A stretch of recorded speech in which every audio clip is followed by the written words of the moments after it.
Parliamentary Affairs Minister speaks to all opposition parties. Removal motion to be brought in Parliament against Justice Verma.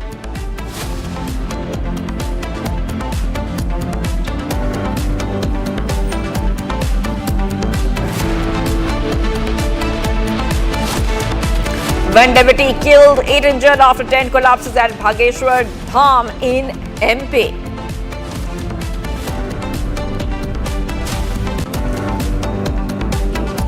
Citing public humiliation by Chief Minister Siddaramaiah, Karnataka police officer tenders his resignation.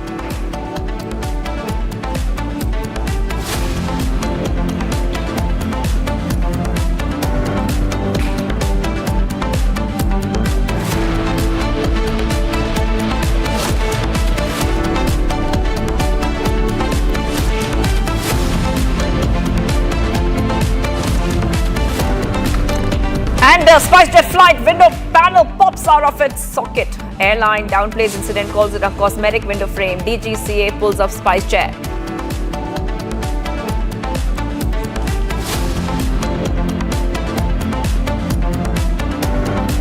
After an illegal tractor trolley crushes you, the mob goes after Tonk police in Rajasthan.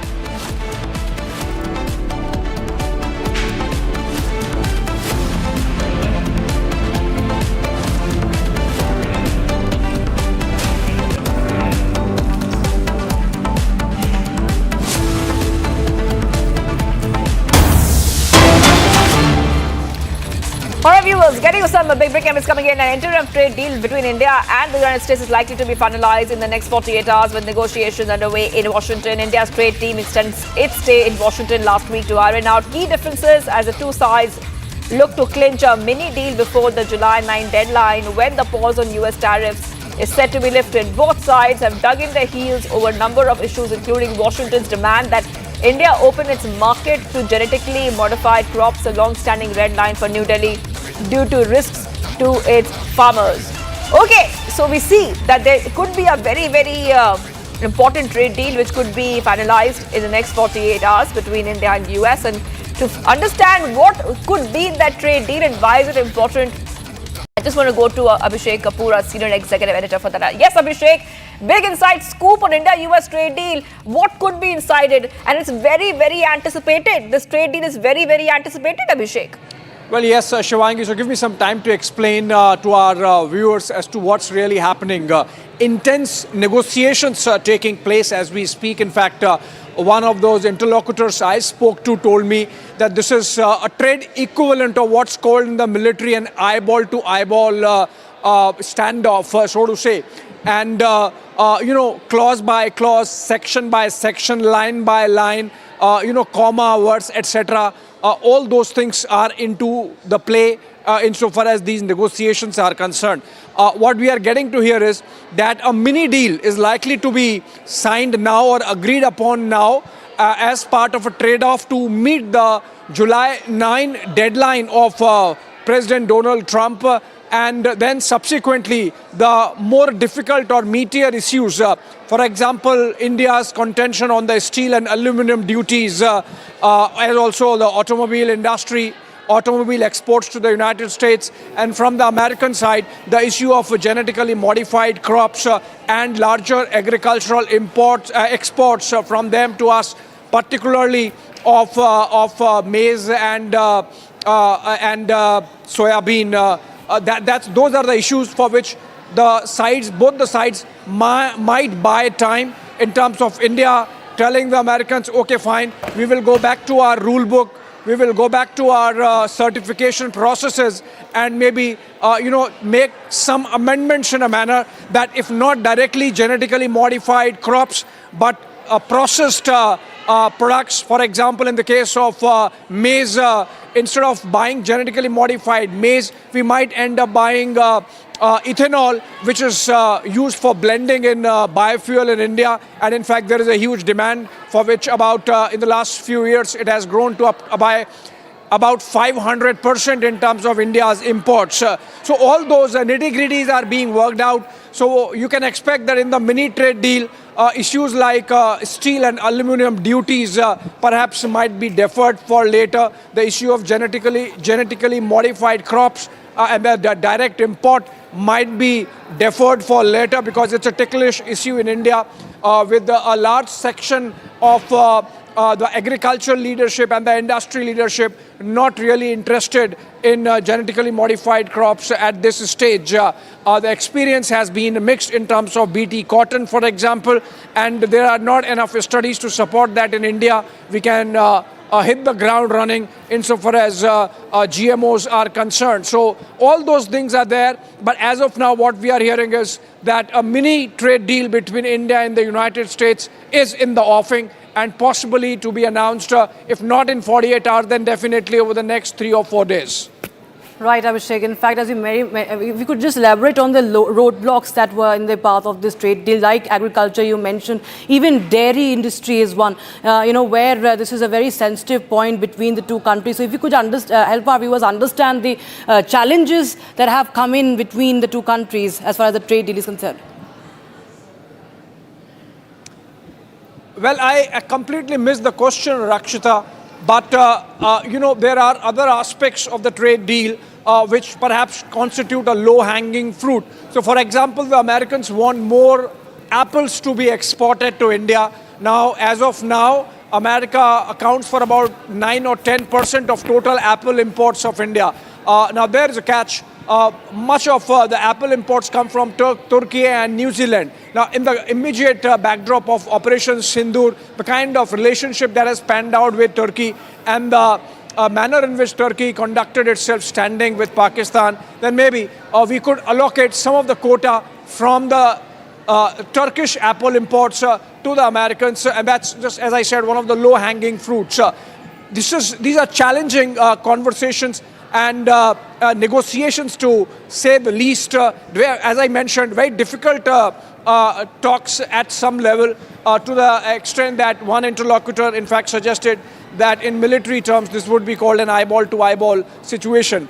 But still, a lot of progress has happened, and both the sides are aware that something has to happen before July 9. Remember, even in the absence of a trade deal, the United States has already put in a base of 10% of duties, and they can go up to 26%, as was announced earlier in the month of February. So obviously, on both the sides, there is a certain deadline in mind before which at least a mini trade deal is expected, which, as I mentioned, if not 2, definitely 3 or 4 days. Right, Abhishek, thanks so much for joining us with those details coming in on that story, viewers. We shift our focus to a breaking news coming in.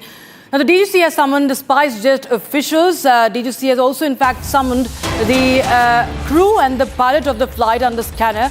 DGC has sought a detailed report from SpiceJet, and it will also be interrogated by the DGCA. So the crew members will be interrogated. DGCA to seek the maintenance sheet of SpiceJet. Remember, there has been this visual you have. This is the mid-air scare.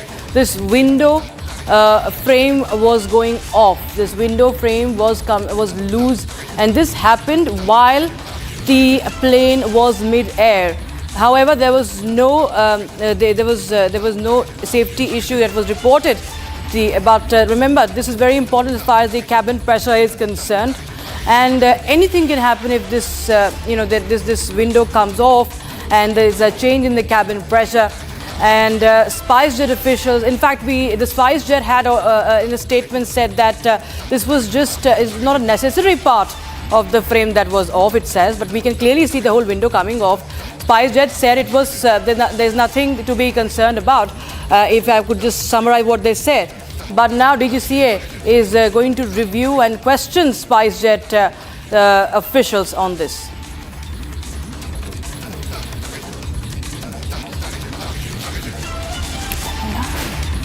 All right, viewers, we have some more updates coming in right now. This is again after the mid-air window scare, viewers. This is a Ministry of Civil Aviation has also sought report from the DGC on action taken against SpiceJet and further reports on SpiceJet Goa-Pune flight window incident. For now, the aircraft is in isolation bay, and its fitness report has been submitted to DGCA by the SpiceJet. So apart from the DGCA, that is the aviation watchdog, the Ministry of Civil Aviation has also sought action and taken report from the DGCA. We have J. Venkateshwar Rao, aviation expert, joining us on the broadcast. Mr. Rao, we see these complaints are incessant, and in this case, sir, help us understand what could have happened, because there could be a change in cabin pressure when the window frame comes off mid-air, sir. It's a serious concern, which SpiceJet, in fact, had tried to just, shrug off as something that was not very important, not a very crucial part, or not a very important part of the makeup of the window that had come out. SpiceJet might be right in a way, but the fact is it reflects that window pane was not checked properly. It should not come out. The thing is, if that opens up, there's a possibility of more pressure coming onto that point. There'll be more pressure because the pressure in the aircraft is more, so it's going to go out. So the outer panel could also have been damaged, but it has not happened so far. But there has been a maintenance lapse, so somebody needs to answer for that. It should not happen at all. Whether it's a display panel or just for the sake of aesthetics, but still it should not be coming out mid-air, that too. And it will definitely, the passenger psychology as on today is very bad. I mean, they are scared to fly with what are the incidents taking place. So SpiceJet should have been a little bit more careful on this. Right, sir. And there are many of these passengers have also questioned the worthiness of the aircraft. But why do you think, despite such a big tragedy that has happened, in the biggest tragedy that happened just recently, and we see that such lapses are occurring time and again across airlines? So what do you think should be done? Because the DGC has finally woken up. We see some inspections going on in airports and also aircraft. But how long will it take to be, how long will it take to all these problems to stop being reported and stop happening, in fact? The rot is on the top in the DGC. And this is actually everybody's covering up for what has happened earlier. Like I have been telling you all time and again, these lapses have been taking on. DGC has been sleeping. DGC is a Rip Van Winkle. It wakes up when an incident happens and goes back to sleep. Like today, the DGC has called for something. That means somebody has not conducted a check. A surprise check will keep the engineers of the airlines on their toes. But then that is not happening. They sit in their air-conditioned office. When there is incident, then they say, okay, send us a report. Why should that be happening? Surprise regs should be conducted. Because surprise checks were conducted earlier, they realized that Air India was fudging, but still no action has been taken. See, the DGC is the most complacent body, and that is where the whole problem lies. And this is something that has been going on for so many years. So it's like the branch has turned to one side, bringing it back to the normal is going to take some time. But then in the aviation industry, time is of the essence. They should do it right away. They don't have that much time. Right, sir. Mr. Venkateshwar Rao, thank you so much for joining us with details coming in, with your views, in fact, on that story, viewers. So once again, we see a lapse and reported now in the aviation sector. Now the DGC has taken cognizance of the matter. Okay, we have some breaking news coming in right now. This is the latest update in the National Herald case. Now, the ED says that the Congress devised this modus operandi to avoid the limelight, in fact, just to deflect the attention. So, ED has told court that it's a classic case of money laundering, and that every individual who was responsible to run the business will be liable. So, the ED, the Additional Solicitor General has said that Associate Journals Limited owns assets worth 2,000 crore rupees. This is ED has shared cases, in fact shared the details of the case. SB Raju has also spoken up, the Additional Solicitor General. Listen in. I have completed my arguments subject to my rejoinder. The other side was to argue at 2:30.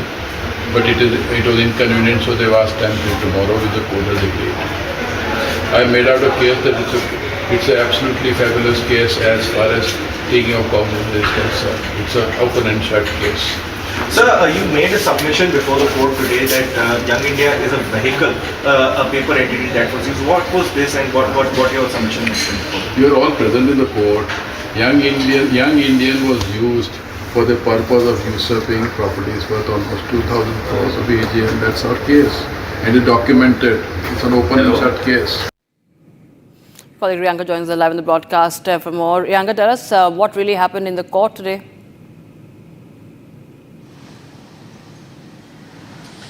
Well, Rakshita, the hearing has been going on for the last 2 days, and especially if we have to understand yesterday and even today, it was the Enforcement Directorate side which was represented by S.V. Raju, the Additional Solicitor General. He had put forward his arguments and he had made several claims of Congress party being very well aware of the conspiracy which was going behind siphoning off the assets of Associate Journal, which were around amounting to nearly 2,000 crore rupees, and the Congress party was in fact very much aware about it.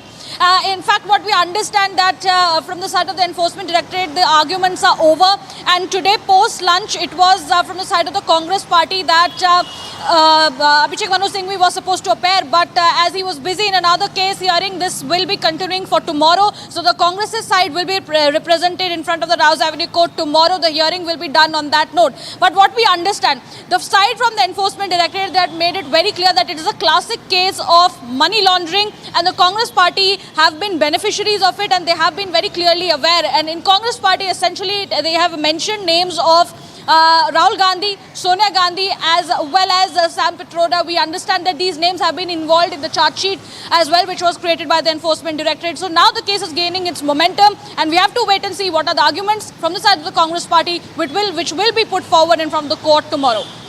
Thank you so much, Riyanka, joining us with those details coming in on that story, viewers. Now we have some more breaking news coming in, and this is from Karnataka. Now, Dharwar's Additional Superintendent of Police, Narayana Baramani, has decided to take voluntary retirement just days after being publicly humiliated by the Chief Minister of Karnataka, Siddaramaiah. Now, the incident, which sparked outrage across police and administrative circles, is now taking a serious turn with Baramani stepping down from his service. Development has intensified the political storm surrounding Chief Minister's alleged high-handed behaviour.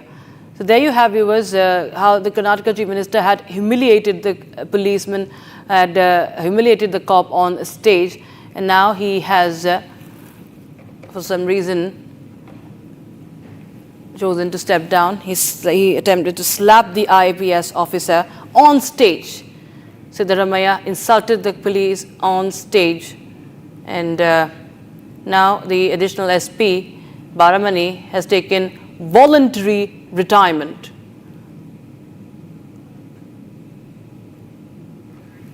So, viewers, we'll get you more details. This is a visual of what happened during an event. Karnataka Chief Minister humiliated a cop on stage, and Abhishek joins us live in the broadcast from Bengaluru. Abhishek, well, tell us more. The details. Is there any reason that has been given by the police officer for taking VRS?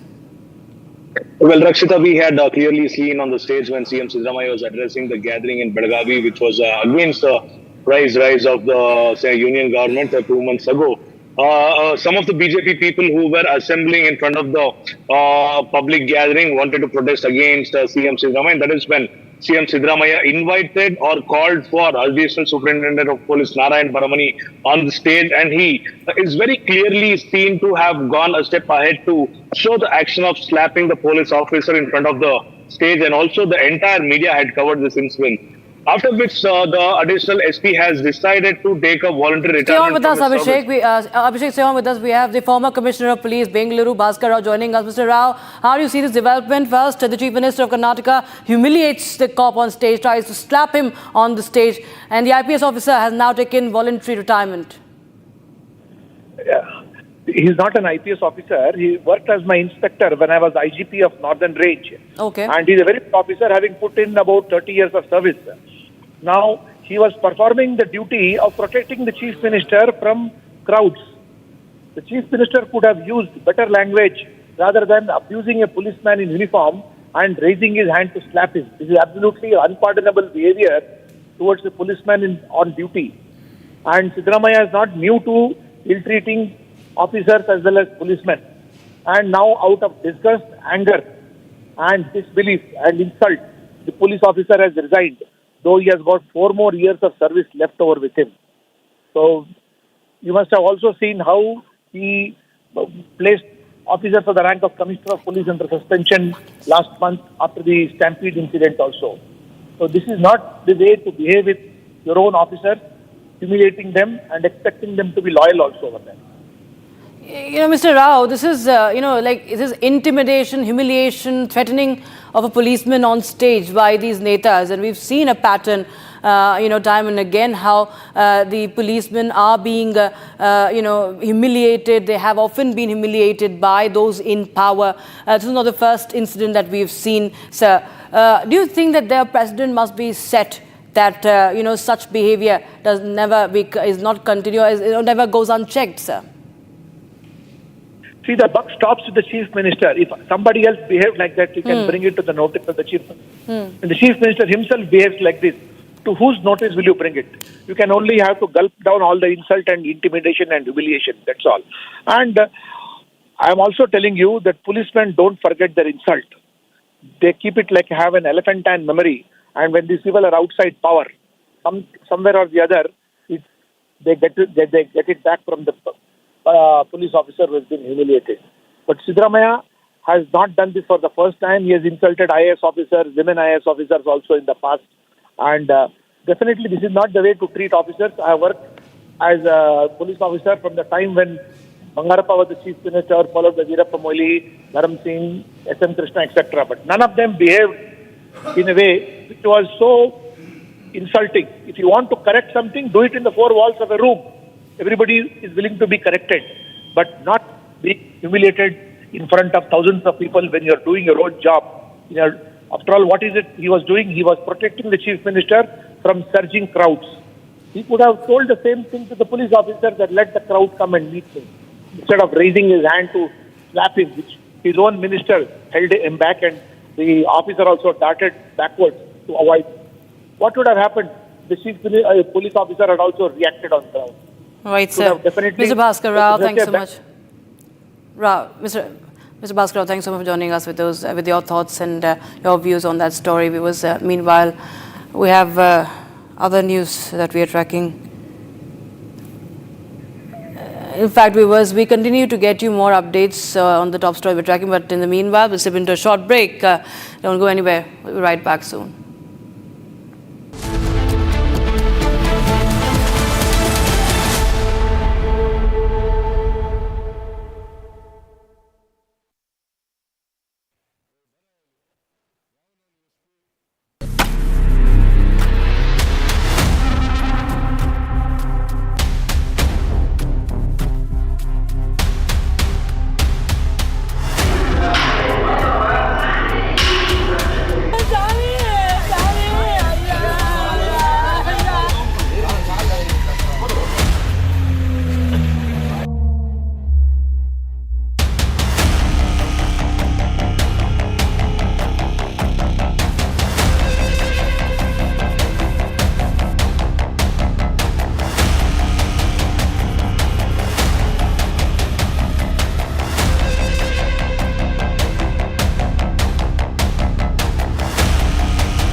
हर पल मनाओ केसरी त्योहार। विमल, बोलो जुबान केसरी। आधे bowl दही में 4 चम्मच MDH चटनी पुदीना मसाला डाला, स्टर करो, पुदीना चटनी तैयार। MDH चटनी पुदीना मसाला।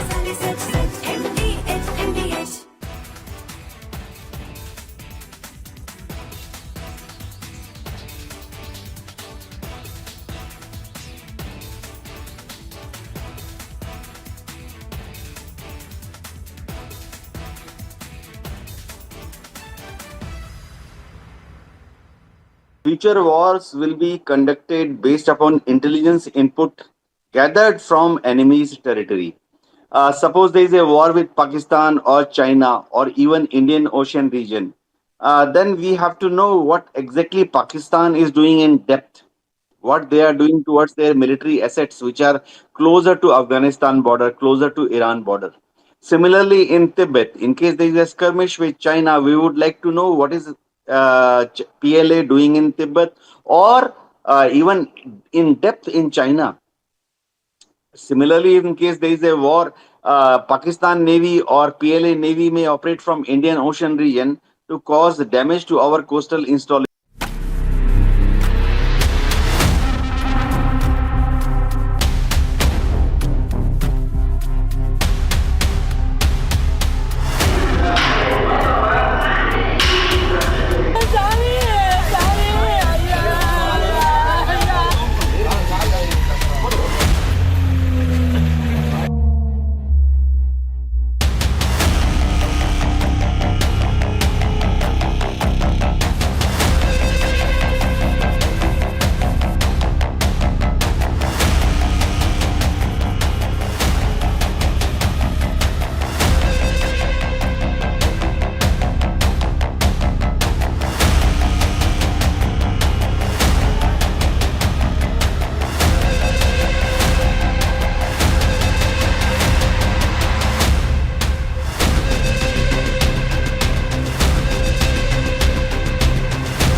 SpiceJet flight window panel pops out of its socket.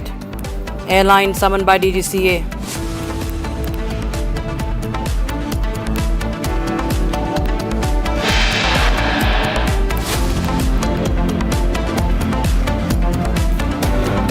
Citing a public humiliation by Chief Minister Siddaramaiah, Karnataka police officer tenders his resignation.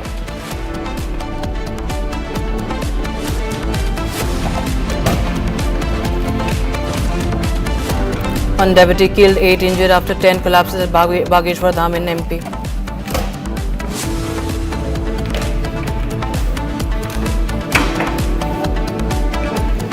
After illegal tractor trolley crushes youth, mob goes after Tong police in Rajasthan.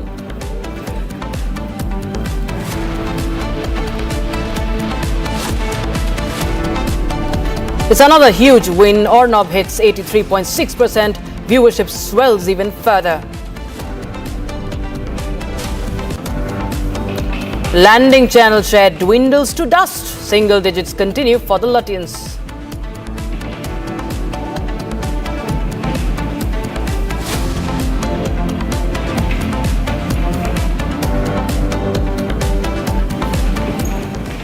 Right, viewers, we get you breaking news coming in right now. The SpiceJet aircraft with window mishap as a Q400 engine we learn about. Now, the same Q400 engine is Bombardier's Q400 engine.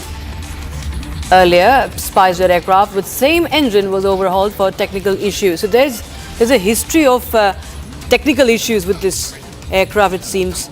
And the engine is Q400 and it was overhauled. So there was an issue already. It was overhauled, and this aircraft also had this loose window issue. So clearly you can see that there are recurring issues with this aircraft. There were recurring issues with this aircraft. It's a SpiceJet flight. And now the DGC has also summoned the SpiceJet crew members as well, SpiceJet officials as well, and also sought the maintenance sheet of the SpiceJet. And there you have, even the Ministry of Civil Aviation, viewers in this case, has sought details, has sought a report, because this is a recurring issue. The engine was also overhauled, and what was the issue? We do not know yet with the engine, but yes, it was indeed overhauled, and that's of course, it received 2 overhauled engines from Standard Aero, what we know. This is for Q400 aircraft. as part of a phased fleet's restoration plan. So that's the breaking news we have right now. This is the case of the window pane that had fallen off, the window frame rather. SpiceJet now being questioned, and we'll get you more details. We'll keep a close eye on that story. Meanwhile, we have some more breaking news coming in. This is from Karnataka. Now, Dharwar's additional superintendent of police, Narayan Baramani, has decided to take voluntary retirement. This after Chief Minister of Karnataka, Siddaramaiah, had humiliated him on stage. So this is a story that we are tracking very closely as Karnataka Chief Minister. There you have the visual where he attempted to slap the policeman on stage. There you have, he raised his hand and attempted to slap the cop on stage, and now the same cop has taken voluntary retirement. What happened? Is it resentment? Is it disappointment? Or was he pressurized? We do not know what has happened. Why has he taken voluntary retirement? But that's the latest update we have. The officer, the cop, who was humiliated by Siddaramaiah, has taken voluntary retirement. And we have Abhishek joining us on the broadcast. From Abhishek, tell us more details about what had happened back then during this event, just for the benefit of our viewers, and also now any reason that has been given by the policeman for his voluntary retirement. Well, Rakshita, this incident happened around 2 months prior when the Congress party had planned to conduct a protest or open stage statement against the union government's price hike. So this is when a group of people from the BJP party wanted to protest against the price rise by the state government as well, and wanted to show the black flag to the CM who was on the speech on the stage that day.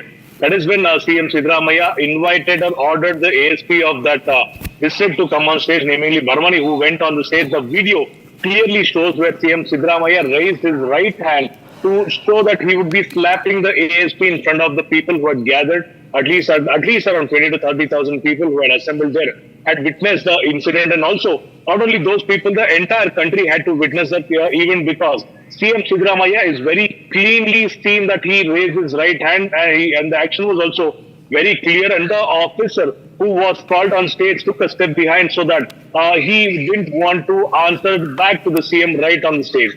Now, Baramani, after facing humiliation and contention from his department and by the Chief Minister of Karnataka, he has decided to take the voluntary retirement service from his police service, after which he has also submitted his requisition to the Karnataka state government.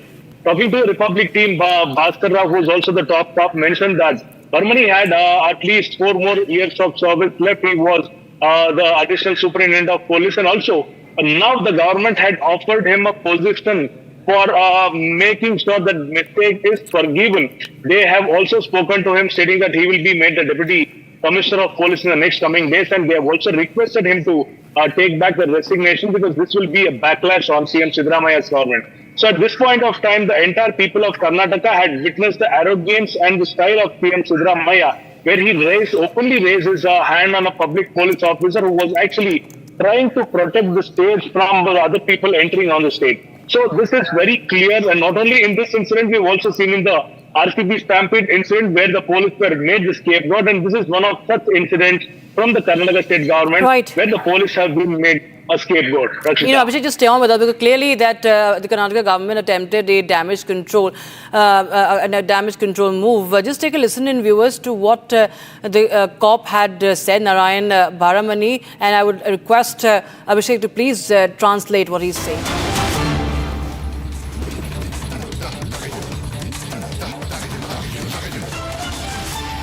ನನ್ನ ಮೇಲಾಧಿಕಾರಿಗಳು ಮತ್ತು ಸನ್ಮಾನ್ಯ ಮುಖ್ಯಮಂತ್ರಿಗಳು ಮತ್ತು ಸನ್ಮಾನ್ಯ ಗೃಹ ಸಚಿವರು ಕೂಡ ನಮ್ಮ ಜೊತೆಗೆ ಮಾತಾಡಿದರು. ಈಗ ನಾನು ದೈನಂದಿನ ಕೆಲಸಕ್ಕೆ ಹಾಜರಾಗ್ತೇನೆ. Baramani is saying that I have always been part of a disciplined department. I have conveyed my feelings to my superiors. My senior officers, the Chief Minister and the Home Minister have spoken about this matter. I am now reporting for my routine duties.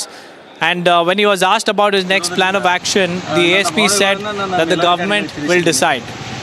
ಈ ಕುರಿತು ನನ್ನ ಮೇಲಾಧಿಕಾರಿಗಳು ಮತ್ತು ಸನ್ಮಾನ್ಯ ಮುಖ್ಯಮಂತ್ರಿಗಳು ಮತ್ತು ಸನ್ಮಾನ್ಯ ಗೃಹ ಸಚಿವರು ಕೂಡ ನಮ್ಮ ಜೊತೆಗೆ ಮಾತಾಡಿದರು.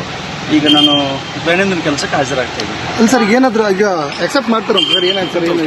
The reporters are asking him whether his resignation was accepted, and the ASP is heard saying that the government will decide on that. But what we understand right now from his statement is that he has conveyed his feelings to his superiors and he has now returned to his duties. That's what ASP Baramani has said in his latest reaction after he was publicly humiliated by Karnataka Chief Minister. Right, Deepak. So there you have it, was IPS Baramani. They're reacting and saying that it's up to the government and it's up to, of course, those who have to approve. They will take a call on his voluntary retirement. But of course, he has said that he has conveyed his feelings, what he felt about the what he felt about this humiliation. Of course, it has not gone on well with him, of course, and he has conveyed feelings to his superiors, and his senior officers and the Chief Minister and Home Minister have spoken about this matter. Mr. Baramani says, and that he continues to report for his routine duties. Abhishek continues to be with us. Abhishek, well, so it of course remains to be seen what call is really taken by the government. But tell us this damage control move that was in fact taken up by the Chief Minister, by G. Parameshwara, who had in fact reportedly dialed the cop and said that he will be given a new posting.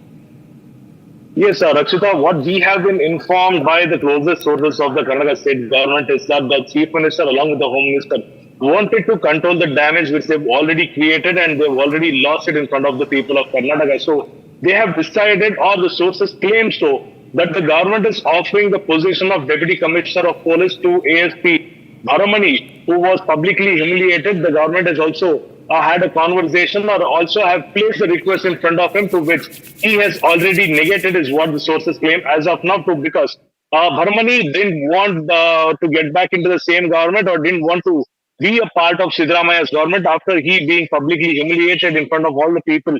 Also, he mentioned that in his resignation letter that the police officers on duty aren't being treated properly and dignifiedly in the Karnataka state government, which is currently run by Congress, and also mentions that without dignity and the respect of one officer cannot function in such a government, and this is one of the major reasons as to why he decided to get off from his duty by taking the voluntary retirement service. And also he mentions that the humiliation that caused on the date of event, he couldn't face his family, he couldn't face the lower level officers, and none of the people who actually looked high upon him were feeling bad and feeling low about the way he was treated on the stage in front of the public gathering. So he has decided not to go with the government's offers is what the closest source of the police department as of now claims. So we will have to see what Baramani will have to speak to the media after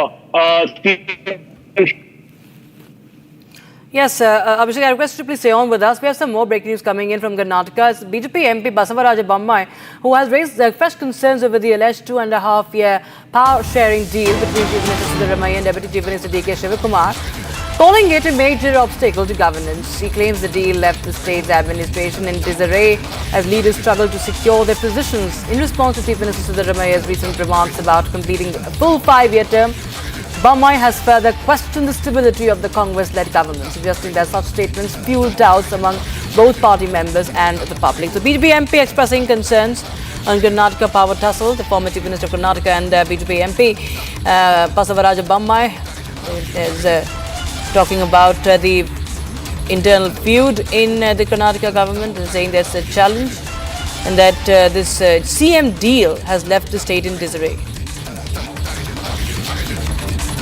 Listen in, viewers, to what Basavaraj has said.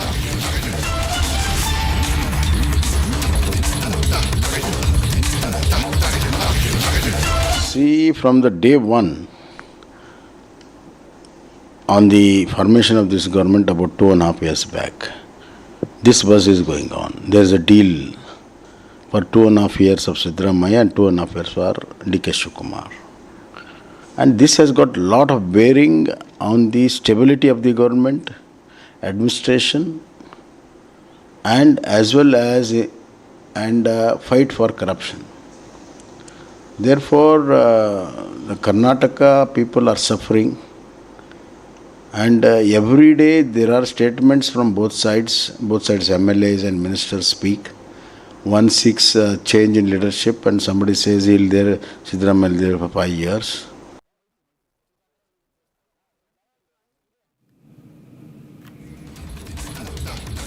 So Abhishek continues to be with us. Abhishek, well, we see that this speculation and this constant, tug of war for power within the Karnataka government continues, and now we have the BJP also raising questions. We have the former Chief Minister saying it's a major obstacle to governance, this so-called deal between Siddaramaiah and DKS.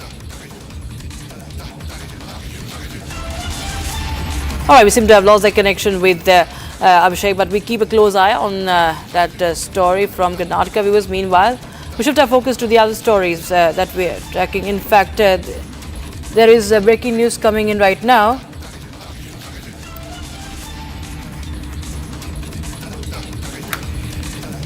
All right, we have the politics on Kanwar Yatra that continues, viewers. After Samajwadi Party leader S.T. Hassan equated the Kanwar Yatris to terrorists, the vigilantes to terrorists rather. Today, another SP leader, Ravidas Mehrotra, has equated the BJP with the terrorists.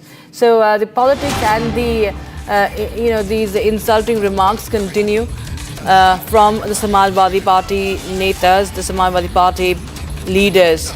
So they are now equating BJP with the terrorists. A controversial statement. Controversy escalating over the Dhaba identification, the license display issue. BJP attacks by asking religion and caste, says Mehrotra. Says that terrorists also ask religion before killing. Listen in.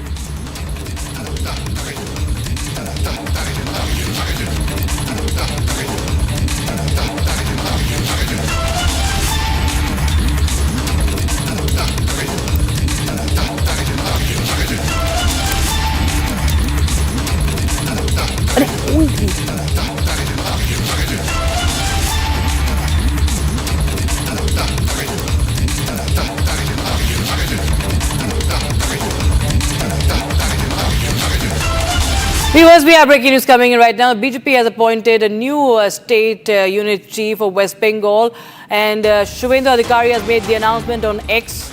And I quote him, "It is with immense joy I extend warmest congratulations to Sri Shamik Bhattacharya on his prestigious appointment as the new president of the Bharatiya Janata Party West Bengal unit," unquote. So BJP has appointed a new West Bengal state chief minister, and this is Shamik Bhattacharya, who has now been appointed. And of course, it becomes very crucial.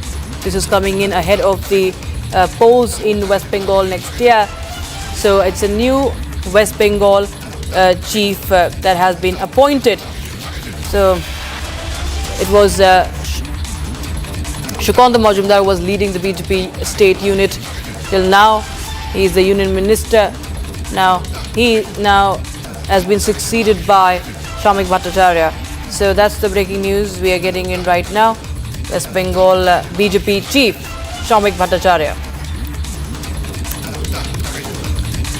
And this has been, he has been unanimously elected as the West Bengal BJP president, tasked with uniting party ahead of the assembly elections. And it's of course a crucial move.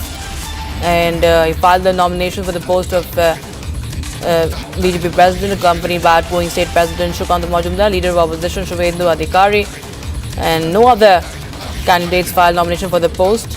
And he has been unanimously elected to the post. The 62-year-old BJP leader, party loyalist, and has been associated with the BJP for 4 decades, and he's been associated with the party since 1990s. In fact, he has been a Rajya Sabha MP from West Bengal since April 2024, and a prominent face of the party, has been the chief spokesperson of the party for the state as well. And this elevation, of course, comes ahead of the assembly polls in 2026. And here, BJP, remember, is the principal opposition party in the state with about 38% vote share, lacking behind the ruling Trinamool, which had taken about 48% of the votes in last year's Lok Sabha polls. And of course, the task will be to take on the ruling TMC and strengthen the party organization, of course, ahead of the assembly polls, and bring the factions of the party together. And that's the breaking news we have right now. Aishwarya Kapoor, as executive editor, joins us on the phone line from Abhishek. Aishwarya, of course, important elevation Okay, we'll just get you, Ashwara, and just a while from now has shared the news with us. Shamik Bhattacharya has been appointed the Bengal BJP chief ahead of the assembly elections next year. He has been elected unanimously. Shubhendra Adhikari has announced this update, has announced and made the announcement and said that it is with immense joy and he extends warmest congratulations to Shamik Bhattacharya. And of course, it will be an important time, the crucial time the appointment comes in.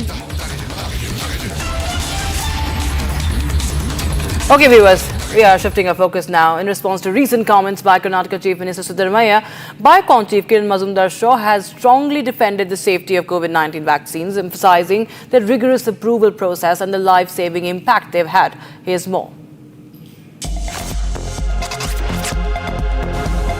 Biocon Chief Kiran Mazumdar-Shaw has strongly rebuked recent remarks by Karnataka Chief Minister Siddaramaiah, who linked sudden deaths to the COVID-19 vaccine. Kiran Mazumdar-Shaw clarified that the COVID-19 vaccines developed in India were approved under the Emergency Use Authorization Framework following global standards for safety and efficacy. She emphasized that these vaccines, which have saved millions of lives, were not hastily approved as suggested. While acknowledging that vaccines may cause side effects in a small number of individuals, she stressed that these should not overshadow the benefits. Kiran Mazumdar-Shaw called for a focus on science and data-driven processes behind vaccine development, urging the public to avoid spreading misinformation. Bureau Report, Republic TV. All right, we're back with the news on the politics around Kamar Yatra, and of course the SP leaders continue to insult the Yatra and those supporting after SP leader S.T. Hassan equated the Kamar Yatris to terrorists. Another SP leader, Ravi Das Mehrotra, has equated BJP to terrorists. The BJP has hit out at the Indie blog over Ravi Das Mehrotra's disparaging remarks. Republic also confronted the Samajwadi Party leader Mehrotra over the row. Listen in.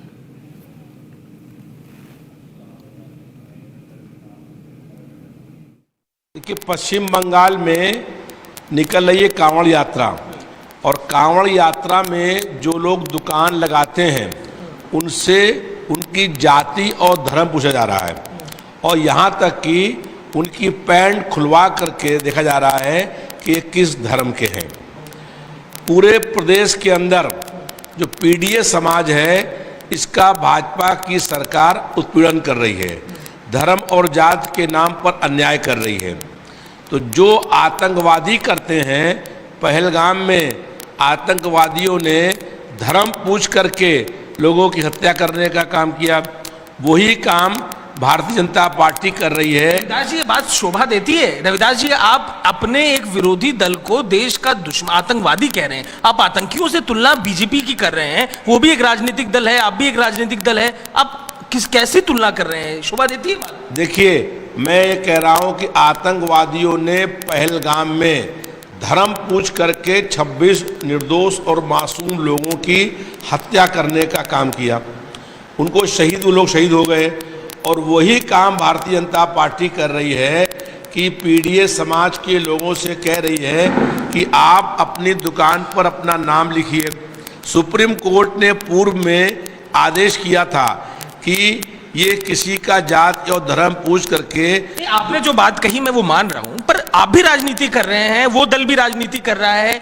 एक राजनेता के नाते आप तो दशकों से राजनीति में हैं, आपातकाल को आपने भी देखा है। ये कैसा कमेंट आप कर रहे हैं? शोभा देता है इस तरीके का कमेंट कि ये राजनीतिक दल के कार्यकर्ता को आप आतंकवादी सीधे कह दे रहे, देश के दुश्मन कह दे रहे? देखिए, हमने आपातकाल देखा नहीं है, हमने आपातकाल में 20 महीने जेल काटी है और 50 सालों से संघर्ष कर रहे हैं।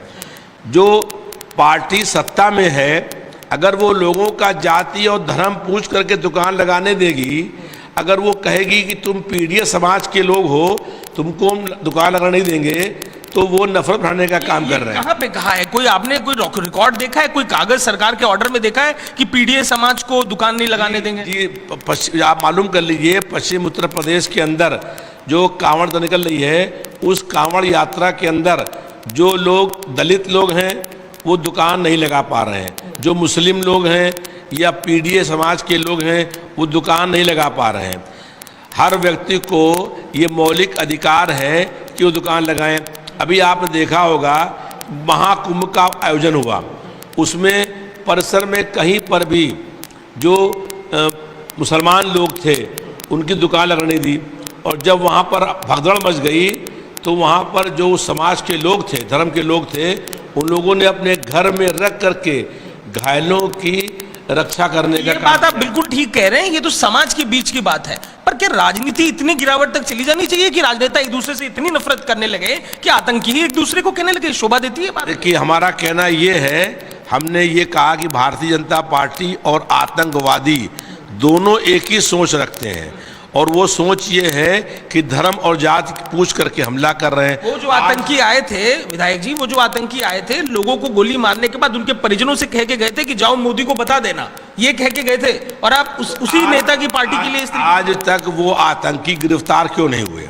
वो आतंकी वहां पर पहलगाम में कैसे आगे जनता पूछ रही है, और उसके बाद वहां से धर्म पूछ करके गोली मारी। आपका सवाल बिल्कुल लाजमी है, सवाल सरकार से पूछने वाला सवाल है, पर इस सवाल के साथ जो बात आप कह रहे हैं, जो तुलना आप कह रहे हैं, जस्टिफाई कैसे करेंगे उसको? देखिए, हम इस तरह करेंगे कि भारतीय जनता पार्टी की सरकार नफरत फैला रही है, और जो दलित लोग हैं वो आप पर आरोप लगा रहे हैं कि आप आगरा में ठाकुर बनाम जो दलित है वो कर रहे हैं, इटावा में आप ब्राह्मण बनाम यादव कर रहे हैं। नफरत पर आरोप भाजपा आप पे लगा रही है, आप भी एक आरोप लगाते हैं, पर सीधे आतंकी कह देना। देखिए, आगरा में भी और इटावा में भी दोनों स्थानों पर भारतीय जनता पार्टी ने पहल करी है।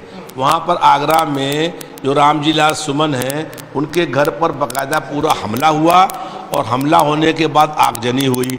ऐसे ही इटावा में एक धर्म का प्रचारक कर रहा था, वो बैकवर्ड जात का था, इसलिए उसके ऊपर हमला करने का काम किया। तो आज हम ये कहने के लिए मजबूर हो गए हैं कि भारतीय जनता पार्टी की सरकार जो है वो पीडीए समाज का उत्पीड़न कर रही है, अन्याय कर रही है, जुल्म कर रही है, और तानाशाही के माध्यम से अब जो आदमी सरकार की आलोचना करता है उसको ये कह देते हैं कि राष्ट्रद्रोही है।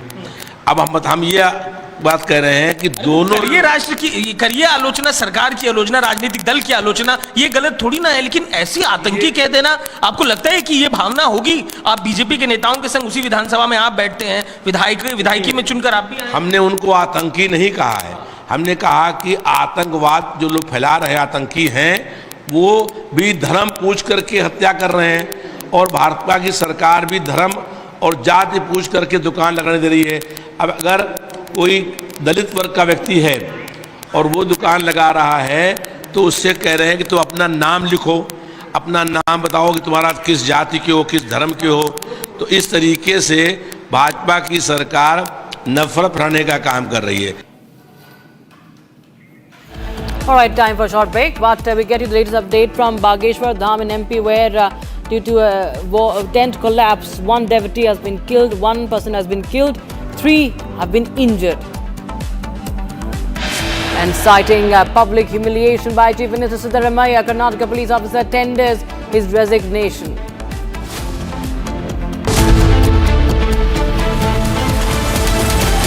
इसको घर पे लगाओगे तो शादी का तो पता नहीं, और घर पक्का नहीं टूटेगा।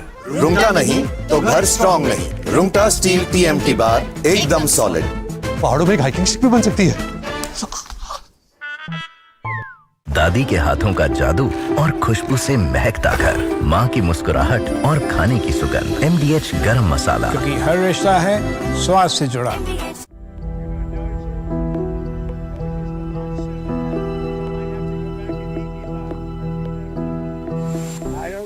We'll have to take a look. We might have to put Doge on Elon. You know what Doge is? Doge is the monster that might have to go back and eat Elon. Wouldn't that be terrible? He gets a lot of subsidies, Peter.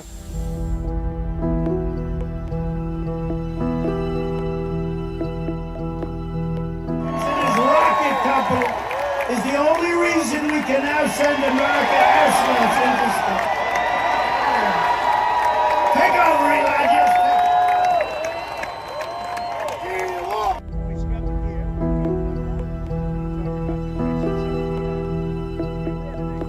But Elon's very upset that the EV mandate is going to be terminated. And you know what? When you look at it, not everybody wants an electric car. I don't want an electric car. I want to have maybe gasoline, maybe electric, maybe a hybrid, maybe someday a hydrogen. If you have a hydrogen car, it has one problem. It blows up. You know?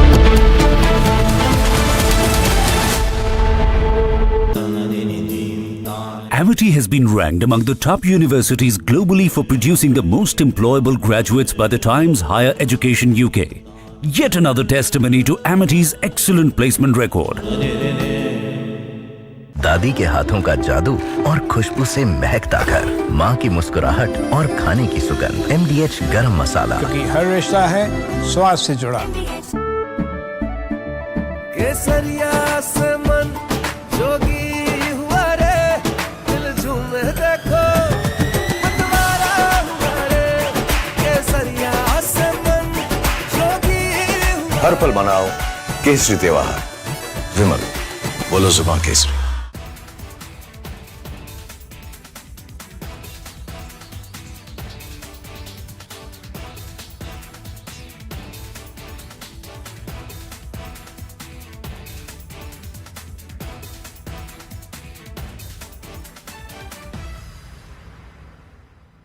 Future wars will be conducted based upon intelligence input gathered from enemy's territory. Suppose there is a war with Pakistan or China or even Indian Ocean region. From Asia's largest news headquarters, setting the agenda for Bharat.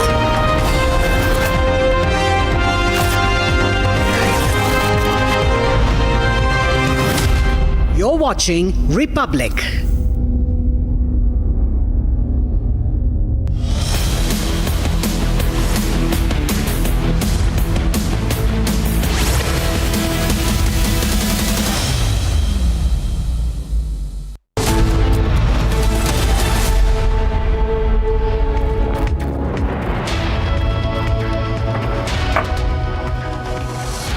Hello and welcome. You're watching Live and Breaking at 3 p.m. I am Tanisha Avasthi. There's a big update in the National Herald case. The Enforcement Directorate has made fresh details in the court. They've given out fresh details in the court where they've said that this is a classic case of money laundering. Not just that, there are other details as well, other revelations as well that the Enforcement Directorate has made in the court. We'll get you all that and much more. But first, a quick check of the headlines. SpiceJet flight window panel pops out of its socket. Airline downplays the incident, calls it cosmetic window frame. DGCA pulls up SpiceJet.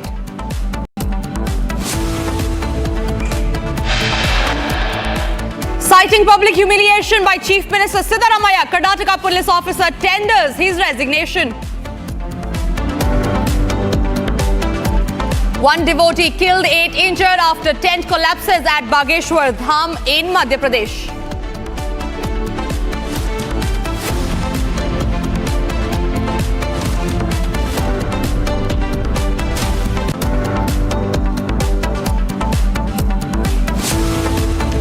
Broken first on Republic Bangla, Samik Bhattacharya appointed as the new West Bengal BJP chief.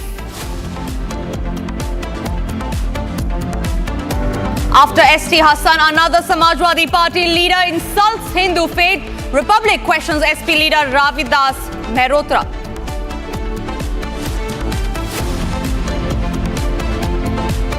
Pahalgam में आतंकवादियों ने धर्म पूछ करके लोगों की हत्या करने का काम किया, वही काम भारतीय जनता पार्टी कर रही है। It's another huge win. And it's another huge win. Ornab hits 83.6%. Viewership swells even further.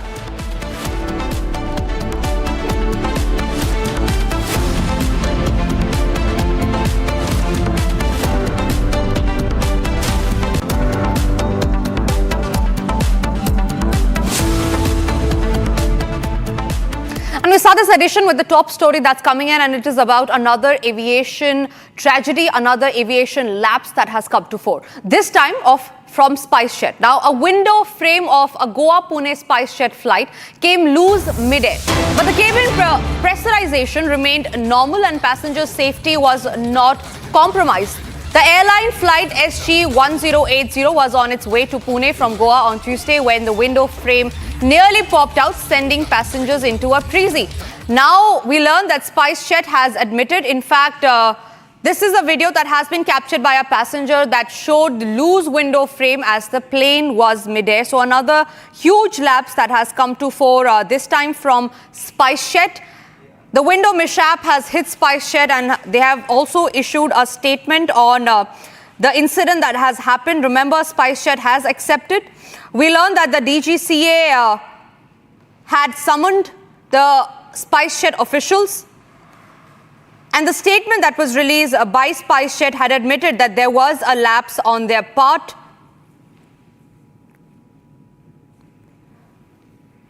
The visual that we're getting in is from a SpiceJet plane. Now, this is mid-air, remember, when the window completely loosened on a SpiceJet plane. This was one of the video that was recorded by the passengers who were there in the flight. The SpiceJet team has also issued a statement wherein they say, and I quote, a cosmetic window frame on one of SpiceJet's Q400 aircraft became loose during flight and was found dislodged. Now, they've also said that it is important to note that there was a non-structural trim component fitted onto the window for the purpose of shade and did not compromise the safety or integrity of the aircraft in any way. They've also gone on to say that the cabin pressurization remained normal throughout the flight and there was no impact on passenger safety. The frame, they say, was fixed upon landing at the next station in accordance with standard maintenance procedure. On that note, we're also being joined by Captain Ishan Khalid. He's an aviation expert, also a veteran Indian Air Force pilot. Captain Ishan, thank you very much for speaking to Republic. It is a huge lap, no matter what the SpiceJet officials say. On the part of SpiceJet, it is mid-air when the window pane loosened. However, they say that there was no safety measures that the passengers had to go through. There was nothing that the passengers had to worry about. But this is a lapse that has come to fore from SpiceJet. It was certainly not normal. Please talk to us about the repercussions that it could have had had it been a much more worse case. Okay, good afternoon to you and to your viewers. The window pane that has come out is something which, as the airline has said, is cosmetic in nature. It's like a fabric, and instead of fabric, there is a plastic mold kind of a thing that is attached to the window panes. And in extreme heat like we have nowadays, those adhesives do give way.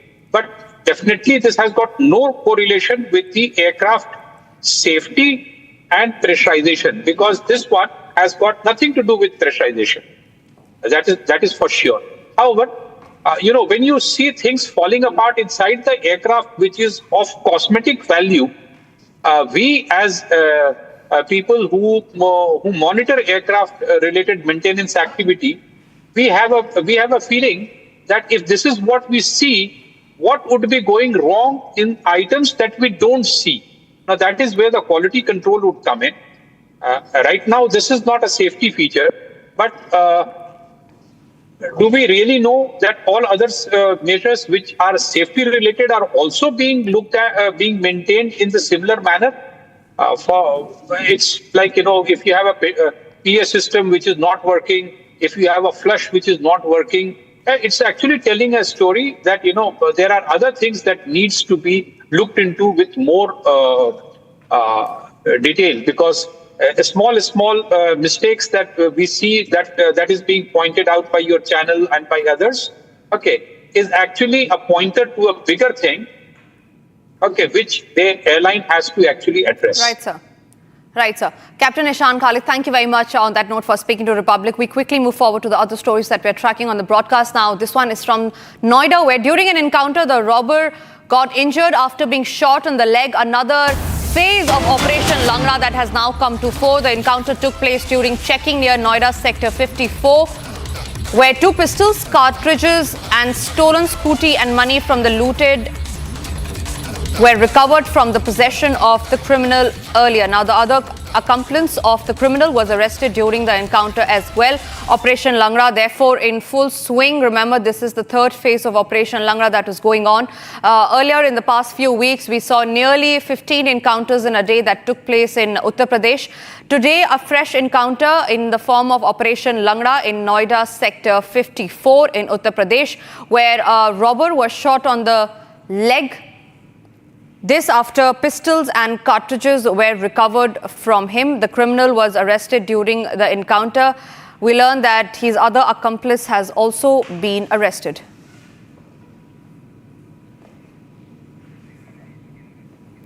All right, we'll try and get Akhil on that breaking news that's coming in. Akhil, I believe, is joining us on the broadcast on that. Akhil, talk to us about what the operation today was specifically targeted and aimed at, and who is this accused that we see on our cameras, on our frame, that has been shot on the leg by the UP police? Fresh development, what we have seen, that an encounter broke out between the Noida police and the robbers.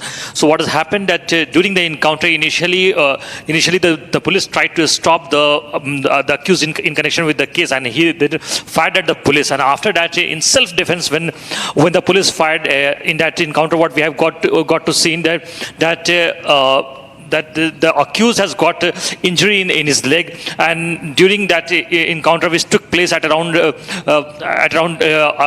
earlier this very morning in Sector 54 T-point area, and after that, the Noida police team has recovered 2 pistols, cartridges, stolen a scooty, as well as they have also recovered some cash from the possession of that criminal. So while speaking to the Republic TV, additional DCP of Noida, Sumit Shukla, has confirmed that other accomplices of this very accused has already been arrested in the past. So right now, in this fresh development case, one more accused has been arrested who has got other connections in some other related case. When you're telling money, looting money and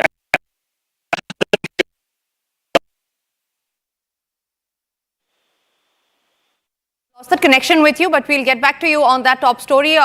Moving forward quickly to the other stories that we are tracking. Now, the Enforcement Directorate has made significant submissions in the National Herald money laundering case. Now, the ED alleges that Congress devised a plan to acquire Associated Journals Limited, the AGL, assets worth rupees 2,000 crore through Young Indian, a company that is owned by Sonia Gandhi and Rahul Gandhi.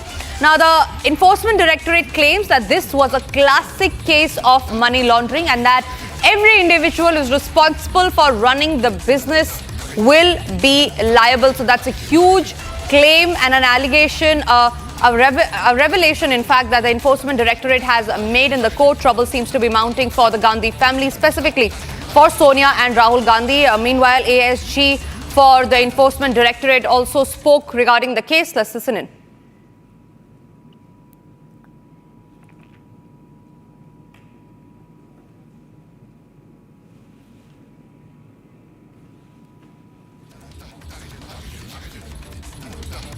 I have completed my arguments, subject to my rejoinder.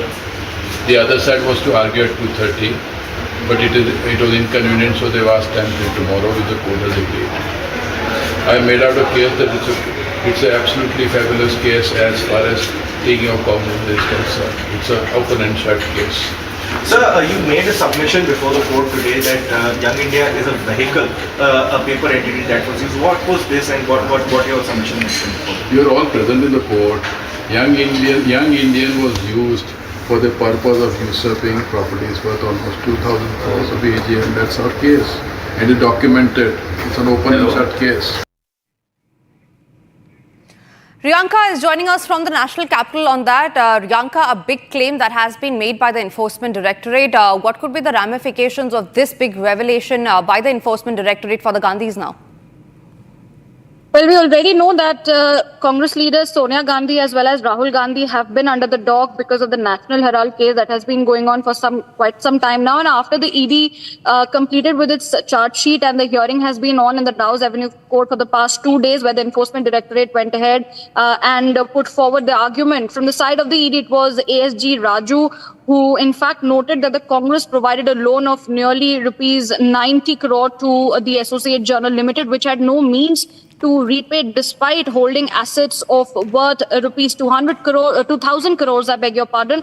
And this was the amount that was somewhere being prudently, as we understand, where ASG Raju has said that he has alleged that the Congress tried to take over the AJL, that is the Associate Journal, by setting up a new company called Young Indian, which was then controlled by the Gandhis, and they knew that all the activities which were going on under the PMLA was happening. And what we understand that he has also very clearly said that those who have been part of the business, they will be liable for any sort of a questioning as well as responsibility that needs to be taken. Now, what we also understand that Sonia Gandhi and Rahul Gandhi had shares for nearly 7%, and it was an abusive position by Sonia Gandhi as well as Rahul Gandhi, who held the position of director at that point in time. So that means that the Congress party is finding itself once again in a dock. And from the side of the Congress, it is Abhishek Manu Singhvi, who Priyanka. will be. Absolutely. Priyanka, yes. Thank you very much for sharing these details, Priyanka. We'll get back to you when there are more updates in the story. But for now, we move on now in response to recent comments by the Karnataka Chief Minister Siddaramaiah. Biocon Chief Kiran Mazumdar-Shaw has strongly defended the safety of COVID-19 vaccines, emphasizing their rigorous approval process and the life-saving impact that they have had. Here's more on her statement. Biocon Chief Kiran Mazumdar-Shaw has strongly rebuked recent remarks by Karnataka Chief Minister Siddaramaiah, who linked sudden deaths to the COVID-19 vaccine. Kiran Mazumdar-Shaw clarified that the COVID-19 vaccines developed in India were approved under the Emergency Use Authorization Framework, following global standards for safety and efficacy. She emphasized that these vaccines, which have saved millions of lives, were not hastily approved as suggested. While acknowledging that vaccines may cause side effects in a small number of individuals, she stressed that these should not overshadow the benefits. Kiran Mazumdar-Shaw called for a focus on science and data-driven processes behind vaccine development, urging the public to avoid spreading misinformation. Bureau Report, Republic TV.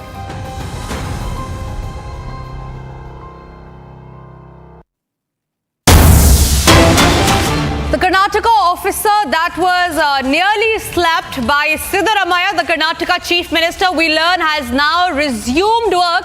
He says that he was conveyed his feelings to his superiors and that his work has now been resumed. Remember, this was the Karnataka officer that was nearly slapped by the Karnataka Chief Minister. Narayana Barmani has decided earlier to take voluntary retirement just days after being publicly humiliated by the Chief Minister Siddaramaiah.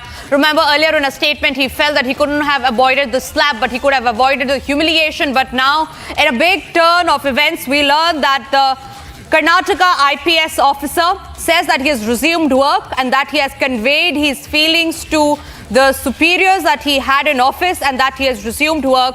This is the big story that we have coming in from Karnataka.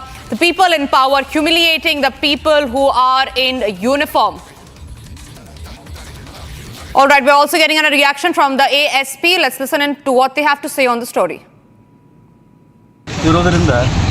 ನನ್ನ ಭಾವನೆಗಳನ್ನು ನನ್ನ ಮೇಲಾಧಿಕಾರಿಗಳಿಗೆ ತಿಳಿಸಿದ್ದೀನಿ.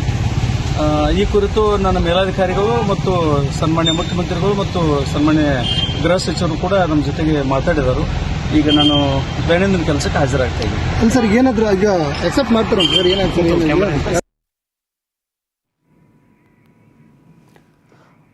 All right, so that was the officer who said that he is resuming duty and that he has conveyed his feelings to his superiors and that he has conveyed regarding the problems that he had. But remember, this is a big twist that's coming in the story. Earlier, the same police officer had said that he had faced humiliation and that he couldn't have avoided the slap, but he could have avoided the humiliation, and hence, thereby, he had decided earlier to take voluntary resignation.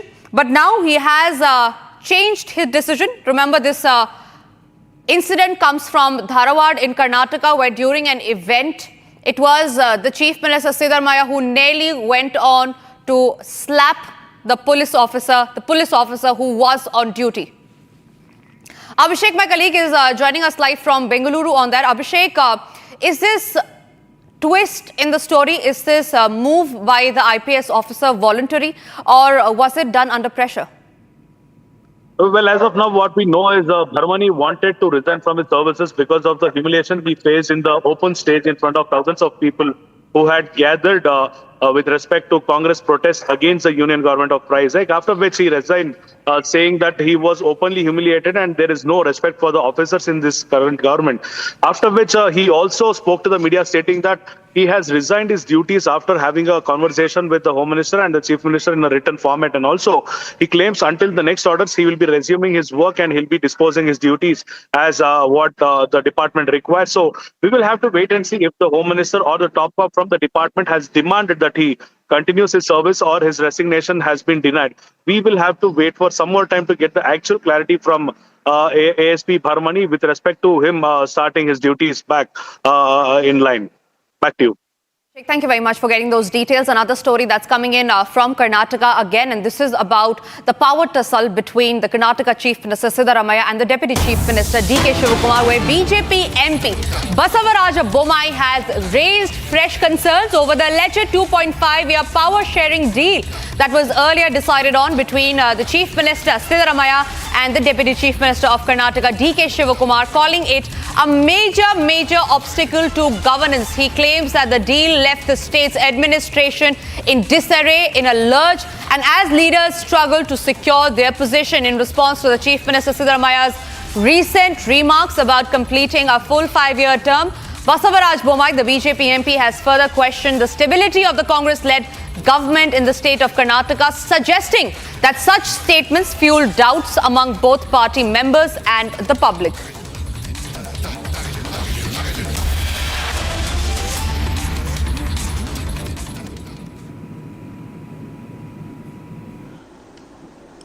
On the formation of this government about 2.5 years back, this buzz is going on. There is a deal for 2.5 years of Siddaramaiah and 2.5 years for D.K. Shivakumar.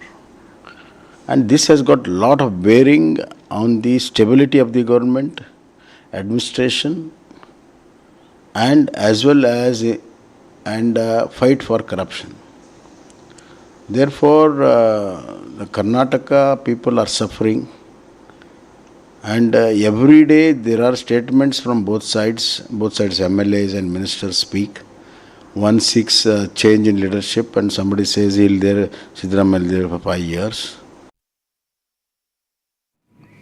All right, big breaking news now coming in from the state of Uttar Pradesh, where there has been a major security breach during Akhilesh Yadav's public event in Uttar Pradesh's Azamgarh.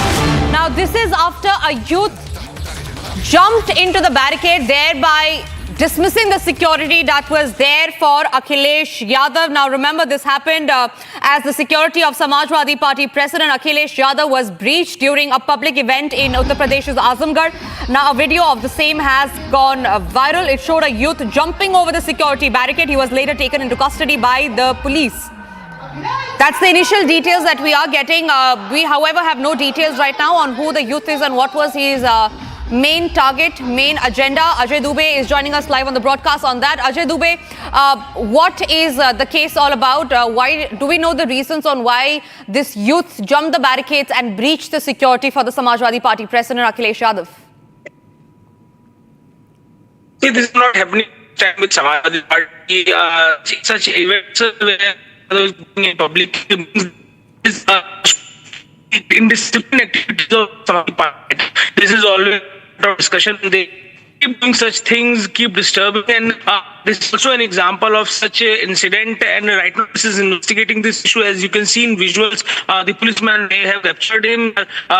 now in custody, and they're asking to him. But the important is that it's not happening first time. This behavior of some of the parties cadre and discipline is always there. They always try to reach to Akhilesh Yadav and to communicate with him. So this is now what is happening in Azamgarh, and police is asking questions to the individual. Right, Ajay, thank you very much for sharing those details with us. Meanwhile, moving on to the other stories that we are tracking on this edition. This one has made international headlines. All right, before we move across to the international headlines that's coming in, we believe the Prime Minister is making a statement. Remember, he is about to reach the Parliament of Ghana shortly. He will be making a historic and an important speech in the Parliament of Ghana. But this is the latest visuals that we are getting in from the Prime Minister's visit to Ghana.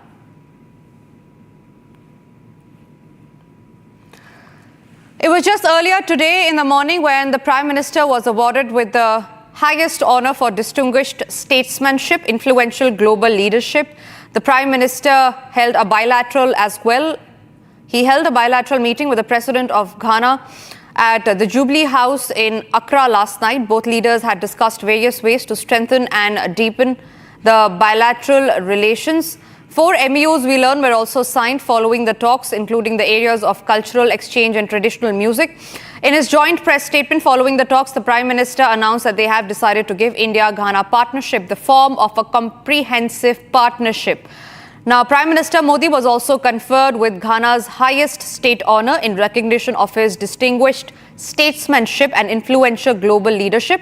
The Prime Minister arrived in Accra, remember, yesterday on a state visit to Ghana. He was accorded a ceremonial welcome by the President, including a guard of honor and 21 gun salute at the airport.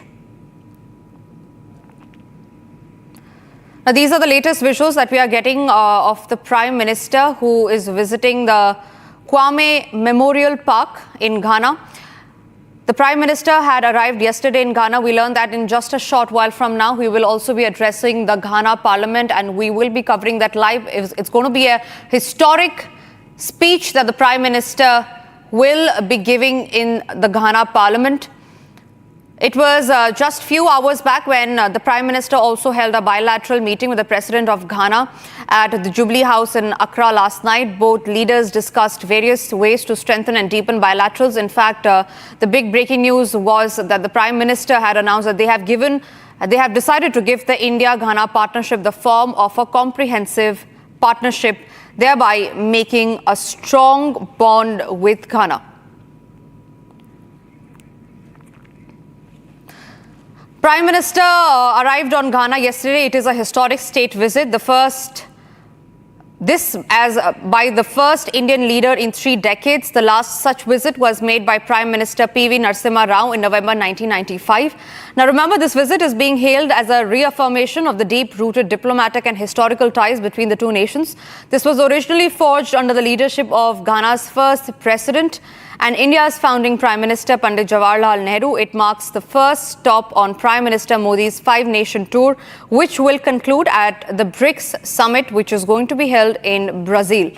Speaking to the media after the bilateral talks at the Jubilee House in Accra, President John emphasized that the significance of a visit, describing it as a milestone that lays the foundation for a renewed era of partnership and cooperation across the key sectors. Kruthat, my colleague, is joining me live from the newsroom on that.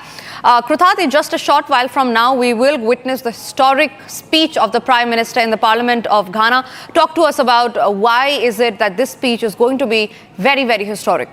As you were rightly mentioning earlier, Tanisha, that this is the first visit by an Indian Prime Minister to Ghana in almost 30 years. And as we have seen in the past few years, Prime Minister Narendra Modi has been one of the very vocal leaders representing the global south. In fact, India played a very key role during the G20 summit in the inclusion of the African Union as part of the G20 collaboration group. So this visit of Prime Minister Narendra Modi, which is on the sidelines of BRICS, he's taking 5 different stops, the first of which is in Ghana, which is a very important bilateral partner, almost $5 billion in bilateral trade between the two, or $3 billion in bilateral trade between the two nations. Ghana remains a very important trading partner for India, and particularly at the moment, the visuals that we are seeing is from the Kwame Nkrumah Memorial, also known as KNMP, which is located in downtown Accra, which is the capital of Ghana. It is dedicated to a very prominent Ghanaian leader, Dr. Nkrumah, the memorial complex was dedicated to him in 1992 and is situated on the side of a former British colonial polo grounds where the independence of Ghana was declared. So this is a very significant place,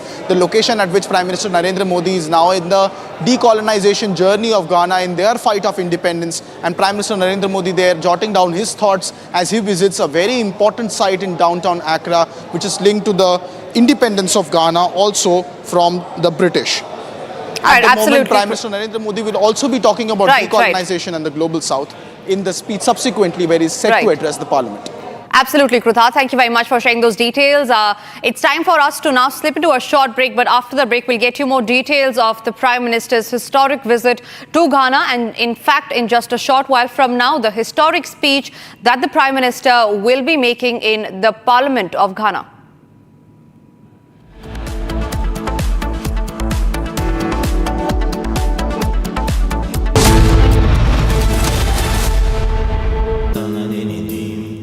Amity has been ranked among the top universities globally for producing the most employable graduates by the Times Higher Education UK. Yet another testimony to Amity's excellent placement record.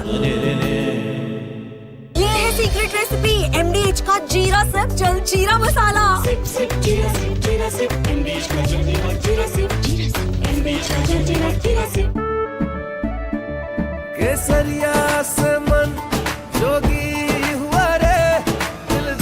देखो मतवारा हमारे केसरिया से मन जोगी हर पल मनाओ केसरी त्योहार विमल बोलो जुबान केसरी। दादी के हाथों का जादू और खुशबू से महकता घर, माँ की मुस्कुराहट और खाने की सुगंध, MDH गरम मसाला, क्योंकि हर रिश्ता है स्वाद से जुड़ा।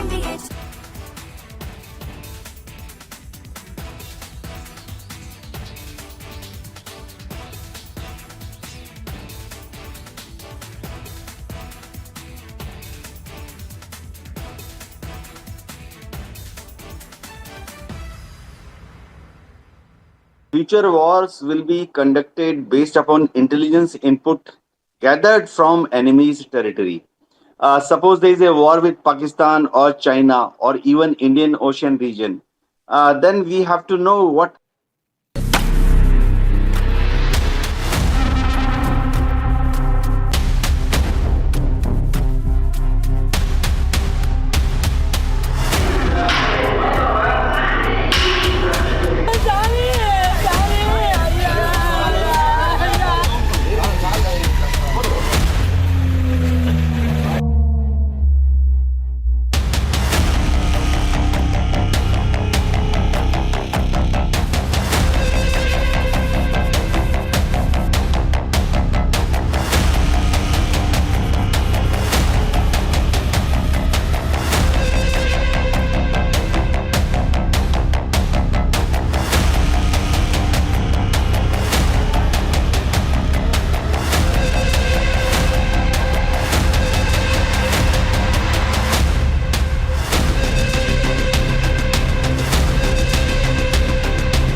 Welcome viewers, you're watching live and breaking and I'm Rakshita Mishra with you. The Prime Minister is in Ghana and he will be soon addressing the Parliament of Ghana. It will be a historic address, so stand by for that.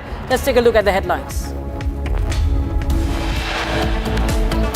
Prime Minister Modi to address Ghana Parliament shortly. Prime Minister pays homage to the Kwame Nkrumah Memorial Park.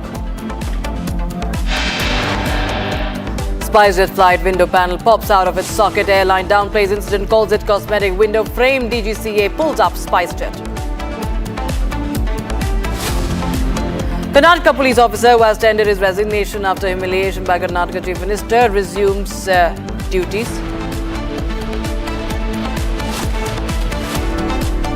One devotee killed, 8 injured after tent collapses at the Bhageshwar Dham in MP.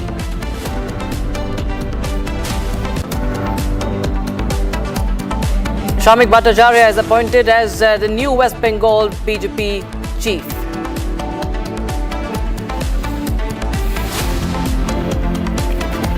आतंकवादियों ने धर्म पूछ करके लोगों की हत्या करने का काम किया, वही काम भारतीय जनता पार्टी कर रही है।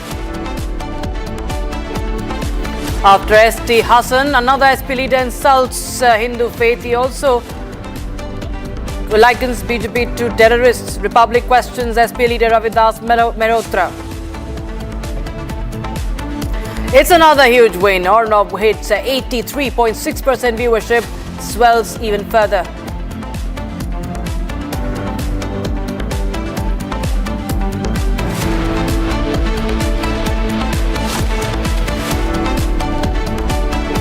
Politics on Kanwar Yatra continues after SP leader S.T. Hassan equated the Kanwar Yatri to terrorists. Today, another SP leader, Ravidas Mehrotra, equated BJP to terrorists. And Republic TV, in fact, also has gone on to confront Mr. Mehrotra. Listen in.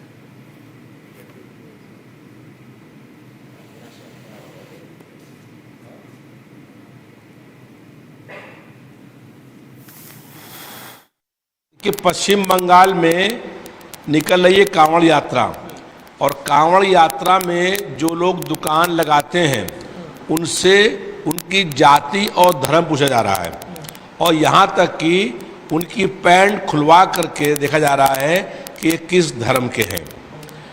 पूरे प्रदेश के अंदर जो PDA समाज है, इसका भाजपा की सरकार उत्पीड़न कर रही है, धर्म और जात के नाम पर अन्याय कर रही है। तो जो आतंकवादी करते हैं, पहलगाम में आतंकवादियों ने धर्म पूछ करके लोगों की हत्या करने का काम किया, वही काम भारतीय जनता पार्टी कर रही है। रविदास जी, ये बात शोभा देती है? रविदास जी, आप अपने एक विरोधी दल को देश का दुश्मन आतंकवादी कह रहे हैं, आप आतंकियों से तुलना बीजेपी की कर रहे हैं। वो भी एक राजनीतिक दल है, आप भी एक राजनीतिक दल है, आप कैसी तुलना कर रहे हैं? शोभा देती है बात? देखिए, मैं ये कह रहा हूं कि आतंकवादियों ने पहलगाम में धर्म पूछ करके 26 निर्दोष और मासूम लोगों की हत्या करने का काम किया। उनको वो लोग शहीद हो गए, और वही काम भारतीय जनता पार्टी कर रही है कि पीडीए समाज के लोगों से कह रही है कि आप अपनी दुकान पर अपना नाम लिखिए। सुप्रीम कोर्ट ने पूर्व में आदेश किया था कि ये किसी का जात और धर्म पूछ करके। आपने जो बात कही मैं वो मान रहा हूं, पर आप भी राजनीति कर रहे हैं, वो दल भी राजनीति कर रहा है। एक राजनेता के नाते आप तो दशकों से राजनीति में हैं, आपातकाल को आपने भी देखा है। ये कैसा कमेंट आप कर रहे हैं? शोभा देता है इस तरीके का कमेंट कि राजनीतिक दल के कार्यकर्ता को आप आतंकवादी सीधे कह दे रहे, देश के दुश्मन कह दे रहे? देखिए, हमने आपातकाल देखा नहीं है। हमने आपातकाल में 20 महीने जेल काटी है और 50 सालों से संघर्ष कर रहे हैं।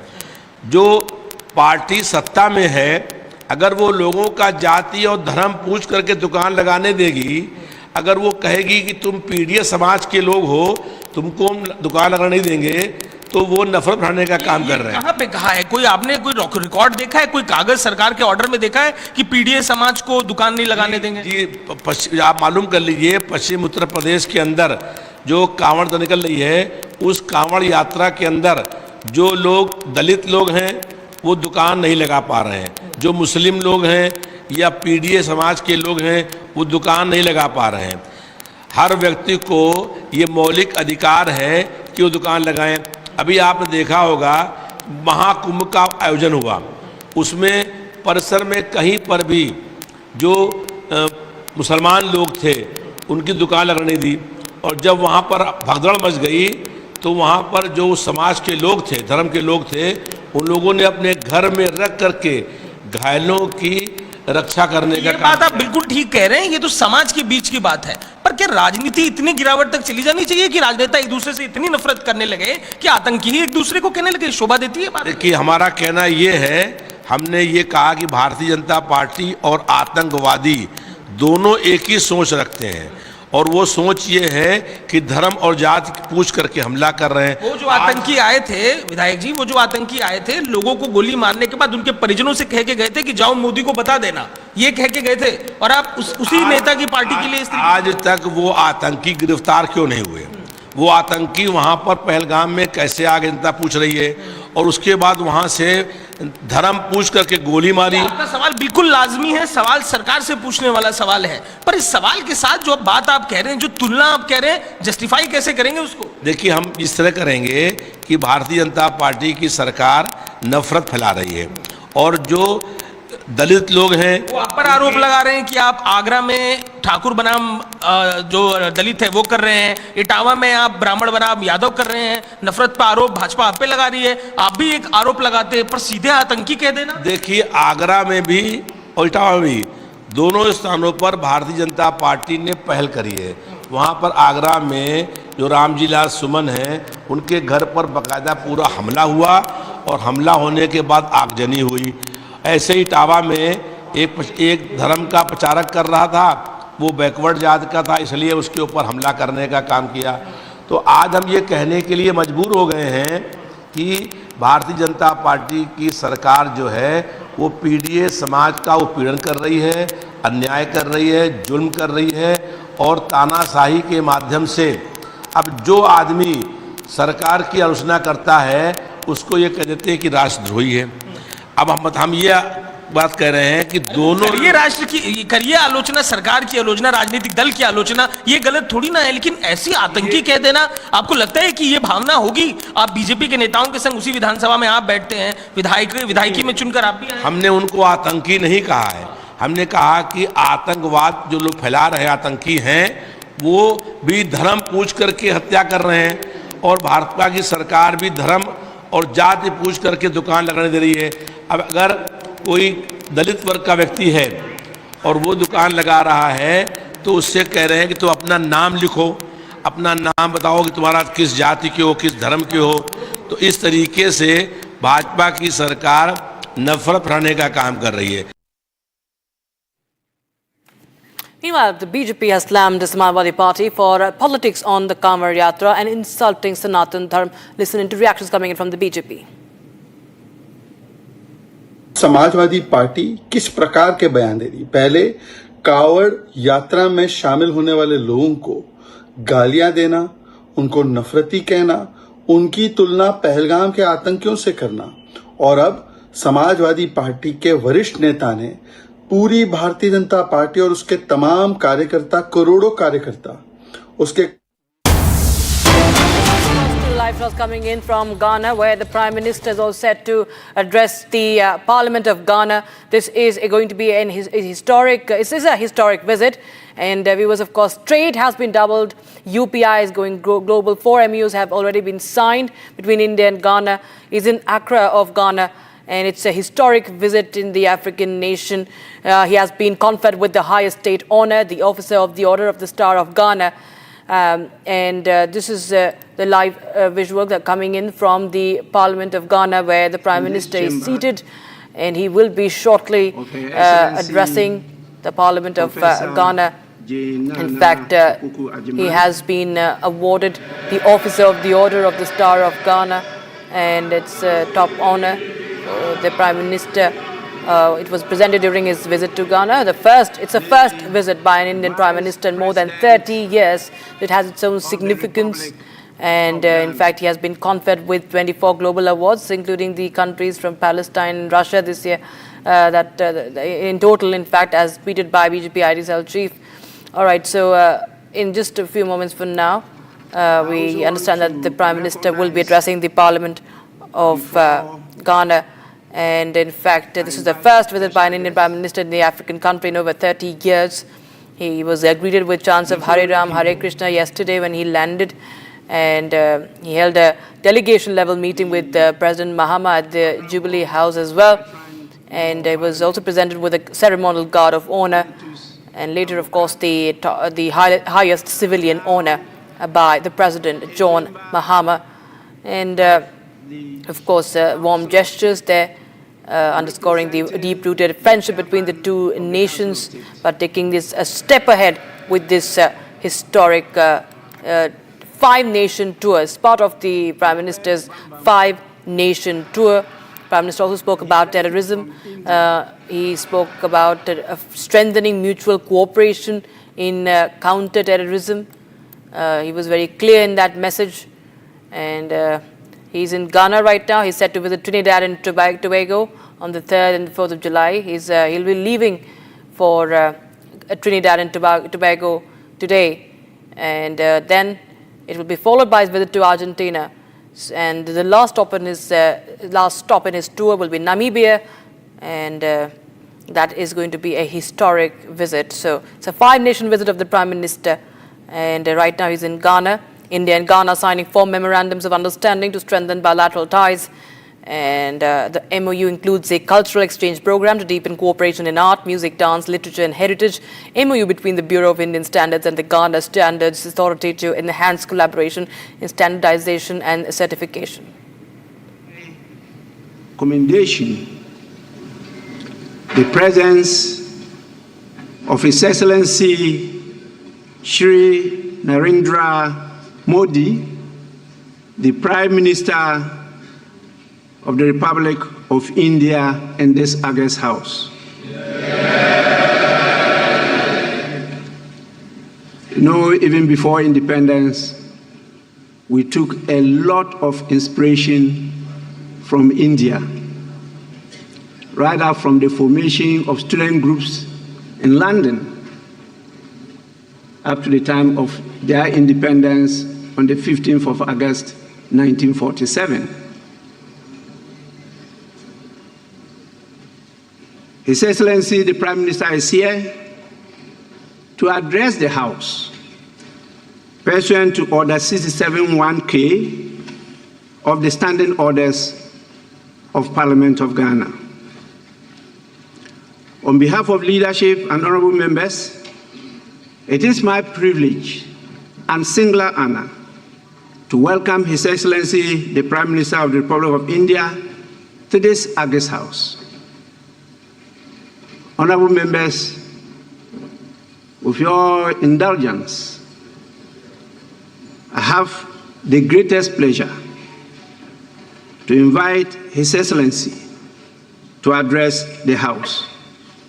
Your Excellency, you may deliver your address now.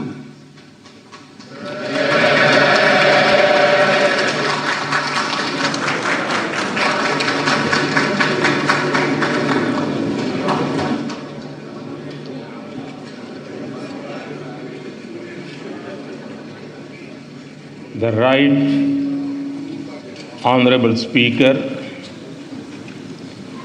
leadership of the House,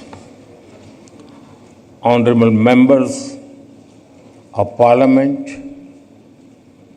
members of the Council of States, members of the Diplomatic Corps, representatives of political parties, the Gamantase, independent constitutional bodies, civil society organizations, the Indian community in Ghana, Mache, good morning.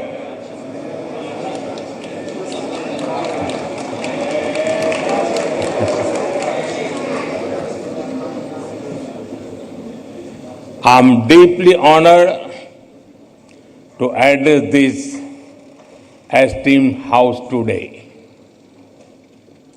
It is a privilege to be in Ghana, a land that radiates the spirit of democracy, dignity, and resilience.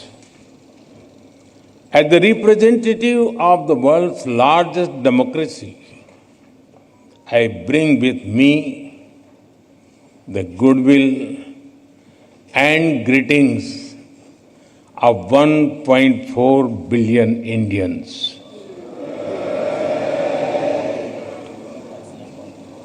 Ghana is known as the land of gold, not just for what lies under your soil, but as much for the warmth and strength in your heart.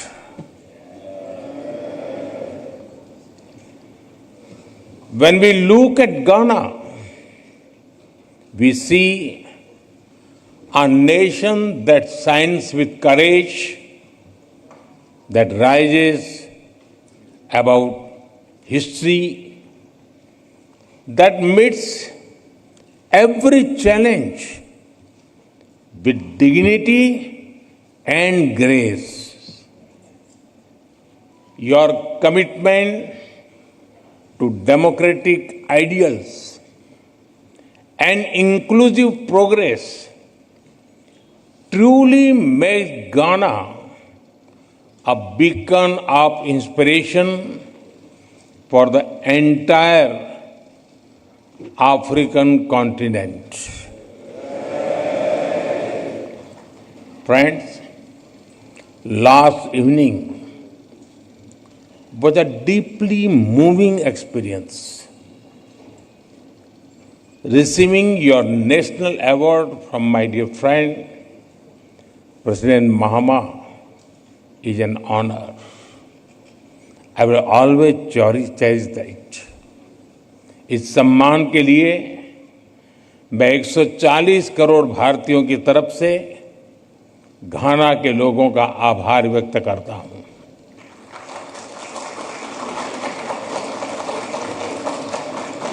On behalf of the 1.4 billion people of India, I thank the people of Ghana for this honor.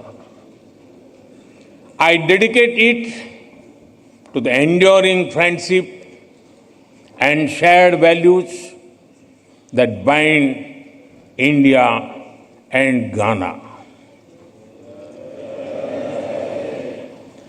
Distinguished members, earlier today, I had the honor of paying tribute to a visionary and statesman and beloved son of Ghana, Dr. Kwame Nkrumah.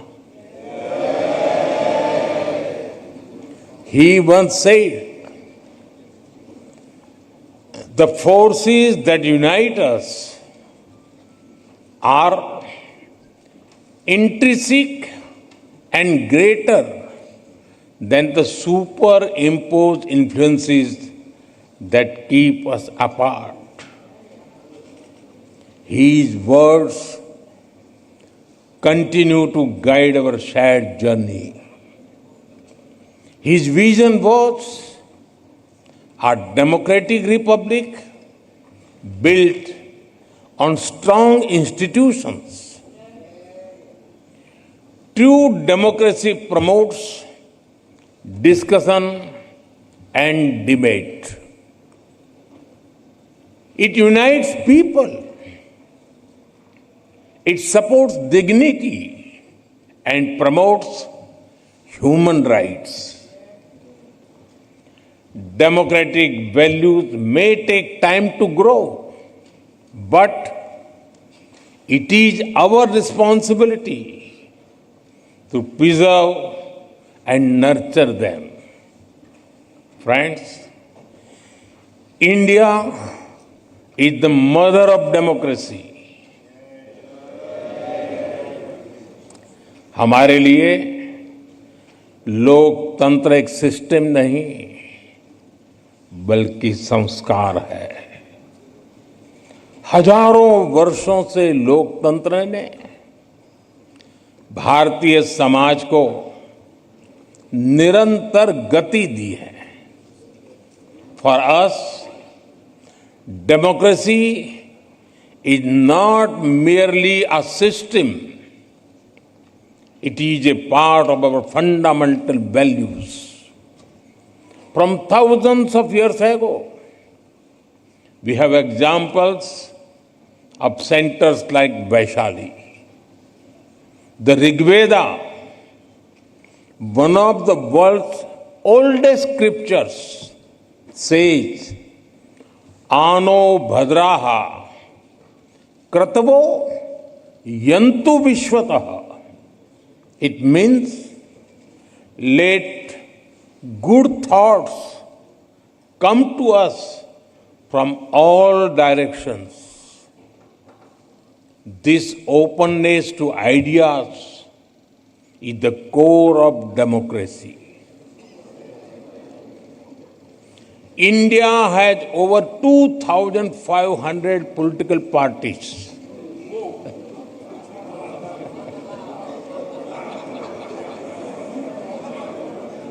I repeat, 2,500 political parties.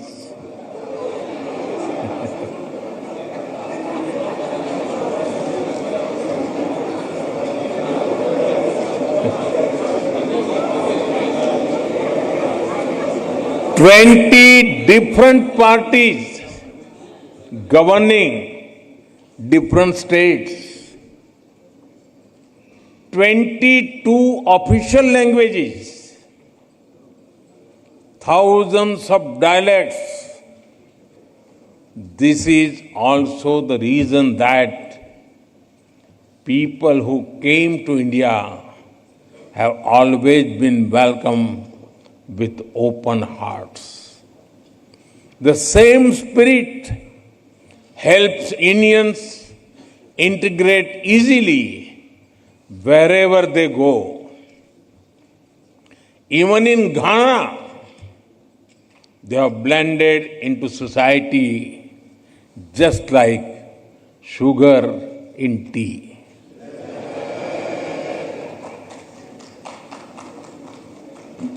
Distinguished members, the histories of India and Ghana bear the scars of colonial rule, but our spirits have always remained free and fearless.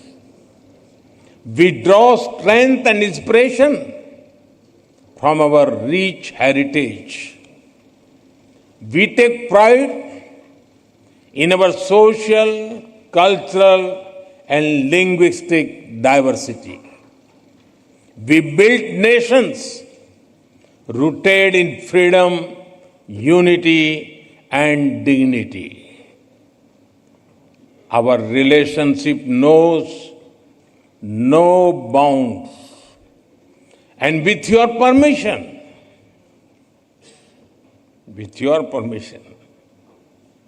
may I say, our friendship is sweeter than your famous sugar loaf pineapple.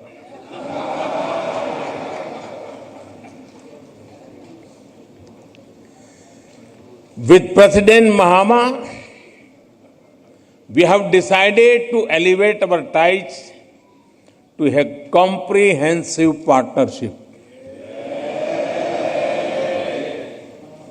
Friends, the world order created after the Second World War is changing fast. The revolution in technology, the rise of the global south, and shifting demographics are contributing to its pace and scale. The challenges such as colonial rule that humanity has faced in the earlier centuries still persist in different forms. The world is also facing new and complex crises such as climate change, pandemics, terrorism, and cybersecurity. Institutions created in the last century are struggling to respond. The changing circumstances demand credible and effective reforms in global governance. progress cannot come without giving voice to the global south. We need more than slogans. We need action. That is why during India's G20 presidency, we worked with the vision One Earth, One Family, One Future. We put emphasis on Africa's rightful place at the global high table. We are proud that the African Union became a permanent member of the G20 during our presidency. Friends, for India, our philosophy is humanity first. We believe in Sarve Bhavantu Sukhinah, Sarve Santu Niramaya, Sarve Bhadrani Paschantu, Ma Kaschit Dukh Bhag Bhavet. It means, may all be happy, may all be free from illness, may all feel what is auspicious, may no one suffer in any way. This philosophy embodies India's approach to the world. It guided our actions during the COVID pandemic. We shared vaccines and medicines with over 150 countries, including our friends in Ghana. We launched Mission Life, Lifestyle for Environment, to address climate change and promote sustainable living. This inclusive spirit powers our global initiative like One World, One Sun, One Grid, and One World, One Health for a healthier planet. International Solar Alliance to encourage solar energy and sustainability. International Big Cat Alliance to protect wildlife. And the Global Biofuel Alliance to advance clean biofuels and cut carbon emissions. I am glad that Ghana, as a founding member, will host the African regional meeting for the International Solar Alliance this September. This demonstrates our shared belief that the world is one family. Distinguished members, over the past decade, India has seen a major transformation.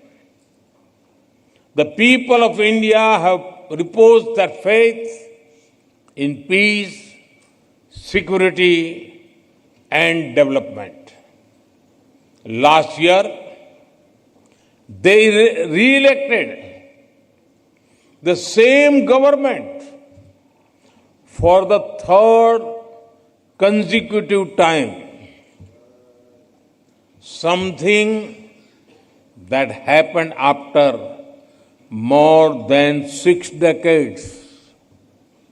Today, India is the fastest growing emerging economy. On the foundations of stable polity and good governance, India will soon be the third largest economy. We already contribute nearly 16% to global growth. Our demography is paying its dividend. India now has the world's third largest startup ecosystem. India is an innovation and technology hub where global companies want to converge. We are recognized as the pharmacy of the world. Indian women today lead in science, space, aviation, and sports. India landed on the moon, and today an Indian is in orbit giving wings to our human space flight mission. और कितना सुखद संयोग है कि भारत के कई गौरव भरे क्षण में अफ्रीका जुड़ा हुआ है। जब भारत ने चंद्रयान के चांद के साउथ पोल पर लैंड किया तो उस दिन भी मैं अफ्रीका में था, और आज जब एक भारतीय एस्ट्रोनॉट मानवता के उज्जवल भविष्य के लिए स्पेस स्टेशन में एक्सपेरिमेंट्स कर रहा है, मैं एक बार फिर अफ्रीका में हूं। Africa has been connected to many of India's proudest moments in space. When India Chandrayaan landed on the moon's south pole, I was in Africa. And today, as an Indian astronaut conducts experiments on board space station for the welfare of humanity, I am once again in Africa. This is no ordinary coincidence. It reflects the deep bond we share, our common aspirations and our shared future. Our development is inclusive. Our growth touches the lives of every Indian. The people of India have resolved to make India a developed nation by 2047, when we celebrate 100 years of independence. As Ghana continues to pursue the path of progress and prosperity, India shall walk with you shoulder to shoulder on this road. Friends, आज global उठा पटक के हर किसी के लिए चिंता का कारण है। ऐसे में भारत का लोकतंत्र आशा की किरण बना हुआ है। उसी प्रकार से भारत की विकास यात्रा ग्लोबल ग्रोथ को गति देने वाली है। विश्व का सबसे बड़ा लोकतंत्र एक ऐसा स्तंभ है जो जितना मजबूत होगा, दुनिया को उतना ही सशक्त बनाएगा। वैश्विक स्थिरता बढ़ाने में योगदान करेगा। In these times of global uncertainty, India's democratic stability shines as a ray of hope. India's rapid progress is a catalyst for global growth. As the world's largest democracy, India is a pillar of strength for the world. A strong India will contribute to more stable and prosperous world.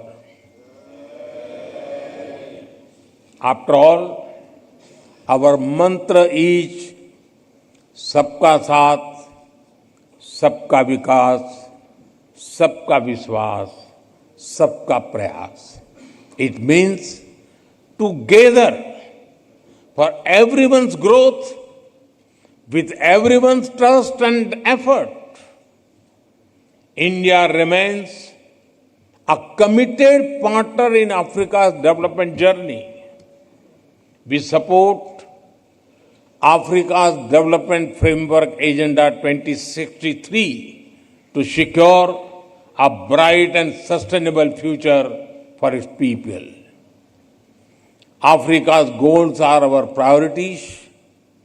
Our approach is to grow together as equals.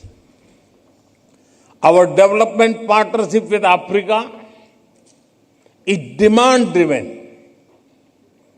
It is focused on building local capacities and creating local opportunities. Our objective is not just to invest, but to empower,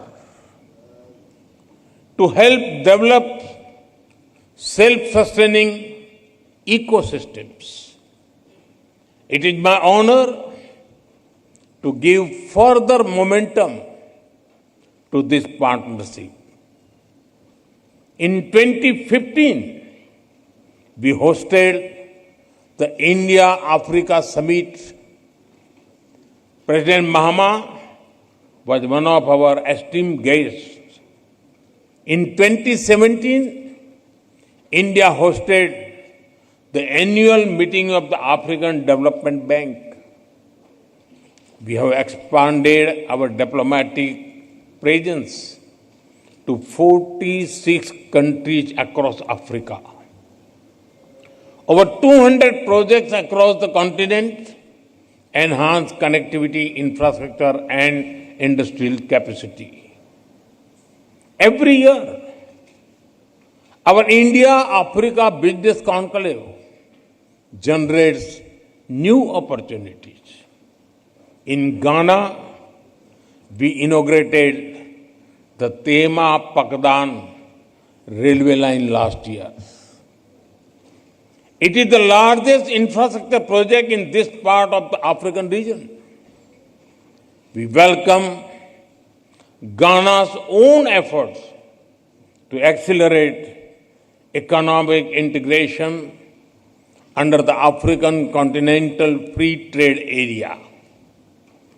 Ghana also holds great potential to become an IT and innovation hub in the region. Together, we will shape a future full of promise and progress. Distinguished members, free and fair elections are the soul of any democracy. It is encouraging to see our electoral commissions working closely together. I am confident that India's Election Commission will be honored to share its experience in conducting the world's largest elections with full trust and transparency. Parliamentary exchanges are also a cornerstone of the relationship between our two democracies. I recall the Commonwealth Parliamentary Association meeting held in Accra in 2023. It welcomed the largest Indian parliamentary delegation to Ghana, including state legislators in India. We deeply value such vibrant dialogue. I welcome the establishment of Ghana-India Parliamentary Friendship Society in your parliament. I propose to further reinforce our parliamentary ties. I invite you to visit the new Parliament of India. You will be able to see the bold steps we have taken to reserve 1/3 of seats in the Indian Parliament and state assemblies for women. You can witness the debate and discussions that are the hallmark of the Indian democracy. I assure you, they are as spirited and passionate as the game of your beloved Black Stars. Friends, India and Ghana share a dream where every child gets opportunities, where every voice is heard, where nations rise together, not apart. Dr. Nkrumah had said, and I quote, "I am not African because I was born in Africa, but because Africa was born in me." Unquote. In the same way, India carries Africa in its heart. Let us build a partnership not only for today, but for generations to come. Thank you. Meda Muwase.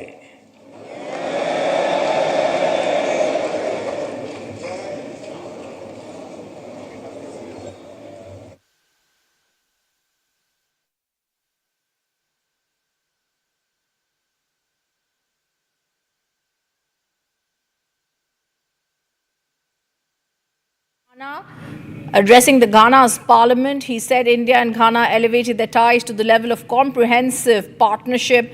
A very touching speech made by the Prime Minister there, where he's spoken of Africa and spoken of Ghana and said histories of India and Ghana bear scars of colonial rule, but our spirits are remaining fearless.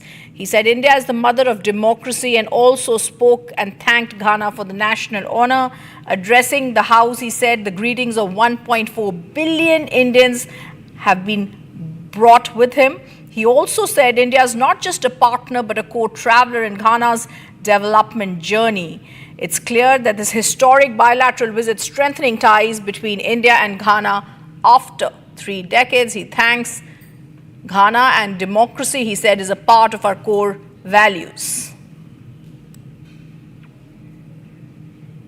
And also he said, I'm deeply honored to be addressing the esteemed House. He said it's a privilege to be in Ghana. It radiates the spirit of democracy, dignity, resilience. As the representative of the world's largest democracy, Prime Minister Modi said, I bring with me goodwill and the greeting of 1.4 billion Indians. Prime Minister Modi says progress cannot come without giving voice to the global South. He says India's philosophy has always been humanity first and the world is one family. As the Prime Minister addresses the Ghana Parliament, there are smiles all over. It seems the chair is now addressing and thanking the Prime Minister for having spoken, welcomed Ghana with open arms, and a very welcome that has been given to Prime Minister Modi. He says India soon to become the 3rd largest economy in the world, where democracy is currently extremely vital, currently contributing 16% to global growth. India, he said, philosophy continues to be humanity first. And he also said and reminded African Union became a member of the G20 when India had its presidency. Prime Minister Modi saying India and Ghana bear scars of colonial rule. That touching speech where Prime Minister Modi addresses Ghana Parliament, coming up once again, where the Prime Minister asserted India's commitment to ties with Africa.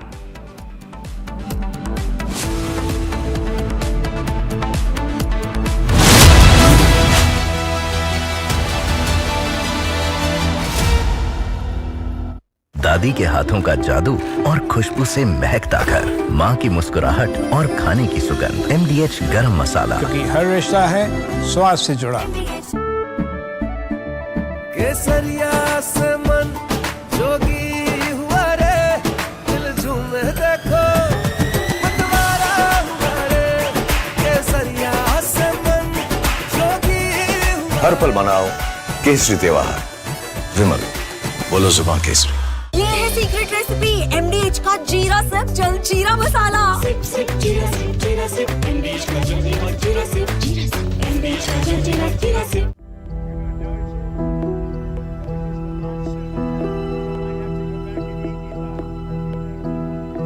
I don't know. I think we'll have to take a look. We might have to put Doge on Elon. You know what Doge is? Doge is the monster that might have to go back and eat Elon. Wouldn't that be terrible? He gets a lot of subsidies, Peter.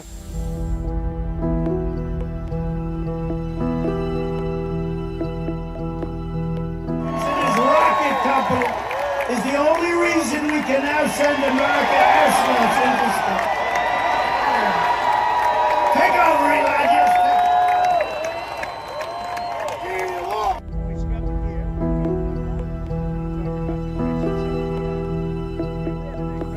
But Elon's very upset that the EV mandate is going to be terminated. And you know what? When you look at it, not everybody wants an electric car. I don't want an electric car. I want to have maybe gasoline, maybe electric, maybe a hybrid, maybe someday a hydrogen. If you have a hydrogen car, it has one problem. It blows up, So I'm going to give that one to Peter.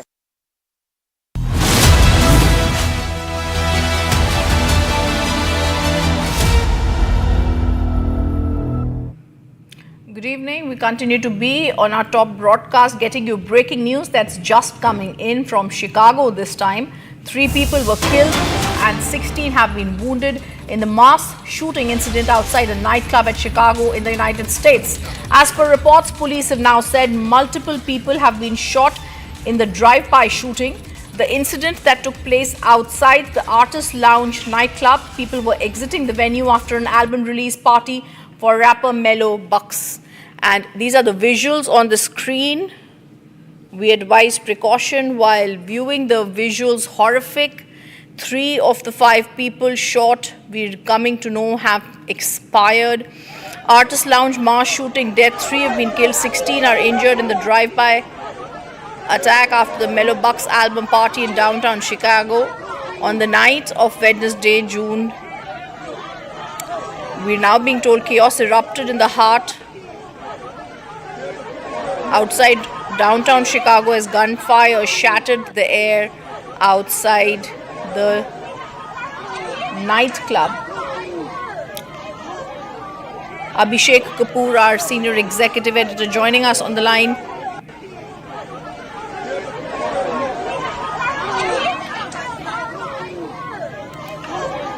And before we go across and get you more details of the Chicago mass shooting, I also want to bring to your attention more news, this time coming from southern Turkey. Wildfires fueled by an extreme heat wave continuing to ravage the region. Local authorities have been working tirelessly to contain the fires that have already left a trail of destruction in Hatay province, which is still reeling from the aftermath of the deadly earthquake earlier this year.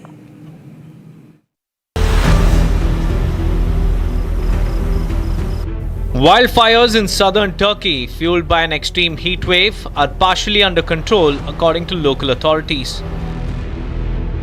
The flames have ravaged parts of Hatay province, leaving large swaths of forest charred and threatening homes. Maalesef çok kötüyüz. Daha depremin korkusunu yenemedik. Şimdi yangın korkusuna girdik. Artık umarım en kısa zamanda toparlanırız. Biraz zor olacak. Çocuklarımız çok feci korktu. Bunları sağa sola gönderdik. Sırf görmesinler diye. Biz yani 2 gündür nöbet tutuyoruz evimizde. Sırf yani çünkü yangın 2 günden beri devam ediyor. Ve buralara gelmez diye temenni ettik ama maalesef biz de yaşadık. Over 1,400 people were evacuated as a precaution. A separate blaze in western Turkey forced the temporary closure of Izmir airport. Meanwhile, firefighting efforts continued with helicopters and aircraft dropping water on flames and smoldering forest land in the provinces of Izmir and Manisa. Hatay is also reeling from the devastating impact of the February 6 earthquake, which left over 53,000 dead and destroyed countless buildings. Residents whose homes were already destroyed by the quake are now facing the terror of wildfires. Zaten biz deprem yaşamışız. Depremden sonra buraya geldik, kendimizi barınmak için bir konteyner yaptık. Ve bu şekilde aynı şeyi yaşadık diyebilirim. Yani. Çocukluğumun tabiatı gitti. Ben bunu sabahleyin daha yukarıdan bir dumanlar esti. Aslında normalde önlem alınsaydı, o yeteri kadar uçaklar gelseydi bir şekilde bu kadar zarar görmezdi bu güzel tabiatımız. Yani bu açıdan çok üzgünüz. Çocukluğumuzun anısı gitti. Çocukluğumuzun şeyi gitti.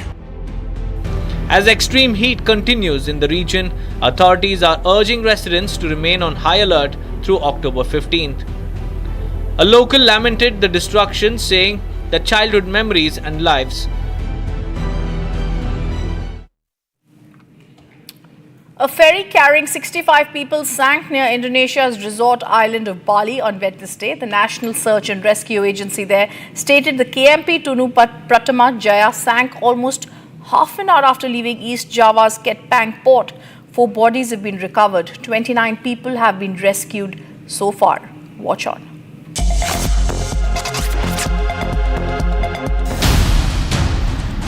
A ferry carrying 65 people sank near Indonesia's resort island of Bali just before midnight on Wednesday. The KMP Tunu Prathama Jaya was bound for Bali's Gilimanuk port, a 50-kilometer trip. However, it sank almost half an hour after leaving East Java's Ketapang port. According to the National Search and Rescue Agency, the ferry carried 53 passengers and 12 crew members. Additionally, it carried 22 vehicles including 14 trucks. According to reports, 29 people have been rescued, 4 bodies have been found, and the rest are still missing. 9 boats, including 2 tugboats and 2 inflatable boats, are being used for the search operation. The rescue boats are battling waves up to 2 meters high in the overnight darkness.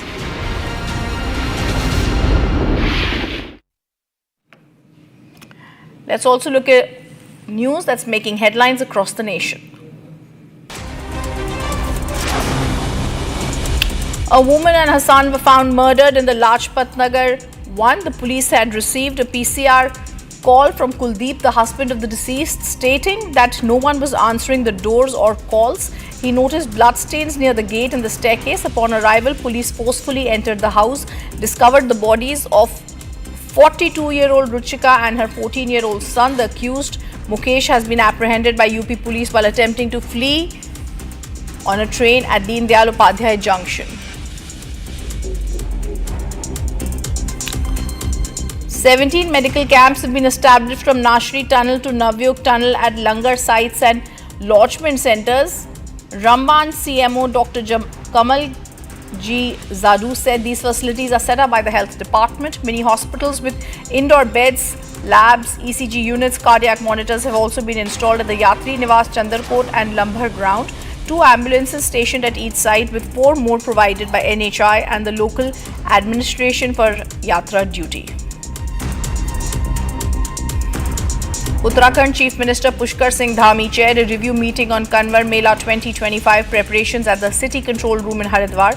Senior officials including the Chief Secretary, DGP were present. Uttarakhand Chief Minister has held a review meeting regarding this. All top officials including Chief Secretary attended it.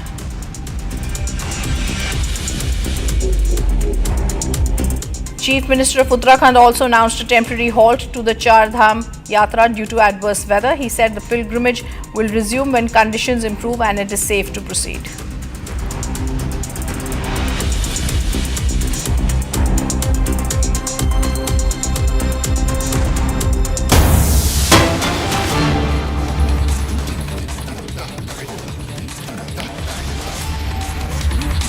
And there is breaking news that's now coming in. I'm going to also go across to get more details on that to my colleague.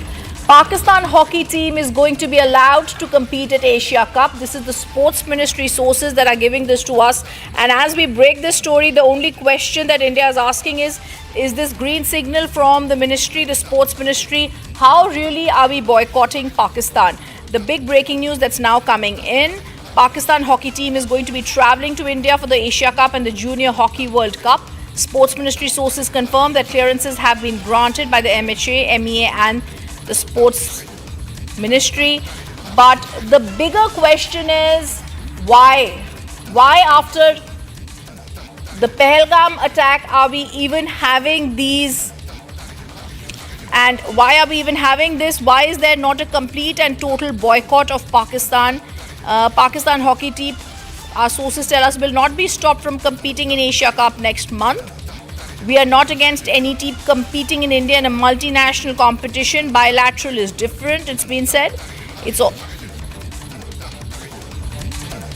Let me also go across to Rakshita. Rakshita, what sort of bilateral talks are we talking about here? Give us more details about what's been said. Well, the green signal, of course, indeed has been given with him. What we understand is that because of the Olympic Charter. Now, we have to understand that India could be at a loss if they disallow Pakistan to travel or compete in tournaments that are being hosted.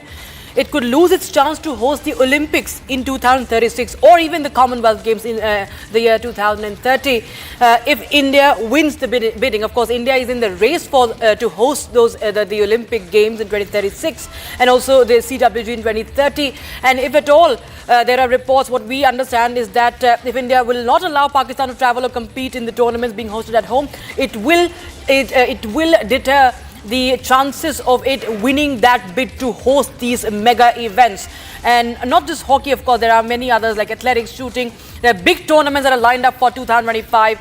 And if the precedent is set in hockey, it will somewhere affect India's chances. We understand the sentiments, of course. There is a lot of talk about the Cricket Asia Cup as well, as there were reports floating in Pakistani media. Let me be very clear. Pakistani media was claiming that India is going to participate in Asia Cup. And of course, there will be an encounter between India and Pakistan in that Asia Cup, which has not gone down well with the Indian fans, with the people of India. We've seen on social media there has been a lot of backlash against the BCCI, but however there's no confirmation from the BCCI yet as far as the Cricket Asia Cup is concerned. But yes, what we understand is that as far as hockey is concerned, Pakistan will be given a green signal, and this will continue. Pakistan hockey team will travel to Asia Cup. This is the report that we are getting in right now as per sources. So Pak hockey team to participate in the Asia Cup, and they will not be stopped from competing in next month's Asia Cup.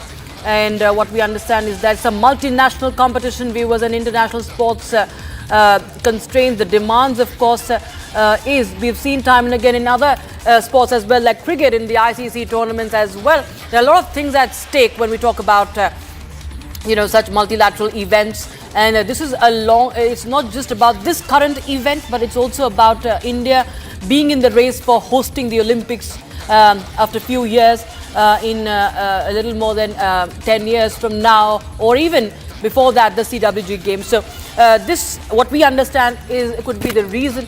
This is not official yet, but remember the tournament is scheduled to be held in Bihar's Rajgir from the 27th of August and 7th of September. So this is the update we have. Meanwhile, the BCCI, as far as the Cricket Asia Cup is concerned, is yet to confirm if it's going to participate. But yes, Pakistan team being allowed for Asia Cup. We've seen for the World Cup as well, Pakistan team had been given the clearance, and it did it did visit India. The Pakistan cricket team we saw for the multinational event. So this, of course, is going to be controversial in the aftermath of the Pahalgam terror attack. The ties between the two countries have been completely destroyed. They're at the nadir, and that's also an understatement, of course. But Cricket Asia Cup is going to be held in UAE. That's also controversial. If India, there are calls for India to even back out from that, not forget the India versus Pakistan clash, but not play in Asia Cup at all. And that, of course, will affect the coffers also, because India is the giant in Asia. If we talk about hockey, this is another piece of information that we are getting. So there's a lot of speculation, and there's a lot of, of course, sentiments that are now, of course, on the boil because what has happened between India and Pakistan in the past few months, the Pahalgam terror attack. Even before that, the ties have not been great either. And there have been always calls for the boycott of Pakistan to be isolated. The terroristan should be isolated in sports or any other field. But what we know is that as far as sports is concerned, right now there are a lot of constraints, and it seems that Pakistan will be given this go ahead.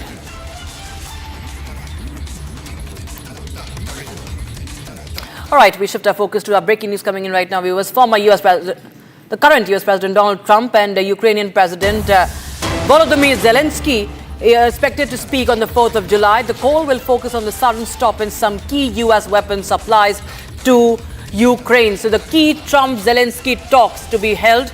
And remember, we've seen that there are a lot of speculations about this so-called deal that Trump had been teasing about for the longest time. Donald Trump and Zelensky had also met recently in that multinational event, in that one of those global forums.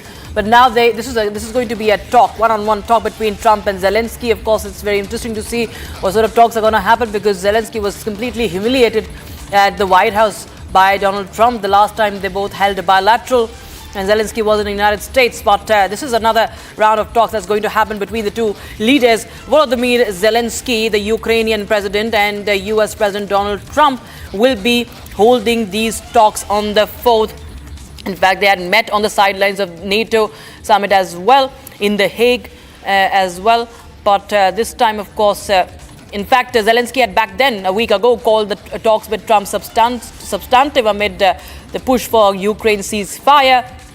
But now, this is the latest we have, that there's going to be a meeting between Donald Trump and Zelensky. They may hold talks amid the halt in weapons supplies, and there might be a phone call between the two leaders, and this is what is in the works.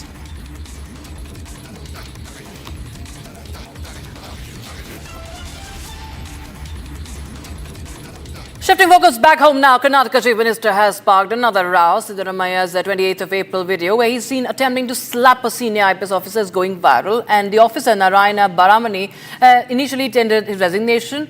He, in fact, wished for voluntary retirement, and now he has expressed his unwillingness to withdraw his resignation, saying that it's a matter of dignity.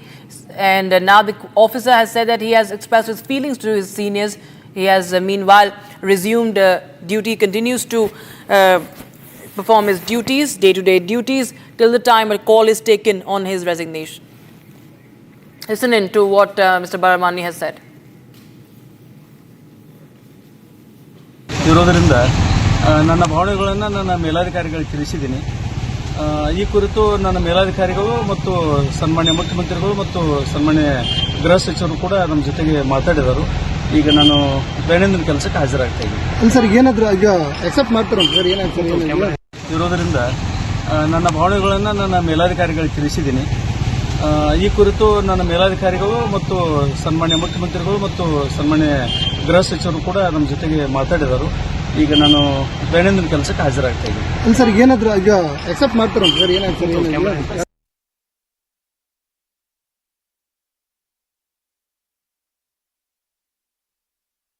To the other story we're tracking for you, the Enforcement Directorate has made big claims in the National Herald case now that was being heard in the court today. And in fact, this is the money laundering case.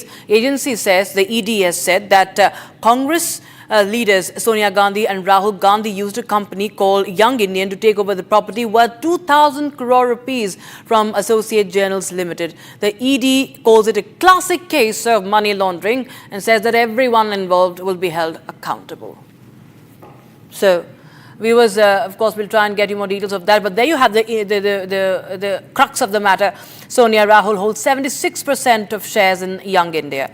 And the ED says that Sonia and Rahul Gandhi are liable. They have spun the money there It's abuse of position by Sonia Gandhi in the AJL deal. Not just that, she's also liable as the director of Young India. And we also have the reaction of the Additional Solicitor General of India, Bilateral. Listen in. I have completed my arguments, subject to my rejoinder. The other side was to argue at 2:30, but it was inconvenient, so they've asked time till tomorrow, which the court has agreed. I made out a case that it's an absolutely fabulous case as far as taking of cognizance is concerned. It's an open and shut case. Sir, you made a submission before the court today that Young India is a vehicle, a paper entity that was used. What was this and what your submission mentioned? You are all present in the court. Young Indian was used for the purpose of usurping properties worth almost 2,000 crores of AGM. That's our case. And it's documented. It's an open and shut case. I have completed my arguments, subject to my rejoinder. The other side was to argue at 2:30, but it was inconvenient, so they've asked time till tomorrow, which the court has agreed. I made out a case that it's an absolutely fabulous case as far as taking of cognizance is concerned. It's an open and shut case. Sir, you made a submission before the court today that Young India is a vehicle, a paper entity that was used. What was this and what your submission mentioned? You are all present in the court. Young Indian was used for the purpose of usurping properties worth almost 2,000 crores of AGM. That's our case. And it's documented. It's an open and shut case. Now, a window frame of a Goa to Pune SpiceJet flight came loose mid-air, but the cabin pressurization remained normal. Passenger safety was not compromised as per the airline, but the flight SG10080 is now under scanner. It was on its way to Pune from Goa when the window frame nearly popped out, sending passengers into a frenzy. A video captured by a passenger showed the loose window frame as the plane was mid-air. And now, in fact, the DGCA has also summoned SpiceJet officials and sought the maintenance sheet of the aircraft of the flight as well.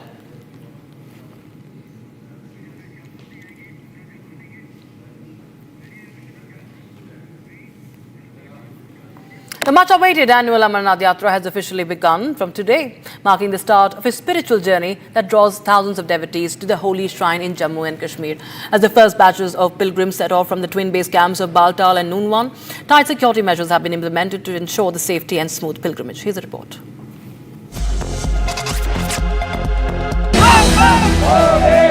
The annual Amarnath Yatra began this morning. The first batches of pilgrims set off from the twin base camps in Bilateral and Nunwan. The Yatra started early morning from the twin tracks, the traditional 48-kilometer Nunwan-Pahalgam route and the 14-kilometer Bilateral route. The batches of pilgrims, including men, women and sadhus, left from the Nunwan base camp in Pahalgam and Bilateral base camp in Sonmarg area of central Kashmir's Ganderbal at the first light of the day. Bholenath को देखने जा रहे हैं। बहुत अच्छा लग रहा है क्योंकि सदियों से हमारा परंपरा रहा, यही समय में अमरनाथ का शिवलिंग बने। पूरा देश से, विश्व से, मैंने कल देख रही थी हमारे होटल में, बाहर देश से बहुत लोग हैं।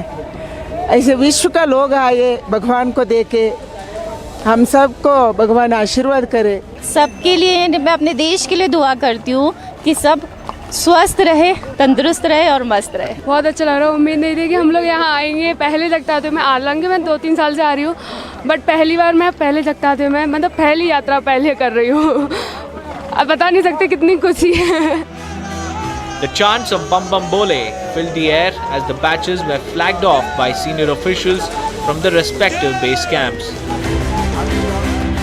They will pay obeisance at the cave shrine, which houses the naturally occurring ice lingam formation. Stringent security arrangements have been put in place for the smooth conduct of the yatra. Thousands of security personnel from the police, CRPF, Indo-Tibetan Border Police and other paramilitary forces have been deployed to ensure security. Aerial surveillance will also be carried out. And now, viewers, it's time to take a quick look at some more stories making news from across the country. This is Bharat in 2 minutes. A woman and her son were found murdered in Lajpat Nagar 1. The police received a PCR call from Kuldeep, the husband of the deceased, stating that there was no one answering the door of the calls. He also noticed blood stains near the gate and staircase. Upon his arrival, police forcefully entered the house and discovered the bodies of 42-year-old Ruchika Sevani and her 14-year-old son Krish. The accused is a 42-year-old Mukesh. He has been apprehended by UP police while attempting to flee on a train at Deen Dayal Upadhyay Junction. 17 medical camps have been established from Nashri Tunnel to Navyug Tunnel at Langar sites and lodgement centres. Ramban CMO Dr. Kamal G. Zadu has said that these facilities are set up by the Health Department. Mini hospitals with indoor beds, labs, ECG units and cardiac monitors have been installed at the Yatri Nivas, Chandrakot and Lambar ground. 2 ambulances are stationed at each major site, with 4 more provided by the NHAI and the local administration for Yatra duty. Chief Minister Pushkar Singh Dhami chaired a review meeting on Kanwar Mela 2025 preparations at the City Control Room in Haridwar. Senior officials, including the Chief Secretary and the DGP, were present. Uttarakhand Chief Minister Pushkar Singh Dhami has held a review meeting regarding the preparations for the Kanwar Mela at the City Control Room. Chief Minister Pushkar Singh Dhami also announced a temporary halt to Char Dham Yatra due to the adverse weather. He said that the pilgrimage will resume when conditions improve and it is safe to proceed.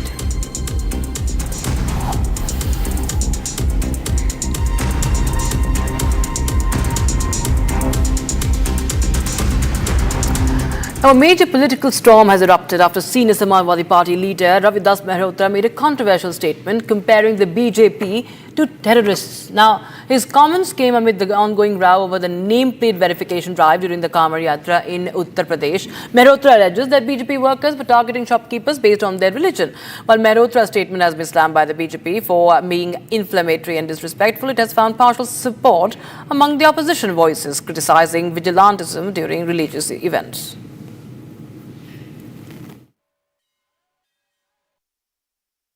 कि पश्चिम बंगाल में निकल रही है कांवड़ यात्रा और कांवड़ यात्रा में जो लोग दुकान लगाते हैं उनसे उनकी जाति और धर्म पूछा जा रहा है और यहाँ तक कि उनकी पैंट खुलवा करके देखा जा रहा है कि ये किस धर्म के हैं। पूरे प्रदेश के अंदर जो पीडीए समाज है इसका भाजपा की सरकार उत्पीड़न कर रही है, धर्म और जात के नाम पर अन्याय कर रही है।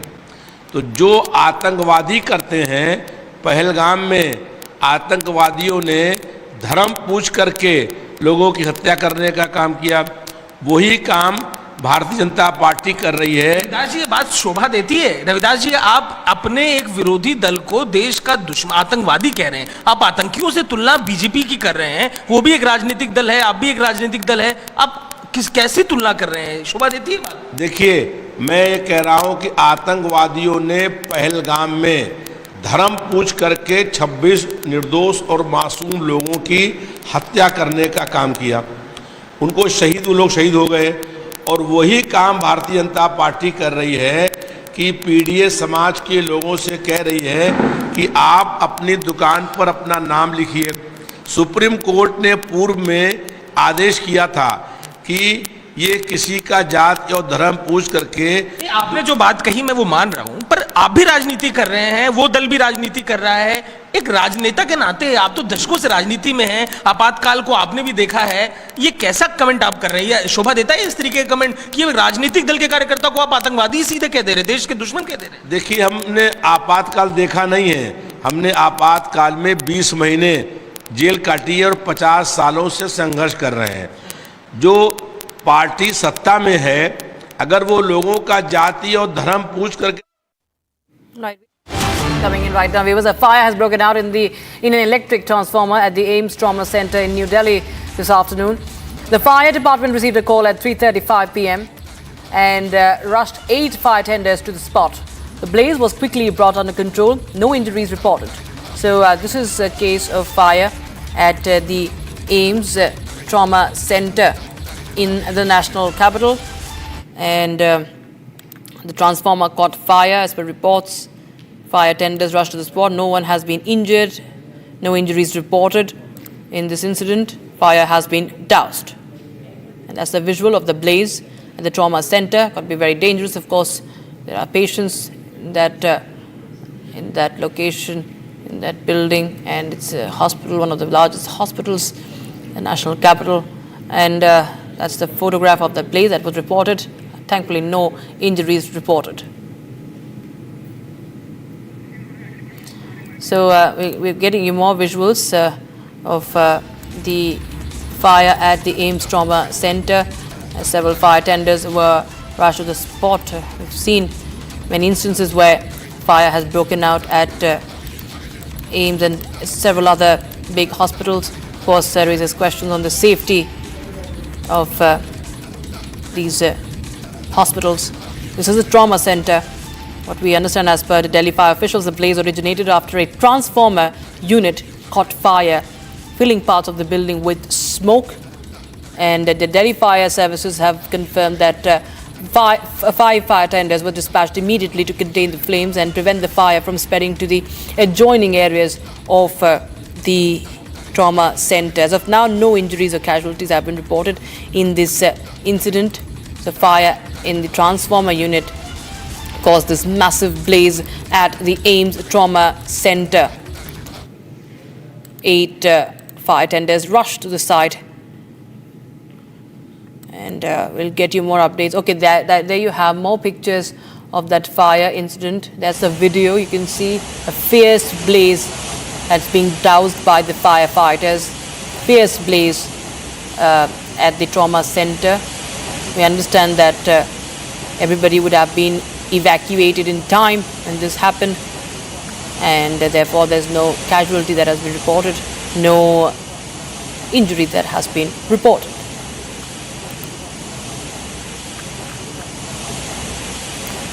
The call was received by the firefighting service at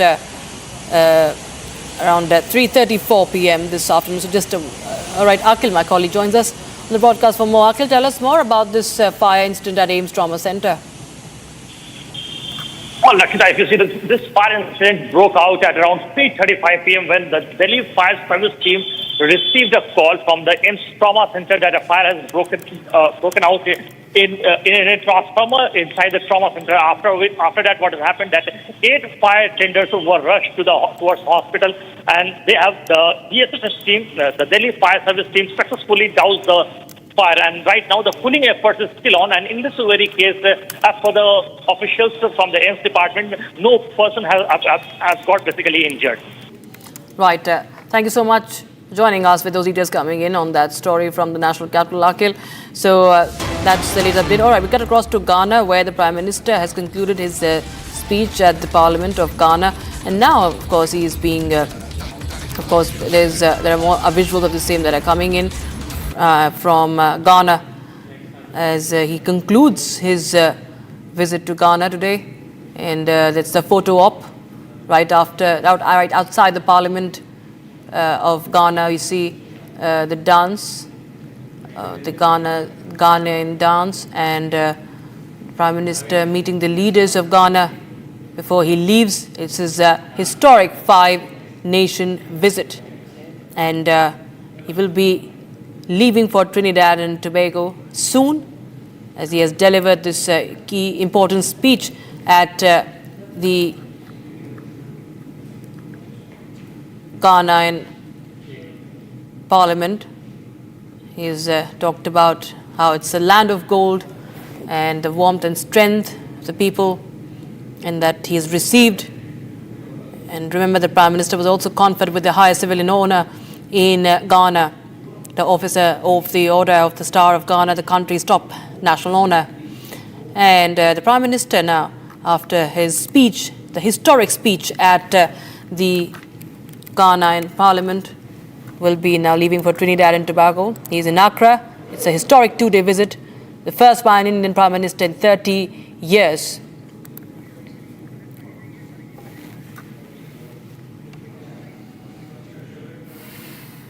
All right. Now, in southern Turkey, wildfires fueled by extreme heat wave continue to ravage the region. Local authorities have been working tirelessly to contain the fires that have already left a trail of destruction in one of the province, which is still reeling from the aftermath of the deadly earthquake earlier this year. Here's more.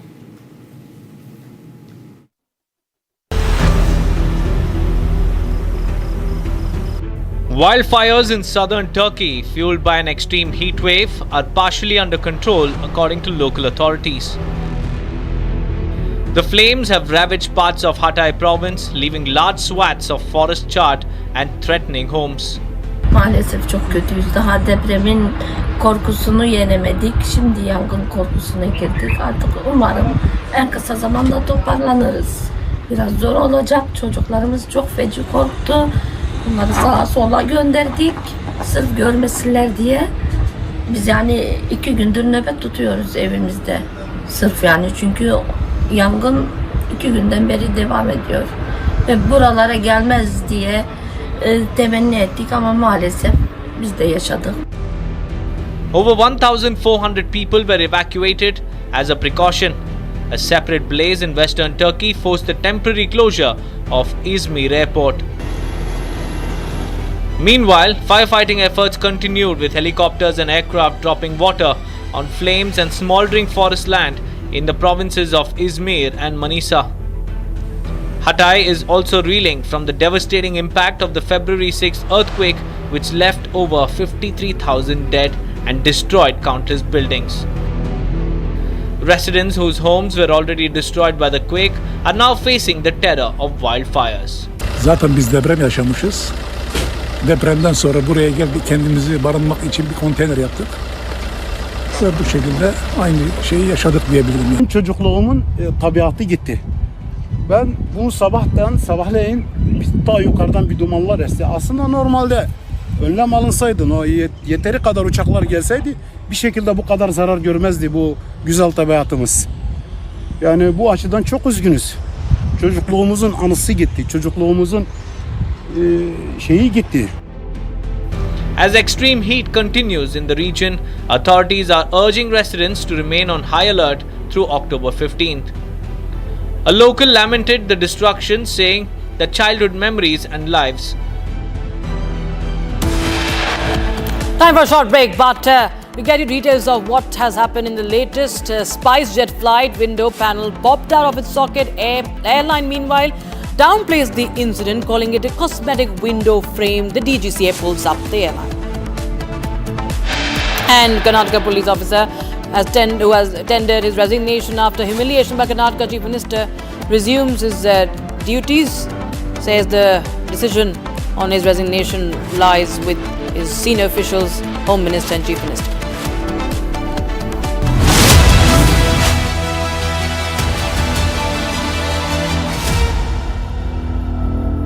Secret recipe MDH का जीरा SIP जल जीरा मसाला SIP SIP जीरा SIP MDH का जल जीरा SIP MDH का जल जीरा सिप केसरिया से मन जोगी हुआ रे दिल झूमे देखो मतवारा हुआ रे केसरिया से मन जोगी हुआ हर पल मनाओ केसरी त्योहार विमल बोलो जुबान Kesari.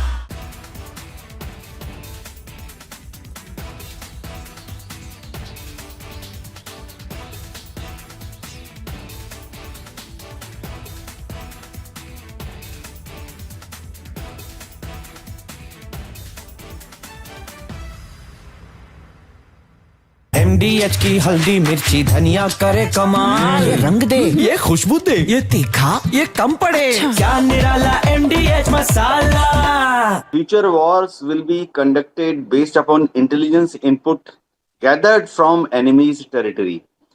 Suppose there is a war with Pakistan or China or even Indian Ocean region, then we have to know what exactly Pakistan is doing in depth, what they are doing towards their military assets, which are closer to Afghanistan border, closer.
सस्ते वाले दाल मसाले स्वाद हुआ बेकार। MDH की हल्दी मिर्ची धनिया करे कमाल। ये रंग दे, ये खुशबू दे, ये तीखा, ये कम पड़े। क्या निराला MDH मसाला।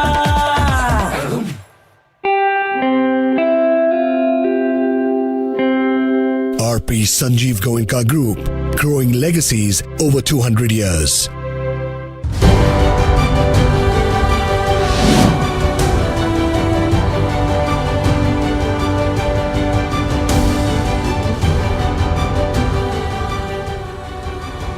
प्रधानमंत्री जी ने PM आवास योजना बहुत बड़ा प्रोग्राम चलाया।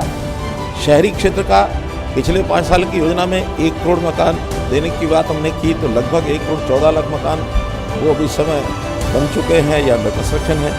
नई 5 साल की योजना में भी 1 करोड़ मकान और दिए जा रहे हैं।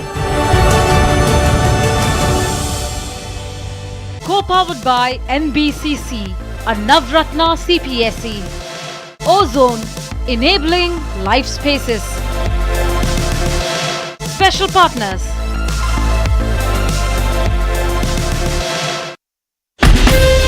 From Asia's largest news headquarters, setting the agenda for Bharat.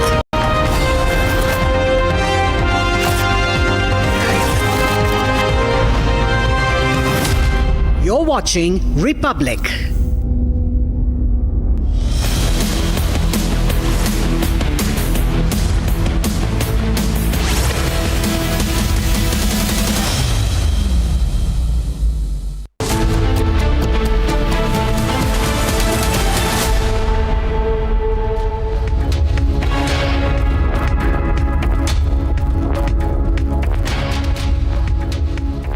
Welcome to this Thursday edition of 5 p.m. Live and Breaking. After Air India, it seems it's the turn of SpiceJet now to give its passengers midday scare with a window falling in, not falling out. But still, is it a case of maintenance lapse or an absence of oversight? That's our focus. As also important development on the sports front, whether India is going to allow Pakistan to come in to play Asia Cup hockey.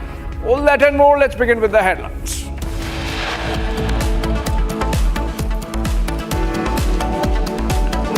Sports Ministry sources say Pakistan hockey team will travel to India for Asia Cup next month.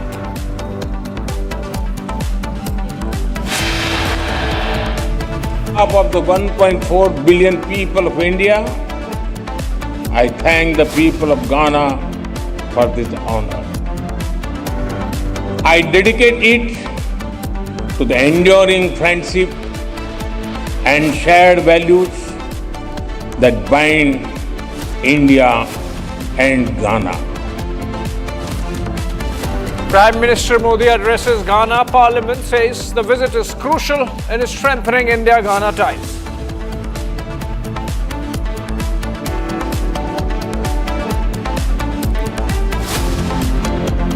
SpiceJet flight window panel pops out of its socket. Airline downplays incident, calls it cosmetic window frame. DGCA pulls up SpiceJet.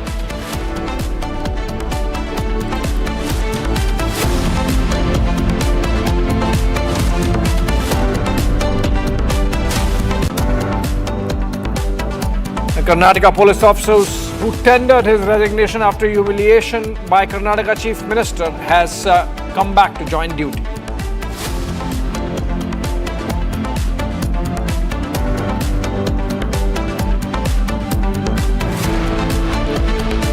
Bengal BJP gets a new chief, Samik Bhattacharya appointed president.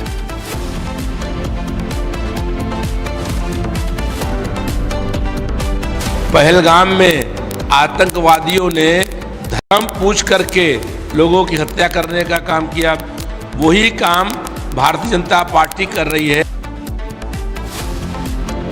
After ST Hassan, another SP leader insults Hindu faith, Republic questions Ravidas Mehrotra.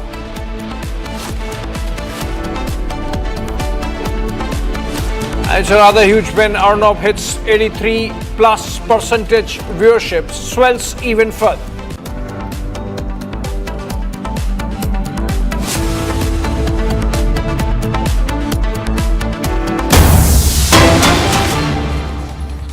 Right, we are beginning with the breaking news development coming in from the sports front. Pakistan hockey team will be allowed to compete in the next month's Asia Cup in India. A source in the sports ministry has said.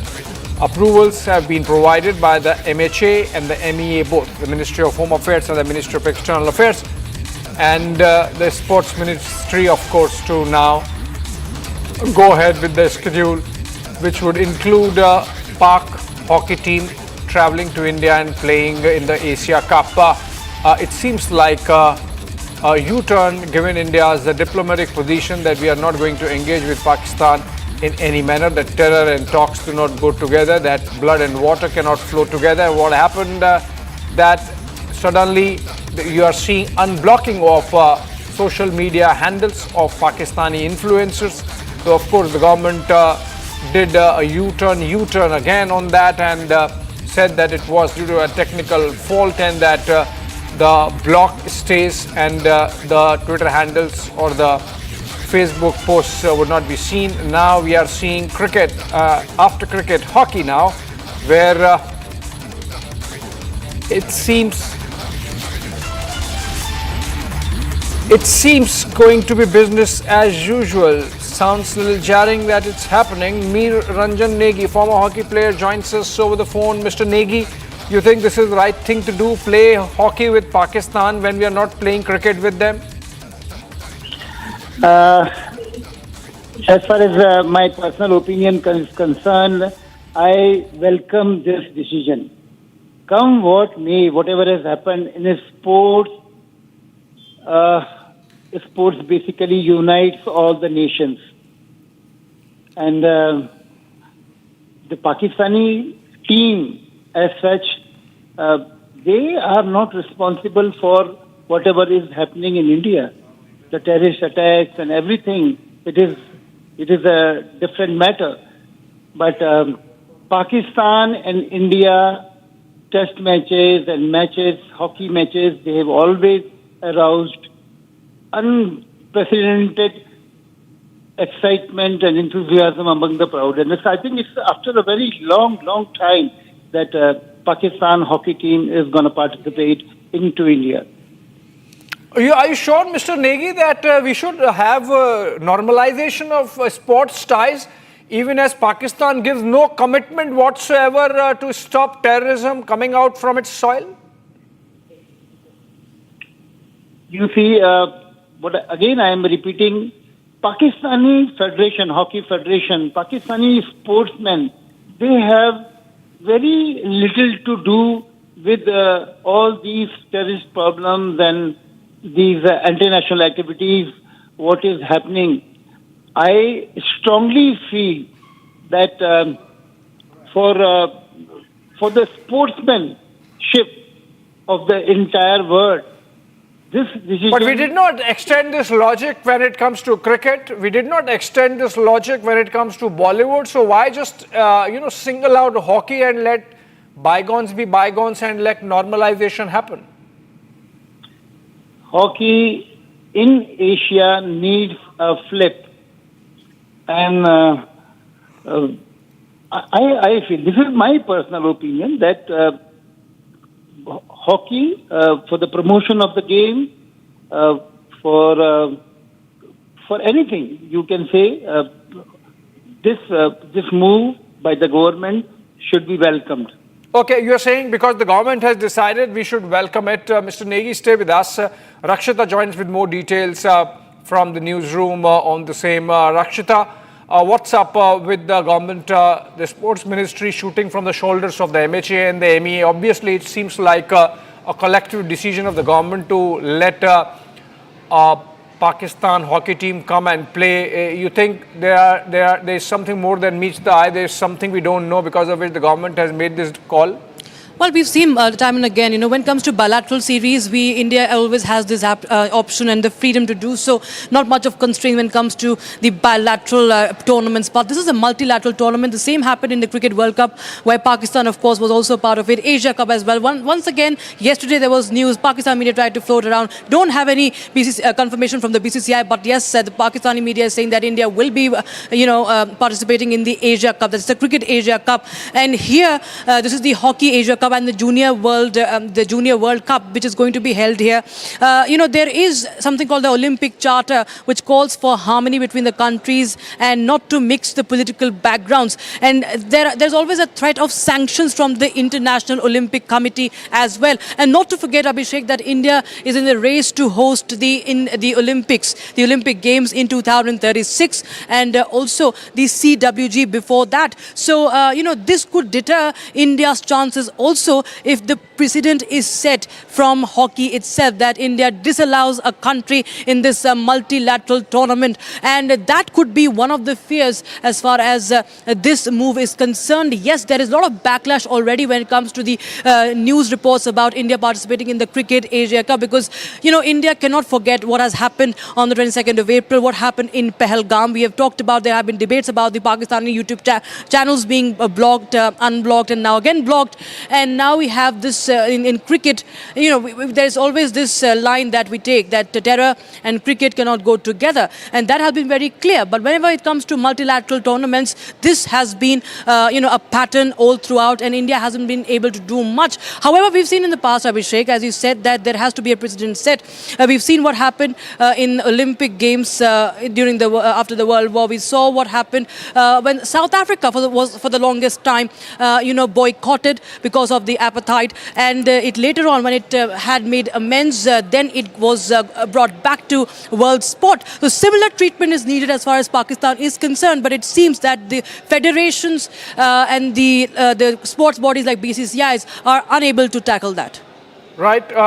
Does that mean, Rakshita, then that because in cricket, India has tremendous clout on the ICC through the BCCI, and that is the reason why in cricket we can get away with whatever we want, but in the case of hockey, perhaps we are not that powerful yet, and that's why maybe we are concerned about the global reactions and the possibility of our decision to boycott Pakistan impacting other options of hosting similar championships, and that's why our hands are constrained? Well, in cricket also, we haven't had the choice of, pulling out of tournaments or disallowing a team.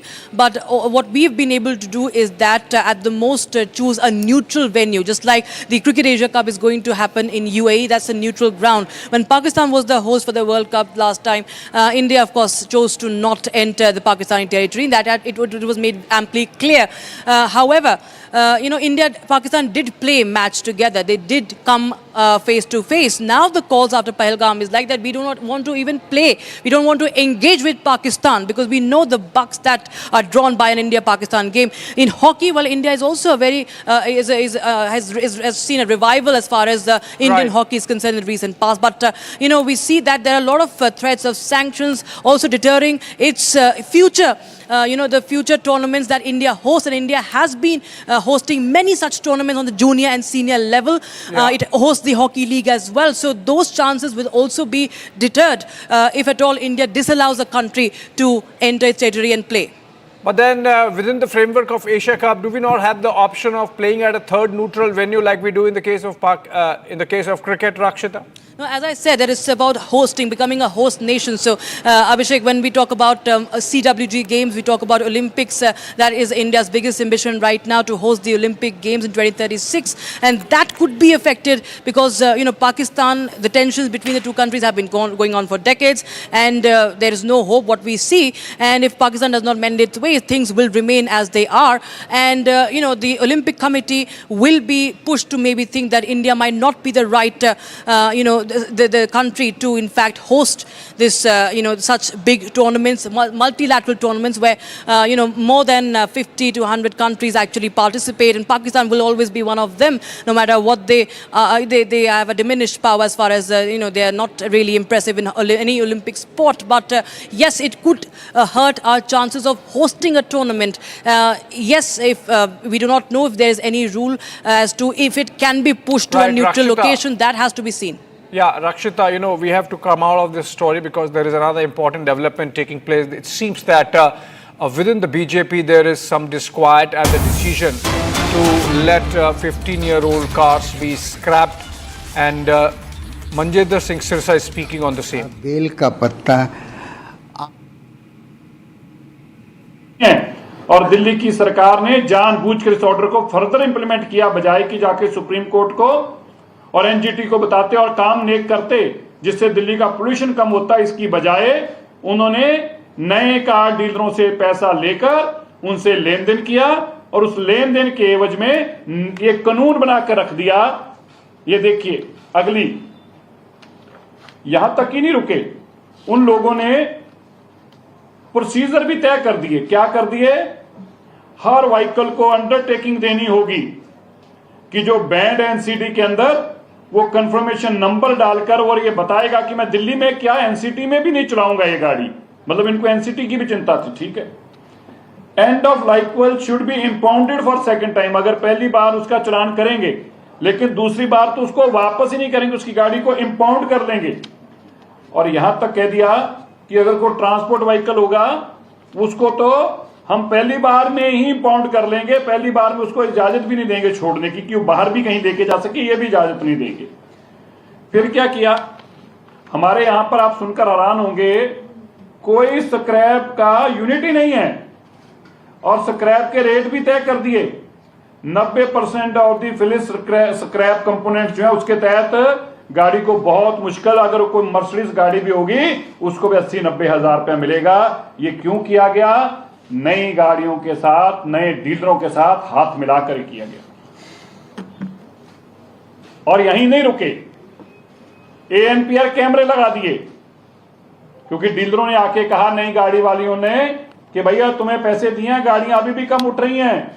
बोले अच्छा, हम और उठाते हैं, हम ये करते हैं कैमरे लगा देते हैं पूरी दिल्ली के अंदर। पूरी दिल्ली में कैमरे लगवा दिए और कैमरे लगाकर उनके माध्यम से चुन चुनकर अब गाड़ियों को हटाया जा सके उसका इंतजाम किया गया। और पर्दे के पीछे क्या कहा जाता है बार बार कि सुप्रीम कोर्ट ने कहा, एनजीटी ने कहा। कभी किसी ने पूछा भाई सुप्रीम कोर्ट एनजीटी को तुमने जाके बताया कि दिल्ली और देश के अंदर अगर बाकी जगह पर मान्य नहीं है कानून तो हमारे पे लागू क्यों हो रहा है?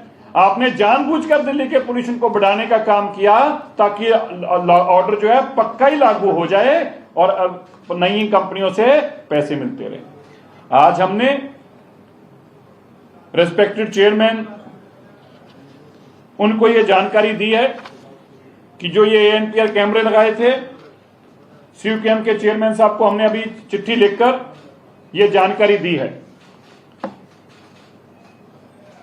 उनको हमने बताया कि जो एएनपीआर कैमरेस लगाए हैं ये रोबोट सिस्टम नहीं है, अभी तक इनके अंदर बहुत सारे चैलेंजेस हैं। मैं बताना चाहता हूं पढ़कर। While the automated number plate recognition system cameras have been installed at most of the fuel stations, the system lacks the requisite robustness required for such crucial system. Some of them they are crucial issues related to technological glitch, camera placement, sensors not working, speakers manipulation. ये speakers भी manipulated हैं, ये भी कोई चल नहीं रहे, कोई बोल रहा है कोई नहीं बोल रहा, ये माल फंक्शन एक अलग से है। इसके साथ ही सेंसर्स की प्लेसमेंट, ये सब चैलेंजेस हैं। इसके साथ साथ ये इंटीग्रेटेड भी नहीं है, एनसीआर के डेटा के साथ अभी तक इंटीग्रेटेड भी नहीं हो पाए। इसके साथ साथ एंड ऑफ व्हीकल जो है इसमें एक और चैलेंज आ रहा है हमें, वो है कि एचएसपी जो हाई सिक्योरिटी रजिस्ट्रेशन प्लेट्स हैं इनमें से भी जो जिन पे नहीं है उनको ये आइडेंटिफाई नहीं कर रहा। पेट्रोल पंपों पे झगड़ा हो रहा है कि भाई ये भी 10 साल से पुरानी गाड़ी है, तुम इसको क्यों नहीं छेड़ रहे। तो ये एक नई बीमारी वहां पर खड़ी हो गई क्योंकि जो एचएसआरपी प्लेट्स नहीं है उनको ये आइडेंटिफाई नहीं कर पा रहा। इसके साथ ही इसमें एरर्स भी आ रहे हैं और इसकी इंप्लीमेंटेशन में दिक्कतें और चैलेंजेस भी हैं। हमने यह भी बताया कि किस तरह से गुड़गांव, फरीदाबाद और गाजियाबाद और बाकी एनसीआर के अंदर भी ऐसा कोई कानून अभी तक लागू नहीं हुआ। अगर कोई दिल्ली में नहीं फ्यूल मिलेगा तो उसको जाके गुड़गांव में, फरीदाबाद से ले लेगा। तो इसका लाभ कैसे होगा? इसका लाभ तभी होगा जब इसको रोबस्ट सिस्टम किया जाए और सारी जगह पे बराबर किया जाए। हमने बताया कि दिल्ली की सरकार पोल्यूशन के लिए बहुत तेजी से कदम उठाए हैं, डस्ट मिटिगेशन के कदम उठाए हैं, फ्यूल पोल्यूशन के लिए हमने काम किया है, हमने PM 2.5 को कम करने के लिए काम किया है। हमने बताया कि किस तरह से दिल्ली की सरकार इस साल 70 लाख से ज्यादा पेड़ लगाने जा रही है। हमने बताया कि किस तरह से PUC जो पोल्यूशन अंडर कंट्रोल सर्टिफिकेट है उसको हम और मुस्तैदी से जानकारी ले रहे हैं, थर्ड पार्टी उसकी जानकारी लेके, पिछली सरकार ने जो स्कैंडल उसमें भी किया था उस तरह का कुछ ना हो, उसके लिए भी हमें पक्का कदम उठा रहे हैं। हमने ये भी बताया मैंडेटरी किया गया हाई राइज बिल्डिंग्स के अंदर एंटी स्मोक गन्स लगाई जा रही हैं और उनको मैंडेटरी कर दिया गया है। हमने बताया कि किस तरह से दिल्ली की सारी पीडब्ल्यूडी की सड़कें जो हैं वो मैकेनिकल रोड स्वीपर के माध्यम से अब साफ की जाएंगी ताकि PM 2.5 डस्ट जो है पार्टिकल्स ना बने, और साथ में इनके साथ एंटी स्मोक गन और वाटर स्प्रिंकलर्स भी इंटीग्रेटेड होंगे ताकि दिल्ली के वातावरण को और स्वच्छ किया जा सके। हमने जानकारी दी कि 500 स्क्वायर मीटर से ऊपर की जितनी भी कमर्शियल हो, रेजिडेंशियल हो, कोई भी कंस्ट्रक्शन है उसको मैंडेटरी कर दिया, उसको हमारी 14 नॉर्म्स को लगाना, पूरा करना, और साथ में हमारे दिल्ली पोल्यूशन कंट्रोल के पोर्टल के ऊपर अपने आप को रजिस्टर करना ताकि वहां पे भी PM 2.5 को रोका जा सके, वो ना बढ़े, नॉर्म्स के मुताबिक रहे। हमने बताया कि हम प्रिवेंटिव कदम उठा रहे हैं एंड ऑफ लाइफ व्हीकल्स के लिए। कैसे? हम जल्दी ये सिस्टम डेवलप कर रहे हैं जिससे एंड ऑफ लाइफ व्हीकल से पहले एडवांस में उनको जानकारी दी जा सके, 1 महीना पहले, 3 महीने पहले, ताकि उनको पता हो कि उन्होंने अपनी गाड़ी को यहां से रिमूव करना है, दूसरे स्टेट में अगर ले जानी है। ये सारी जानकारी का भी हमने सिस्टम बनाया और दूसरे स्टेट से ऐसी गाड़ियां ना आए, नेबरिंग स्टेट्स के अंदर भी हम इस माध्यम से, टेक्नोलॉजी के माध्यम से उनको जानकारियां देंगे।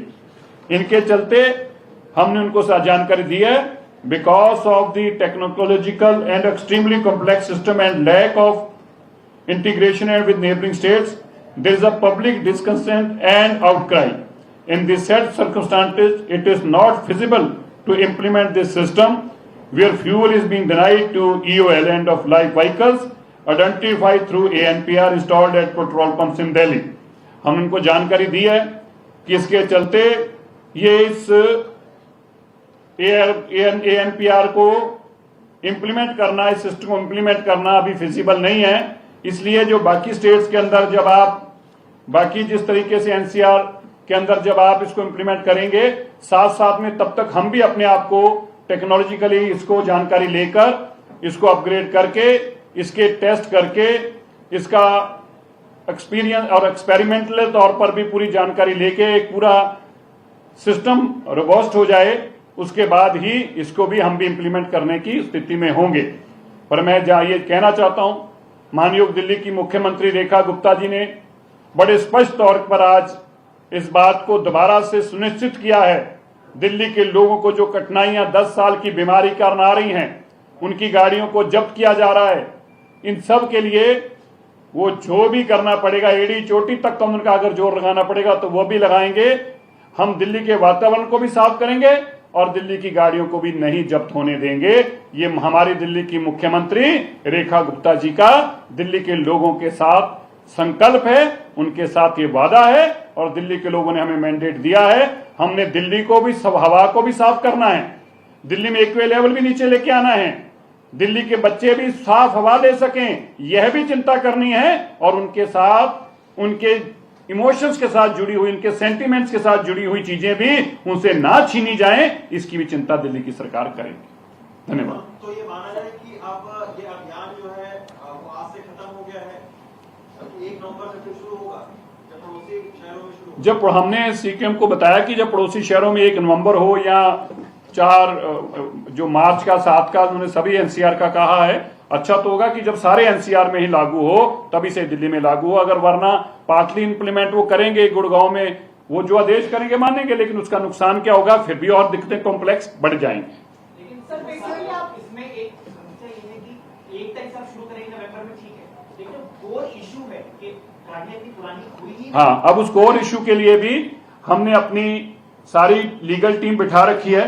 हम ये देख रहे हैं इस ऑर्डर को इंप्लीमेंट कराने के लिए अरविंद केजरीवाल जी ने क्या क्या साजिशें रची, किस किस तरह से इन साजिशों के रचते के तहत कोर्ट ऑर्डर आते गए और ये कभी उसकी अपील में नहीं जाते थे, क्यों नहीं गए, ये सारी चीजें हम खंगाल रहे हैं। हम ये ऐसा भी इसमें समाधान ढूंढ रहे हैं कि हम जब कोर्ट पे, CQM पे ये जानकारी दें कि हम पोल्यूशन कम कर रहे हैं, तब हम यह भी उनसे सुनिश्चित करा सकें कि गाड़ियों की उम्र के हिसाब से नहीं, गाड़ियों को पोल्यूशन के हिसाब से बैन किया जाए, उनकी एज को डिफाइन करते हुए बैन ना किया जाए, उनकी पोल्यूशन की क्या कैपेसिटी है उसको देखते हुए बैन किया जाए। इस तरह की भी जो है हम अपने सिस्टम को दुरुस्त करने के लिए और ऐसे जानकारी देने के लिए रास्ता बना रहे हैं।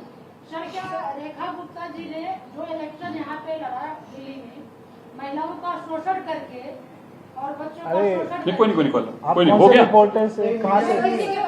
कोई नहीं को बोले, ठीक है जी, कोई छोड़ दो, कोई नहीं, ठीक है, हाँ महिलाओं का अगर शोषण हुआ, अच्छा चोरी हो गया, ठीक है, आप चुप जाइए, हाँ madam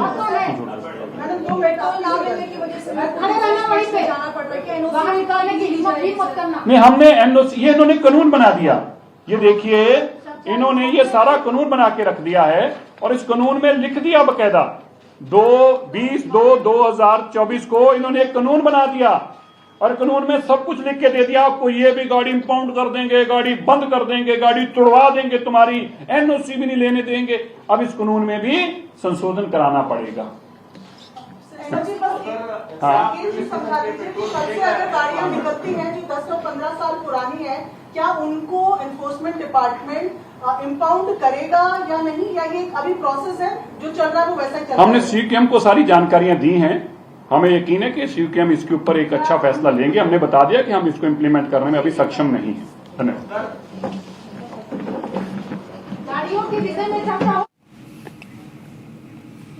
All right, it's clear that the Delhi government is on the back foot on the issue of phasing out or scrapping of old vehicles, including those of diesel within 10 years and those of petrol within 15 years. That's something which faced or attracted a lot of backlash and discontent from the masses, and so it seems that the Delhi government, they're reading the tea leaves, and Minister Sirsa now coming out in that long press conference and assuring that the government is having a relook at the policy, and that they would people in the national capital region would not need to scrap their vehicles within 10 and 15 years. That's also going to be our focus on the other side of a short break.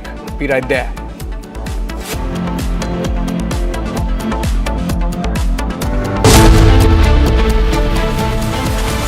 Hi, this is Chef Ranveer Brar. Guarantee you brilliance on behalf of IIHM. MDH की हल्दी मिर्ची धनिया करे कमाल, ये रंग दे, ये खुशबू दे, ये तीखा, ये कम पड़े, क्या निराला MDH मसाला।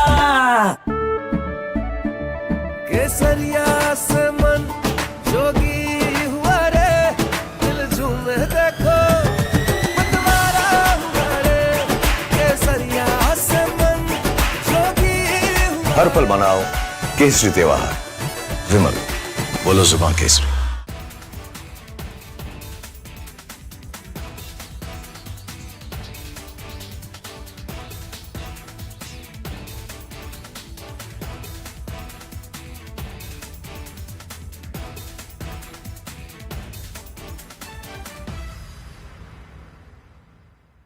सीक्रेट रेसिपी MDH का जीरा सिप जल जीरा मसाला। सिप सिप जीरा सिप MDH का जल जीरा सिप MDH का जल जीरा SIP.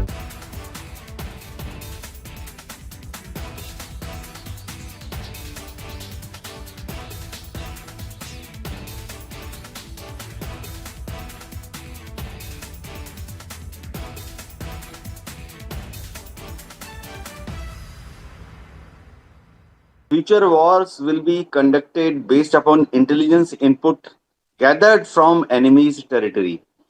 Suppose there is a war with Pakistan or China or even Indian Ocean region, then we have to know what exactly Pakistan is doing in depth, what they are doing towards their military assets, which are closer to Afghanistan border, closer to Iran border.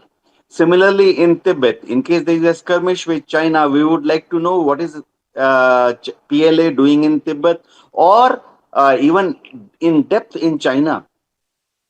Similarly, in case there is a war, Pakistan Navy or PLA Navy may operate from Indian Ocean region to cause damage to our coastal installations, both military as well as civilian. So we would like to know well in advance what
MDH की देगी मिर्च, देगी मिर्च का तड़का, अंग अंग फड़का। MDH की देगी मिर्च। केसरिया से मन जोगी हुआ रे, दिल झूमे देखो मतवारा हुआ रे। केसरिया से मन जोगी हुआ। हर पल मनाओ केसरी त्योहार। विमल, बोलो जुबान Kesari.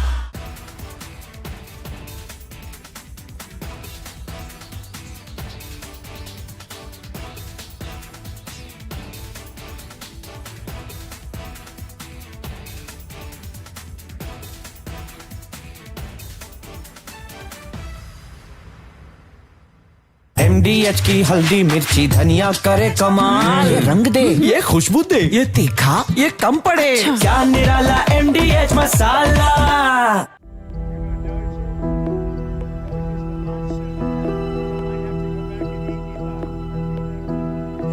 I don't know. I think we'll have to take a look.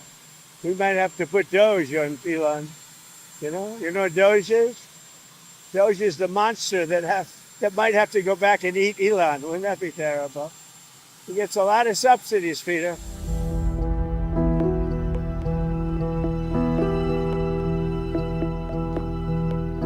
His rocket company is the only reason we can now send America astronauts into space. Take over, Elon.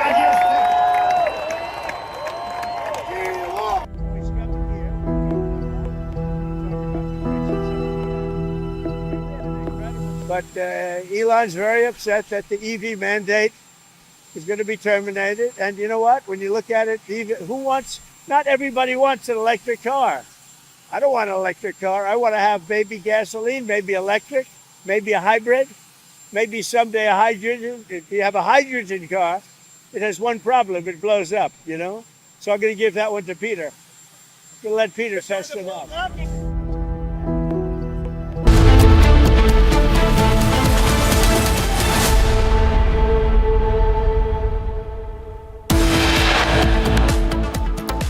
Pakistan hockey team allowing to be compete in big breaking news coming in. Sports Ministry sources say Pakistan hockey team is travelling to India for the Asia Cup.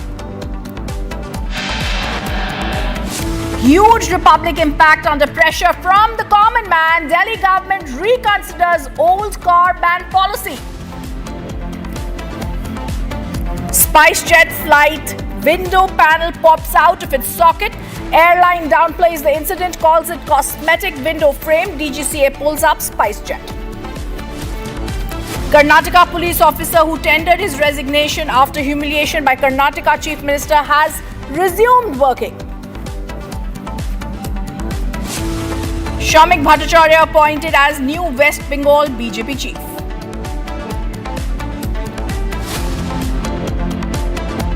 Pahalgam में आतंकवादियों ने धर्म पूछ करके लोगों की हत्या करने का काम किया, वही काम भारतीय जनता पार्टी कर रही है। After ST Hassan, another SP leader insults Hindu faith. Republic questions SP leader Ravidas Mehrotra. And it's another huge win. Arnab hits 83.6% viewership, swells even further.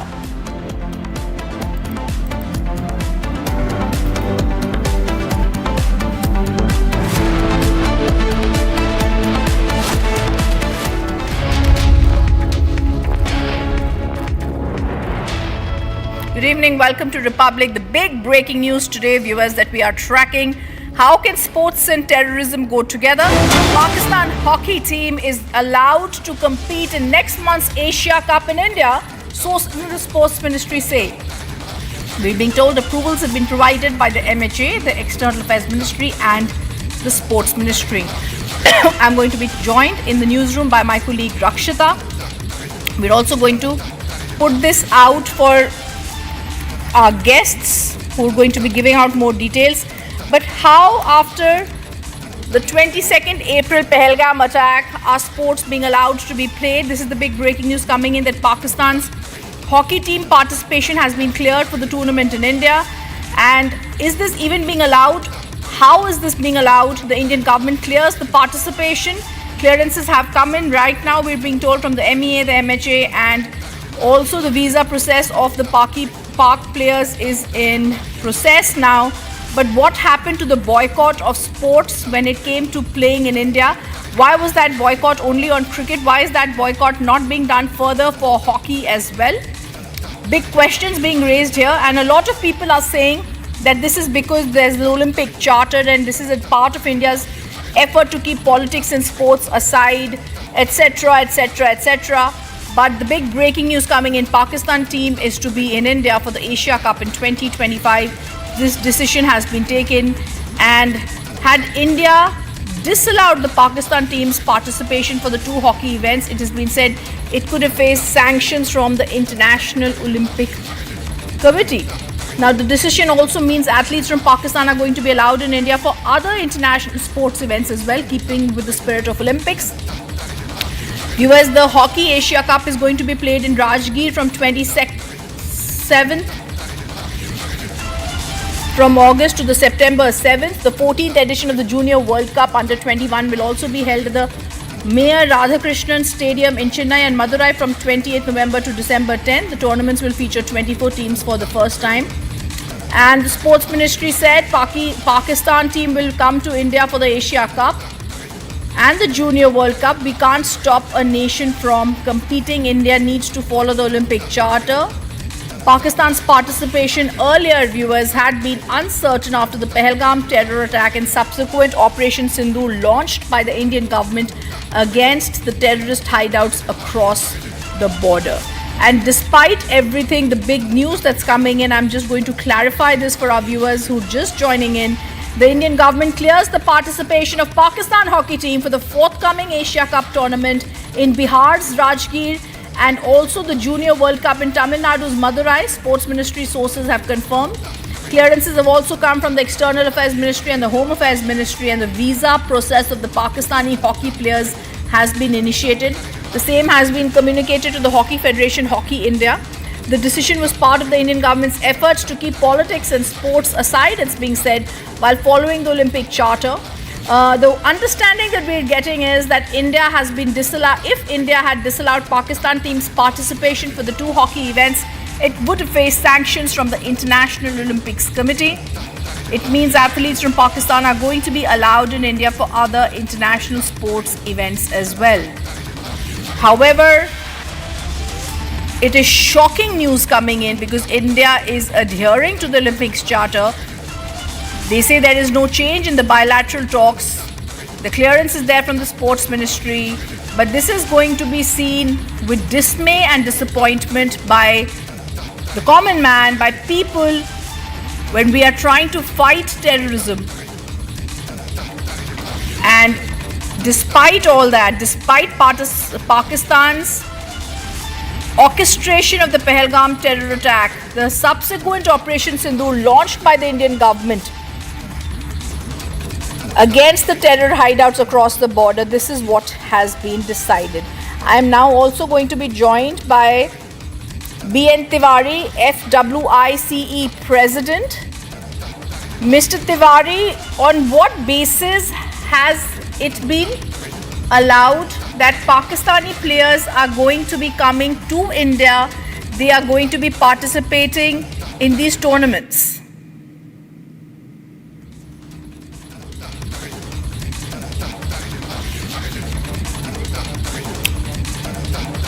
The big breaking news that's coming in, and it's also being stated that international sports demands we cannot back out from competing.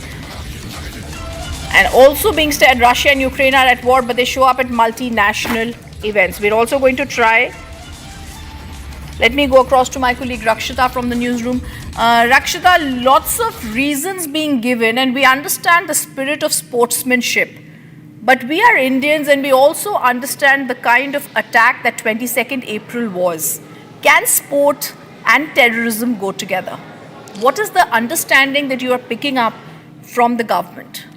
Well, we've seen that, the sources tell us that in bilateral tournaments, one can take those decisions, but it's a different case when it comes to multinational tournaments. There's, of course, this same old talk about harmony and keeping politics away. But politics, we're doing a disservice when we mention the word politics, isn't it? Rather, because this is about the lives of those 26 innocents who have been lost in that dastardly terror attack in Pahalgam. And Pakistan has been doing this time and again. For decades, India has not engaged bilaterally with Pakistan in sports as well.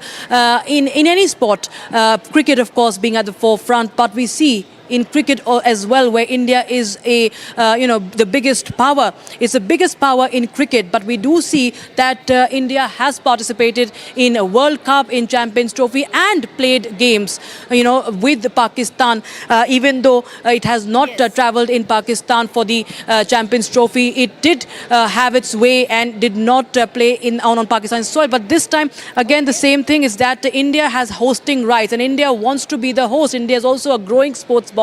It is seeing the revival of hockey as well. The Junior World Cup is also coming up. That also will be hosted in India around September and also later in the year. And also the Champions Trophy is going to happen in Bihar. And India does not want to hamper its future hosting rights of any tournament, even as big as the Olympics to 2026. So India, of course, is keeping many things in mind.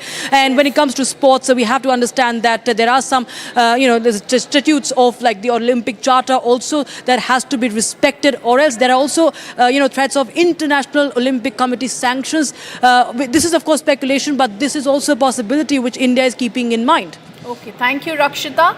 I'm also going to go across to sports journalist Himanshu Chaturvedi, who's joining us. Himanshu, how are you looking at this? Can sports and terrorism go together? Well, I'm very shocked on what has happened here. I think I've been advocating in your channel and other channels. It's absolutely not a done thing. You can't have Pakistan coming to India and play.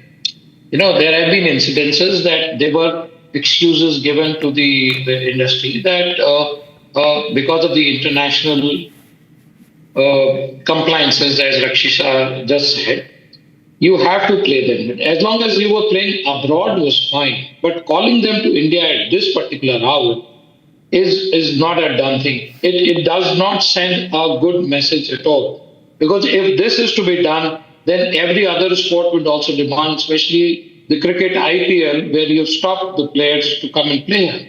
So this opens a door of controversies, and it raises a lot of question mark of the people sitting at the helm of affair.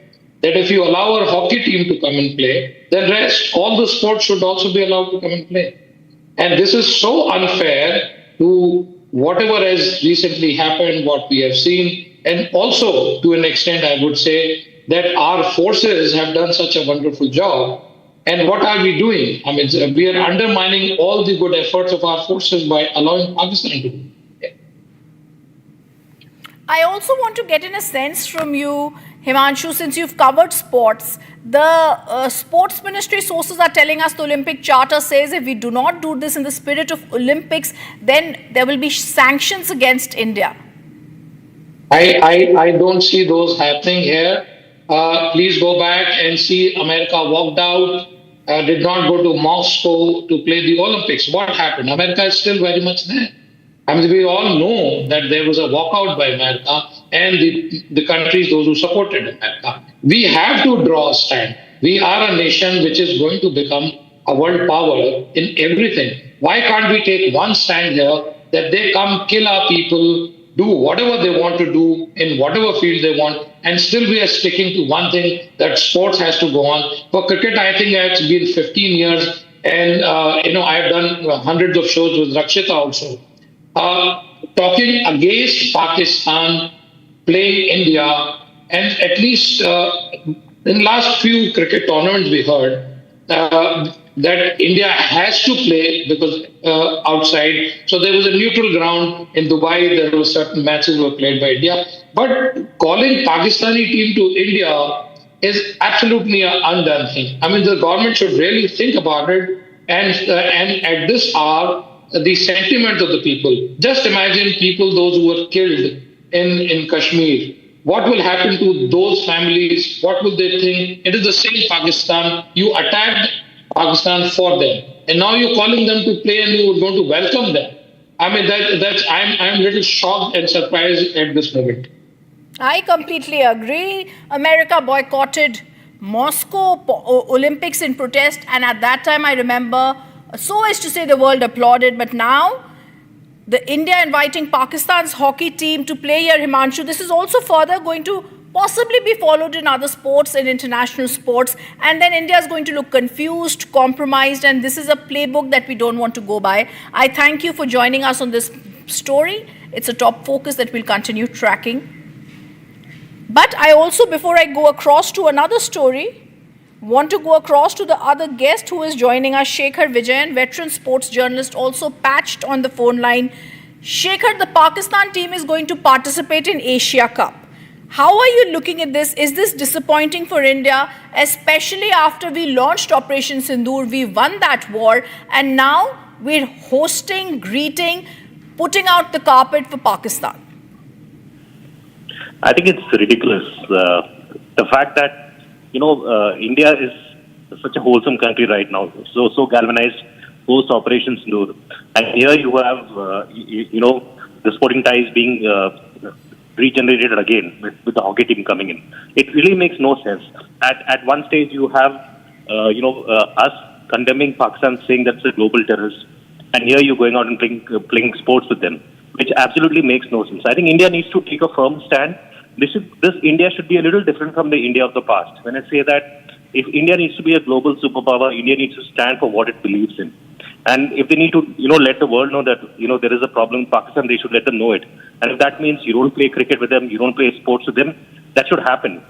I just feel that, what the Indian public thinks and what the government thinks are a complete contrasting nature with each other. Because here, post-Operation Sindoor, there was a sense of unity. There was a sense of camaraderie amongst India. Everybody felt that, there was a villain, which was Pakistan, and that's the reason why the war happened. But now, post all this, again, you're having sporting ties.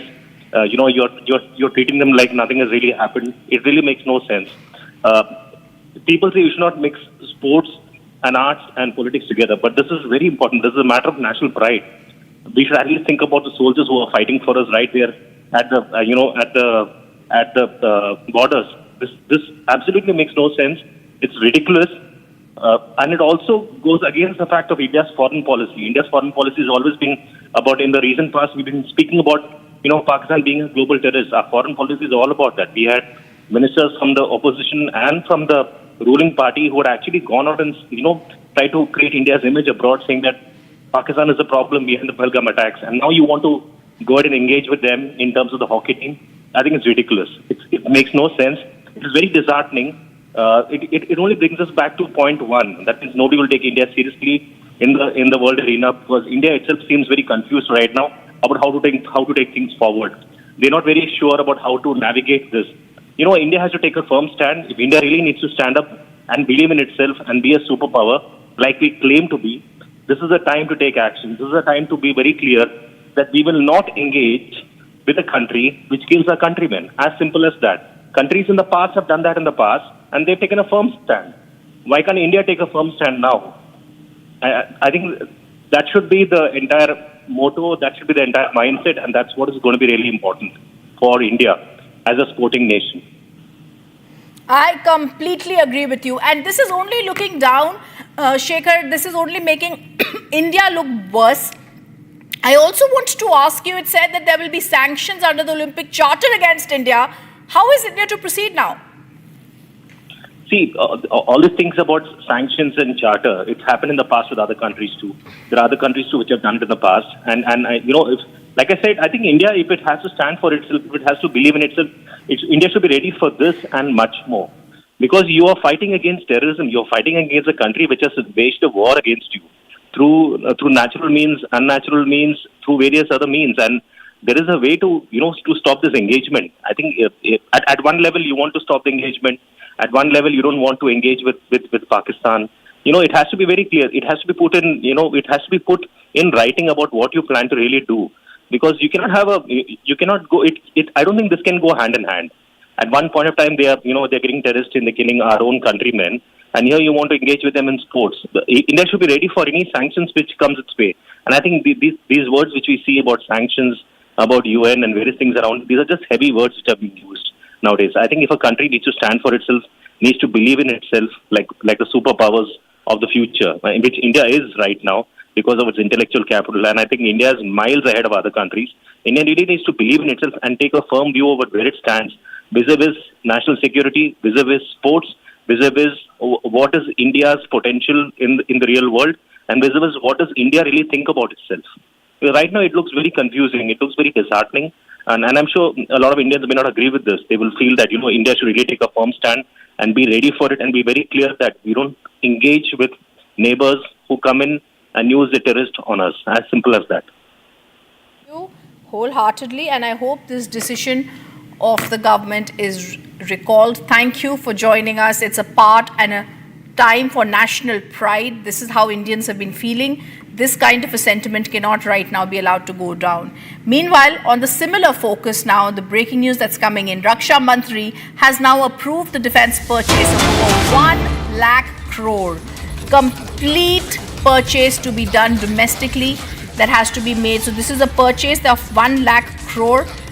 Complete purchase to be made domestically. This is a defense purchase that has been approved.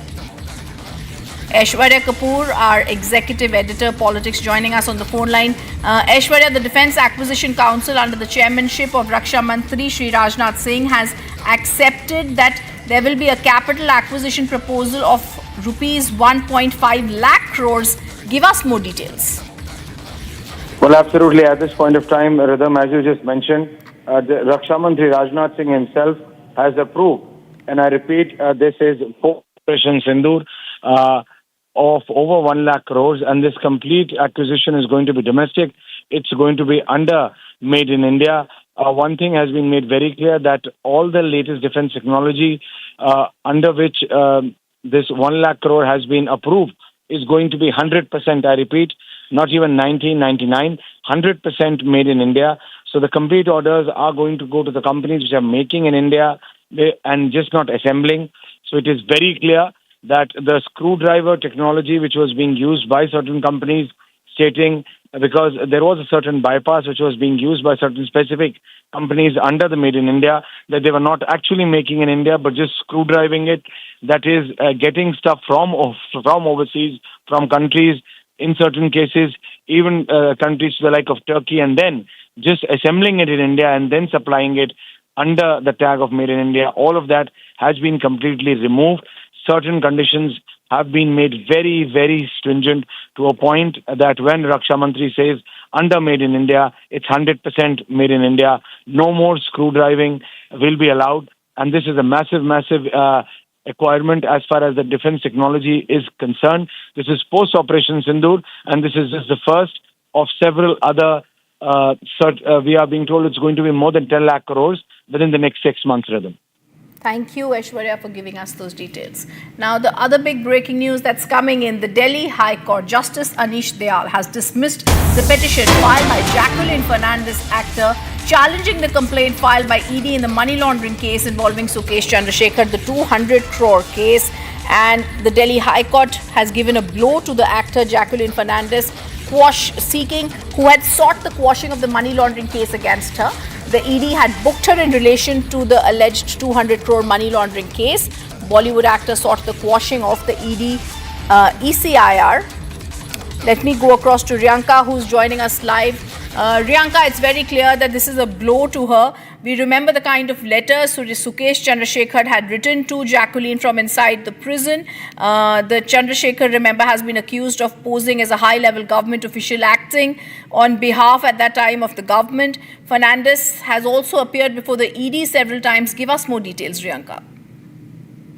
Well, we know that this case has been going on for quite some time now. There have been several summons, and Jacqueline Fernandez also appearing before the agency multiple times. And now what we understand that the Delhi High Court has given a big setback to Bollywood actor Jacqueline Fernandez, as it has dismissed her petition, which she eventually sought to quash the rupees 200 crore money laundering case against her.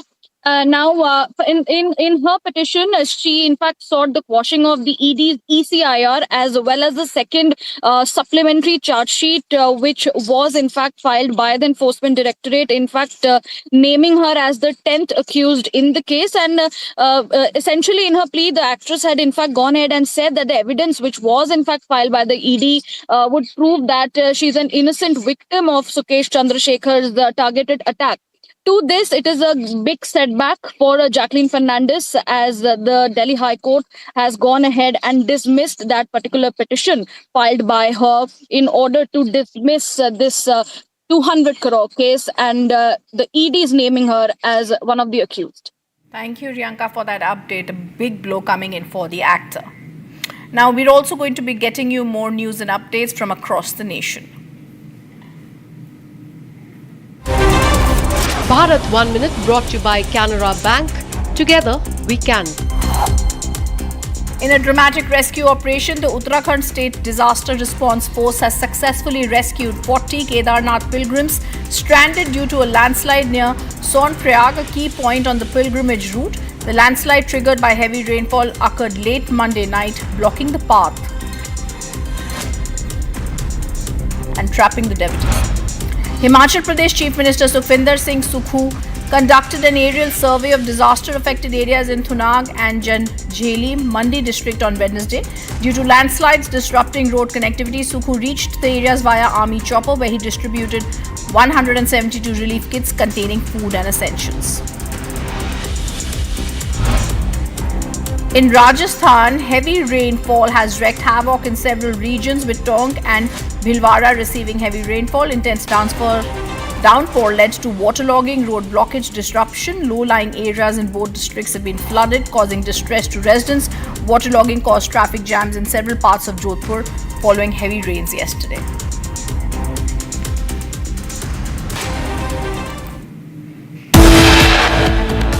And coming up after a short break, SpiceJet flight window panel pops out of its socket. The airline downplays the incident, calling it a cosmetic window frame. The DGCA pulls up SpiceJet. And we're also going to tell you more details. Karnataka police officer who tendered his resignation after humiliation by Karnataka Chief Minister has resumed working.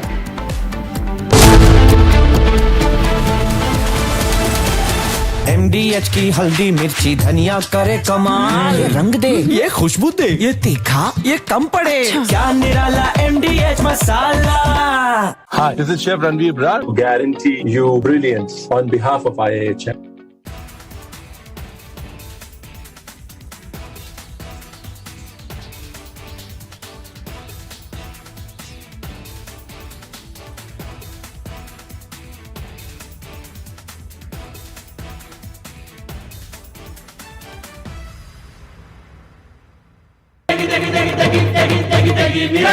MDH की देगी मिर्च, देगी मिर्च का तड़का, अंग अंग फड़का. MDH की देगी मिर्च.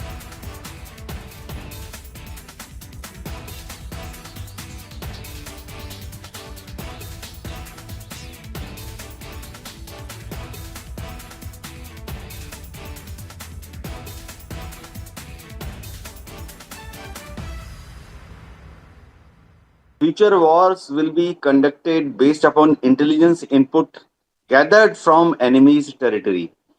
Suppose there is a war with Pakistan or China or even Indian Ocean region, then we have to know what exactly Pakistan is doing in depth, what they are doing towards their military assets, which are closer to Afghanistan border, closer to Iran border. Similarly, in Tibet, in case there is a skirmish with China, we would like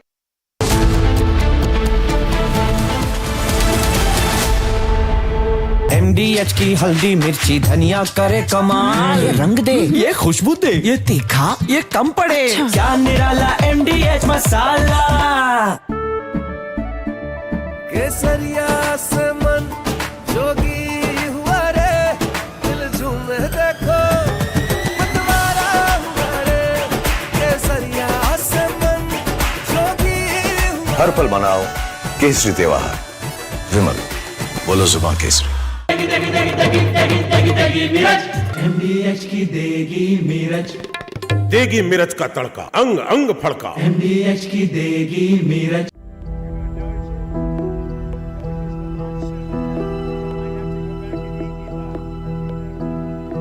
I don't know. I think we'll have to take a look.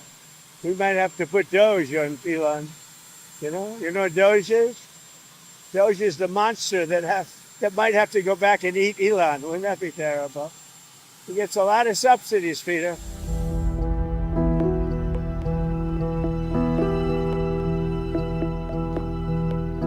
His rocket company is the only reason we can now send America astronauts into space. Take over, Elon.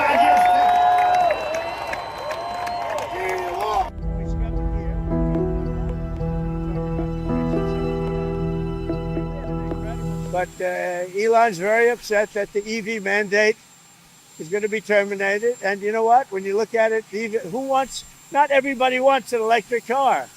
I don't want an electric car. I want to have maybe gasoline, maybe electric, maybe a hybrid, maybe someday a hydrogen. If you have a hydrogen car, it has one problem. It blows up, So I'm going to give that one to Peter. I'm going to let Peter test it out.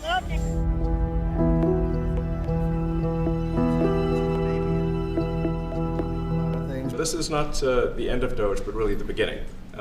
My time as a special government employee necessarily had to end. It was a limited time thing. It's 134 days, I believe, which ends in a few days. So that it comes with a time limit. But the Doge team will only grow stronger over time. The Doge influence will only grow stronger. It's I liken it to sort of Buddhism. It's like a way. From Asia's largest news headquarters, setting the agenda for Bharat.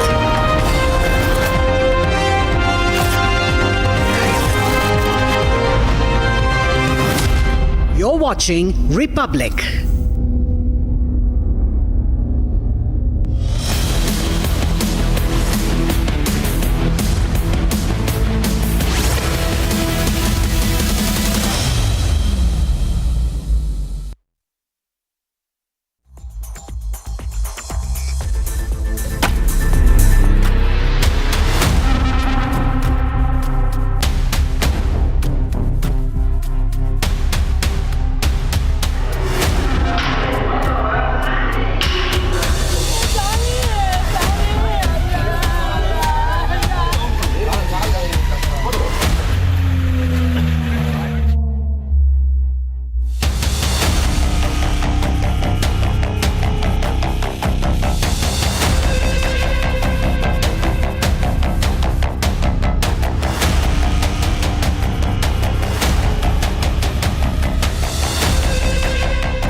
Welcome. You're watching 6 Stories at 6 with me, Tanisha Avasthi. Let's quickly get you the top 6 stories that we have for you that has set the agenda for today.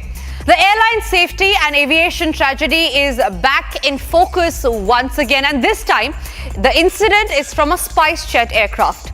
Meanwhile, in Karnataka, the Chief Minister is in a slapgate controversy. But there's a twist in the story, and we'll get you all the details of that on how the IPS officer who first went on to offer a self-resignation has now said that he will not resign. Meanwhile, again in Karnataka, a caste census facade. This is what is happening in the city of Bengaluru, and we'll get you the details on that as well. Meanwhile, the Samajwadi Party, after insulting the Kawad Yatris, have now stirred a fresh controversy, calling BJP terrorist. In Baba Bageshwar Dham in Madhya Pradesh, a major tragedy was averted after a tin fell on few people. Unfortunately, one person has lost their life and 8 of them have been injured. They have been shifted to the hospital. Dherendra Shastri has in fact issued a statement on that. And the last story that we're tracking on this edition today of 6 Stories at 6 is how the Prime Minister, who is in Ghana, has delivered a historic speech in the Ghana Parliament, and we'll get you the quick snippets of that as well. So these are the 6 stories that we have lined up for you on this edition. But we start first up with the top story. The SpiceJet Goa-Pune flight SG1080 passengers had a massive mid-air panic movement. Now this happened when a window frame came loose, as you see on your screens. On your screen, viewers, is the video of the shocking incident, which is now going viral all over the internet. The window frame was fixed at Pune airport once the plane landed at the airport. While the passengers had a panic movement, the airline said that there was no risk to passengers' safety. Republic is on a relentless campaign to expose these safety concerns that airlines have been taking very lightly, and we asked them sharp questions to the SpiceJet, to which the airline responded to Republic's questions, saying that this was a cosmetic issue which did not compromise with the safety. So a completely templated response there coming in by SpiceJet, which they have put out after Republic's relentless questions. Remember, this is not just one incident. There are previous incidents as well that have come to fore.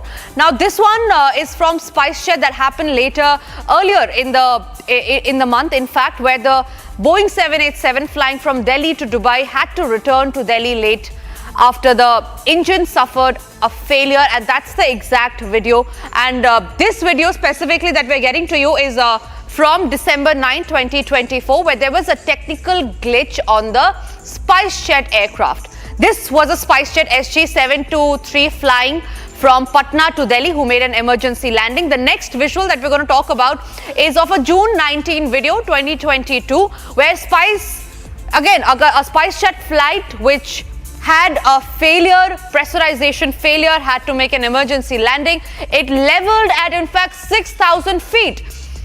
The next video that we have again is from SpiceJet, where it was on July 2nd, 2022, where there was smoke in the cabin mid-flight. The smoke was detected in the cabin, where pilots had declared an emergency landing soon after. So SpiceJet is embroiled in a huge controversy. India is seeking answers. The passengers who are worried about their safety are seeking answers from the SpiceJet authorities. Devesh Patel, aviation expert, is joining me on the broadcast on that. Sir, thank you very much for speaking to Republic. Now, these are incidences that have happened not just once, not just twice, but time and again. But it seems the airlines seem to have not rectified their mistakes. And however, today's incident, the SpiceJet has issued a statement that there were no safety concern as far as the passengers are concerned. But it does give a huge concern when we talk about the maintenance measures of the aircraft. What do you have to say on that? Firstly, good evening, Tanisha ji. Thank you for having me. Slight small correction. My name is Devesh Agarwal, not Devesh Patel. So maybe the people, your producers, have put my name a bit wrong. Right, so we'll just rectify that. Let's start with the latest incident, the window frame coming out.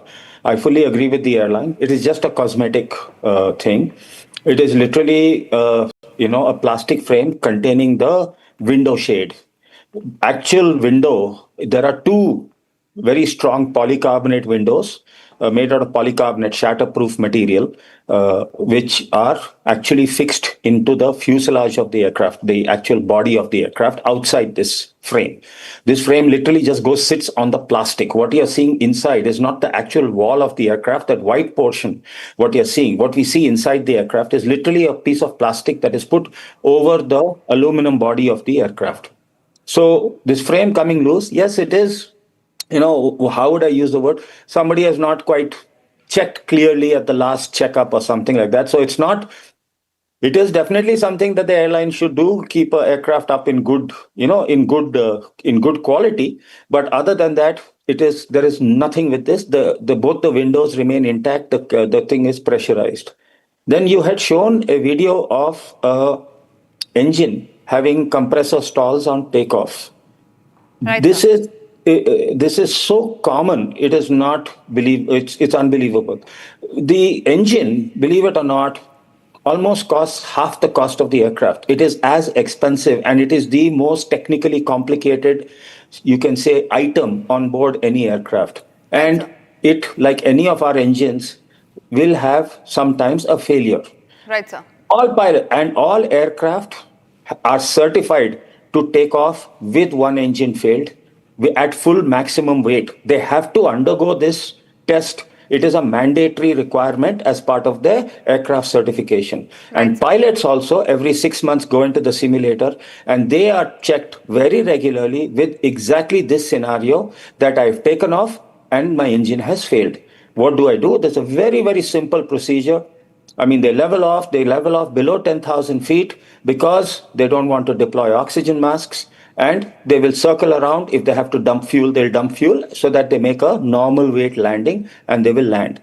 Smoke in the cabin, again, it does happen from time to time. It is what I'm trying to bring forth is all the incidents that you have mentioned are not really so indicative of what I would quote unquote say, there's a safety issue per se. Right. Now, having said that, I would urge Republic TV instead to drill down on data from the DGCA and try and find out technical failures. The DGCA puts out data at an industry level of how many failures or cancellations per flight were there due to technical reasons. Right. Right now, they are saying 10% is there due to technical reasons. Absolutely. 65 or 66% they classify as miscellaneous. What is that miscellaneous? Absolutely, That is where yes, an investigative channel like Republic should drill down and question the DGCA to give us more granular data, to give us clear reasons why. Right, and sir. again, as I said, technical failure. SpiceJet is kind of in the middle of the pack, so to speak. Indigo had a cancellation rate of, I think, 2.03, and SpiceJet had some 2.6. However, Devesh sir, I would also like to point out here is that these are very, very technical points that you and me could be aware about. But the panic among the passengers that are caused by everyday incidents like these, who are not aware about the technical problem that goes behind this, and that there could be a safety issue and that could not be a safety issue, does remain one of the concern as well, because what the passengers are paying for is for a comfortable flight to reach the destination, and not something that they would panic about mid-air because they would not be aware about the technical things. On that note, it was an insightful session. Can I make one very quick comment? Right. Yes, sir. Please continue. The role that the media plays is very, very important, because you are the ones who can turn around and tell passengers, the general public who is not so technically inclined, you can turn around and tell them this is not something that they need to get panicked about. Right, sir. Right. You play a very big role in educating the masses. Absolutely, sir. Thank you. Sir. We'll do that, sir. Thank you very much, sir, for speaking to Republic, and very insightful session. We look forward to having you more with us. But for now, we have to move on to the other stories that we are tracking, and this one is from the state of Karnataka. Now, the Karnataka Chief Minister Siddaramaiah is in soup. It is a video dated April 28, 2025. Now, you see on your screens, Siddaramaiah is seen attempting to slap a senior IPS officer. This video has gone completely viral on the internet. The officer, Narayana V, initially tendered his resignation and has expressed his unwillingness to withdraw his resignation, saying that it is about this dignity. Now the officer has said that he has expressed his feelings to the seniors and has resumed work. So there are complete U-turn that has been taken by the police officer, the IPS officer, in fact, who was slapped by the cops. But the question here, ladies and gentlemen, is that the people in power are humiliating the people who are in uniform. There are two instances on your screen. First one, of course, is about the story we just talked about, where Siddaramaiah has humiliated a cop, where he has just gone ahead to almost slap a police officer on duty who was doing his duty on stage. And on the right-hand side, a similar instance of that of high-handedness by the Deputy Chief Minister, D.K. Shivakumar, and this was during the RCP Stampede case that happened in Bengaluru, where he can be seen slapping a person there, removing him so that he could garland the players. So these are two instances that has come to light. I'm also being joined by PK Jain, former Joint Commissioner of Police. Thank you very much, sir, for speaking to Republic. This is a case of complete high-handedness. It's a case of how people in power there, who people like us have elected, are now misusing the power at a certain point in time, going on to humiliate a public officer on duty, so much so that the Chief Minister of the state attempts to slap a cop. Thereby, it is complete humiliation for the person who is just doing their duty. Your first reaction on that, sir? It's absolutely unfortunate, an incident like this at the hands of the Chief Minister and then the Deputy Chief Minister is absolutely shocking. Right. I have not come across this kind of an incident in the state of Maharashtra. I wish that this officer should have lodged a formal complaint. Unfortunately, or fortunately in this case, since the further action was not taken, it stopped short of slapping the officer. So therefore, no legal case can be made out. It can only be a case of threat and intimidation. The officer will be free to go to the court. But it is extremely unfortunate that the people who are so drunk on their power, on being in a position of authority, that they treat police officers like this. A step ahead, probably the officer would have retaliated. The policemen are trained to retaliate in a situation like this.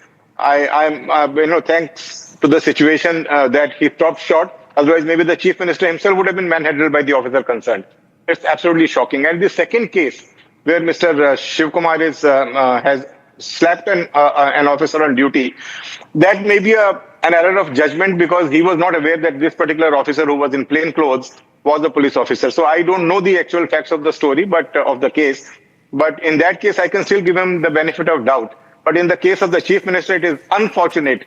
The Chief Minister should tender an apology, a public apology to the officer and to the police force. And he is now trying to bail out the situation for himself by offering a plum posting to the officer concerned. It's extremely unfortunate. Absolutely. But as I said, yes, the legal options for the officer are very, very limited.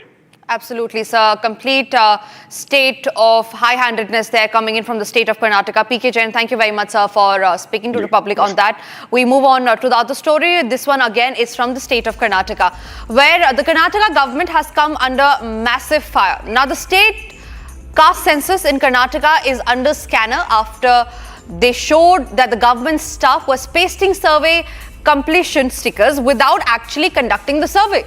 Now, the CCTV videos have exposed the sham survey. BJP, in fact, has launched a massive attack on the Karnataka government, calling it bogus survey.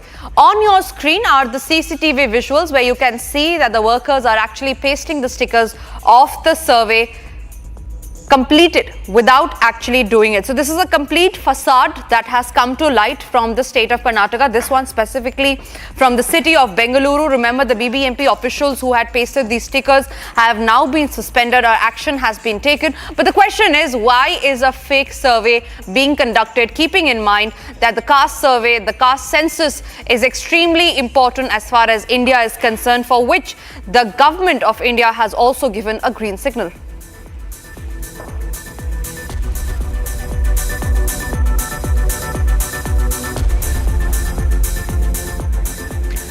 Moving on, a major political storm has erupted after the senior Samajwadi Party leader Ravidas Mehrotra made a controversial statement comparing the BJP to terrorists. His comments came amid the ongoing row over the nameplate verification drive during the Kawad Yatra in Uttar Pradesh.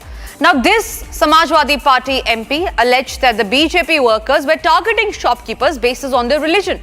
Republic questioned the Samajwadi Party leader on his comments, after which he stayed completely defiant. Listen into that exclusive conversation. कि पश्चिम बंगाल में निकल रही है कांवड़ यात्रा, और कांवड़ यात्रा में जो लोग दुकान लगाते हैं उनसे उनकी जाति और धर्म पूछा जा रहा है, और यहाँ तक कि उनकी पैंट खुलवा करके देखा जा रहा है कि ये किस धर्म के हैं। पूरे प्रदेश के अंदर जो पीडीए समाज है, इसका भाजपा की सरकार उत्पीड़न कर रही है, धर्म और जात के नाम पर अन्याय कर रही है। तो जो आतंकवादी करते हैं, पहलगाम में आतंकवादियों ने धर्म पूछ करके लोगों की हत्या करने का काम किया, वही काम भारतीय जनता पार्टी कर रही है। रविदास जी, ये बात शोभा देती है? रविदास जी, आप अपने एक विरोधी दल को देश का दुश्मन आतंकवादी कह रहे हैं, आप आतंकियों से तुलना बीजेपी की कर रहे हैं, वो भी एक राजनीतिक दल है, आप भी एक राजनीतिक दल है, आप कैसी तुलना कर रहे हैं? शोभा देती है बात? देखिए, मैं ये कह रहा हूं कि आतंकवादियों ने पहलगाम में धर्म पूछ करके 26 निर्दोष और मासूम लोगों की हत्या करने का काम किया, उनको वो लोग शहीद हो गए। और वही काम भारतीय जनता पार्टी कर रही है कि पीडीए समाज के लोगों से कह रही है कि आप अपनी दुकान पर अपना नाम लिखिए। सुप्रीम कोर्ट ने पूर्व में आदेश किया था कि ये किसी का जात और धर्म पूछ करके। आपने जो बात कही मैं वो मान रहा हूं, पर आप भी राजनीति कर रहे हैं, वो दल भी राजनीति कर रहा है। एक राजनेता के नाते आप तो दशकों से राजनीति में हैं, आपातकाल को आपने भी देखा है, ये कैसा कमेंट आप कर रहे हैं? शोभा देता है इस तरीके का कमेंट कि ये राजनीतिक दल के कार्यकर्ता को आप आतंकवादी सीधे कह दे रहे, देश के दुश्मन कह दे रहे? देखिए, हमने आपातकाल देखा नहीं है, हमने आपातकाल में 20 महीने जेल काटी है और 50 सालों से संघर्ष कर रहे हैं। जो पार्टी सत्ता में है, अगर वो लोगों का जाति और धर्म पूछ करके दुकान लगाने देगी, अगर वो कहेगी कि तुम पीडीए समाज के लोग हो, तुमको हम दुकान लगाने नहीं देंगे, तो वो नफरत बढ़ाने का काम कर रहे हैं। समाजवादी पार्टी किस प्रकार के बयान दे रही? पहले कावड़ यात्रा में शामिल होने वाले लोगों को गालियां देना, उनको नफरती कहना, उनकी तुलना पहलगाम के आतंकियों से करना, और अब समाजवादी पार्टी के वरिष्ठ नेता ने पूरी भारतीय जनता पार्टी और उसके तमाम कार्यकर्ता, करोड़ों कार्यकर्ता, उसके नेता जिनको देश की जनता ने चुना है, उनको आतंकियों से तोल रहे हैं, उनकी तुलना आतंकियों से कर रहे हैं, कह रहे हैं BJP equals to terrorist. BJP की तीसरी बार कंटिन्यूसली सेंटर में सरकार बनी है। क्या जनता ने टेररिस्ट को वोट दिया? बीजेपी की सरकार आज एनडीए के साथ साथ अनेकों राज्यों में है। क्या जनता ने टेररिस्ट को वोट दिया है? समाजवादी पार्टी के लिए पीएफआई और सिमी आतंकी नहीं है, जनता के द्वारा चुने गए नुमाइंदे जो राष्ट्रवादी है वो उनके लिए आतंकवादी है। A tent collapsed at Baga Babeshwar Dham in Madhya Pradesh's Chhatarpur this morning, now where we learned that one person died while several others were injured in the accident. Now, a large number of devotees had gathered for the Dhirendra Shastri, who is the Baba Bageshwar's birthday celebration. Some of them who were devotees who took shelter under the tent since it was raining when the incident took place. We learned that the injured have been shifted to the hospital. Here's a full ground report on how the situation is right now.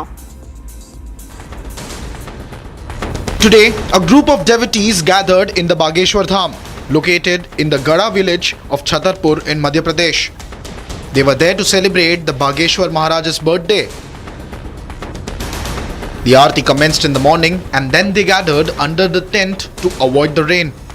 That is when a tragic accident befell. The tin shed of the tent collapsed on the devotees. With a loud thud, it fell on the group, claiming the life of one and injuring several others. This reportedly occurred after the devotees gathered under the tent to avoid the rainfall.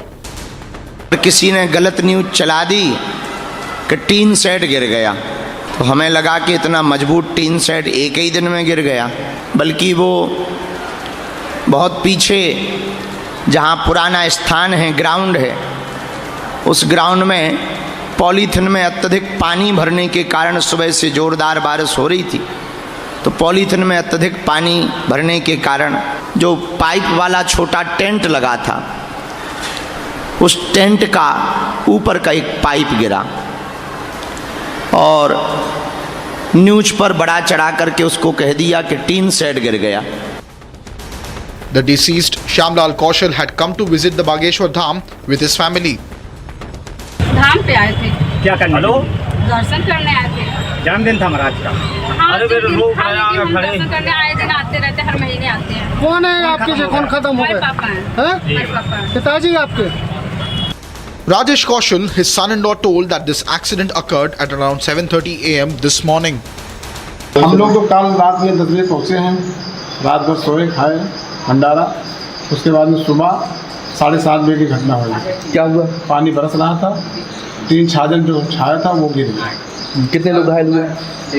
हमारे ससुर जी की तो देहांत हो गई और 2-4 लोग कोई अपरिचित में हम नहीं जानते उनको। The injured were immediately admitted to the district hospital. Dr. Sharat Chaurasia, civil surgeon, said that the injured were currently undergoing treatment.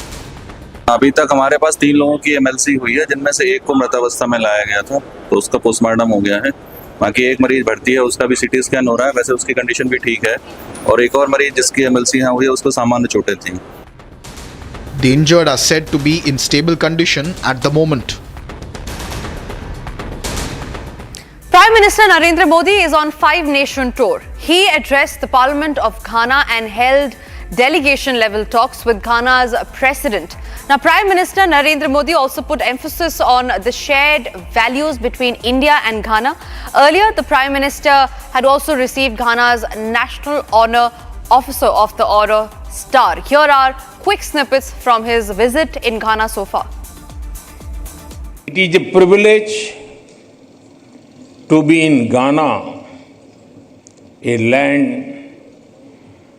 that radiates the spirit of democracy, dignity, and resilience.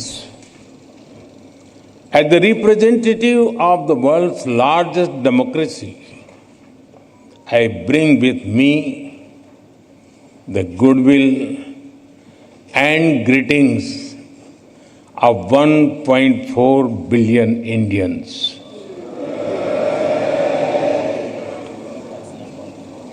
Ghana is known as the land of gold, not just for what lies under your soil, but as much for the warmth and strength in your heart.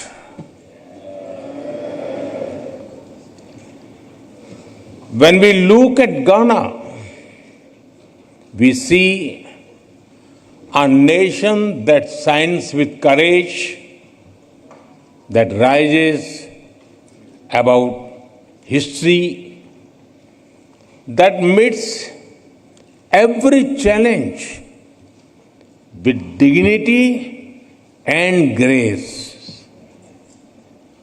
Your commitment to democratic ideals and inclusive progress truly makes Ghana a beacon of inspiration for the entire African continent.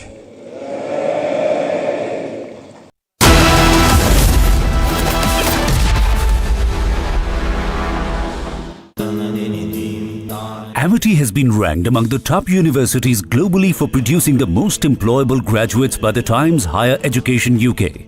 Yet another testimony to Amity's excellent placement record.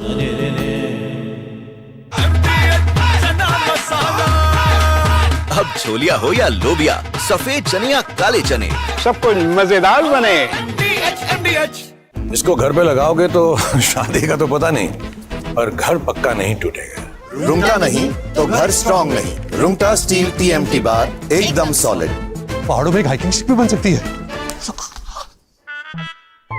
MDH की हल्दी मिर्ची धनिया करे कमाल। ये रंग दे, ये खुशबू दे, ये तीखा, ये कम पड़े। क्या निराला MDH masala.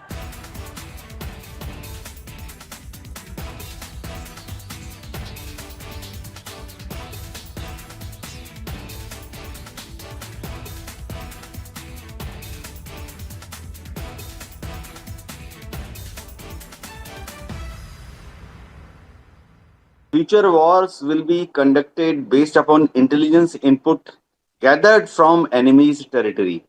Suppose there is a war with Pakistan or China or even Indian Ocean region, then we have to know what exactly Pakistan is doing in depth, what they are doing towards their military assets, which are closer to Afghanistan border, closer to Iran border.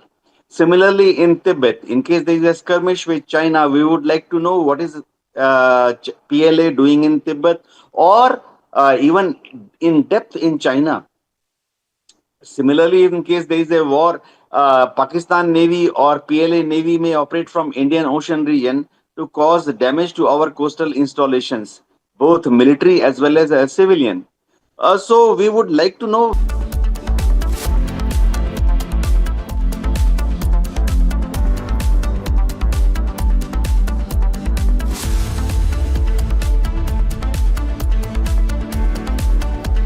दादी के हाथों का जादू और खुशबू से महकता घर, माँ की मुस्कुराहट और खाने की सुगंध। MDH गरम मसाला, क्योंकि हर रिश्ता है स्वाद से जुड़ा। केसरिया से मन जोगी हुआ रे, दिल झूमे देखो मतवारा हुआ रे। केसरिया से मन जोगी हुआ। हर पल मनाओ केसरी त्योहार। विमल, बोलो जुबान केसरी। आधे बाउल दही में 4 चम्मच MDH चटनी पुदीना मसाला डाला, स्टर करो, पुदीना चटनी तैयार। MDH चटनी पुदीना मसाला।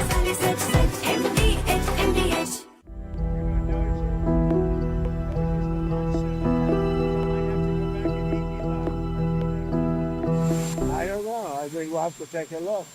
We might have to put Doge on Elon. You know what Doge is?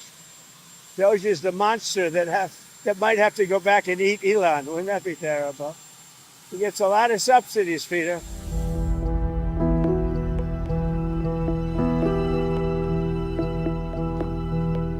His rocket company is the only reason we can now send America astronauts into space. Take over, Elon. Just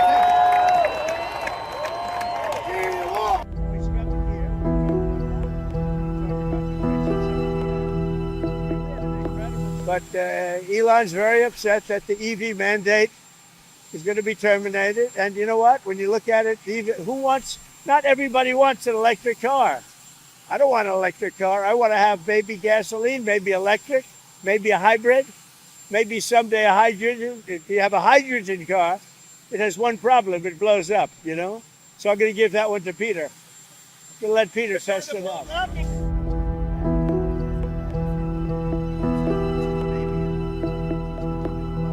This is not the end of Doge, but really the beginning. My time as a special government employee necessarily had to end. It was a limited time thing. It's 134 days, I believe, which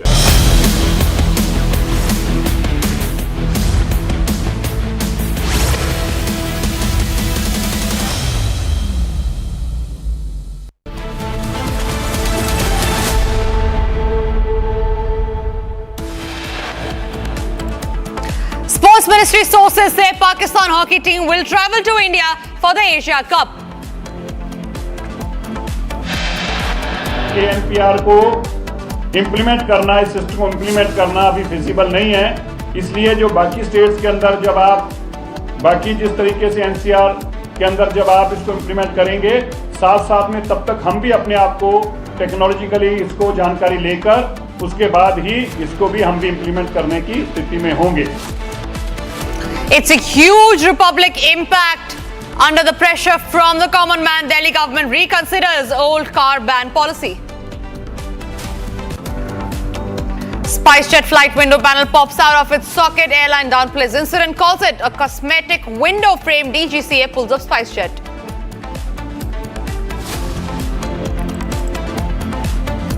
Karnataka police officer who has tendered resignation after humiliation by Karnataka Chief Minister after the latter nearly slapped him has now resumed work.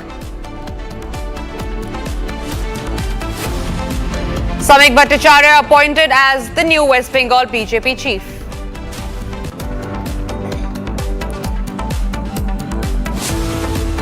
Pahalgam में आतंकवादियों ने धर्म पूछ करके लोगों की हत्या करने का काम किया।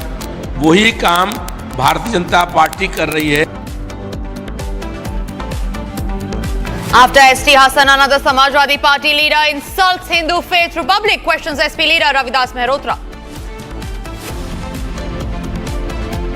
Another huge win, Arnab hits 83.6%, viewership swells even further.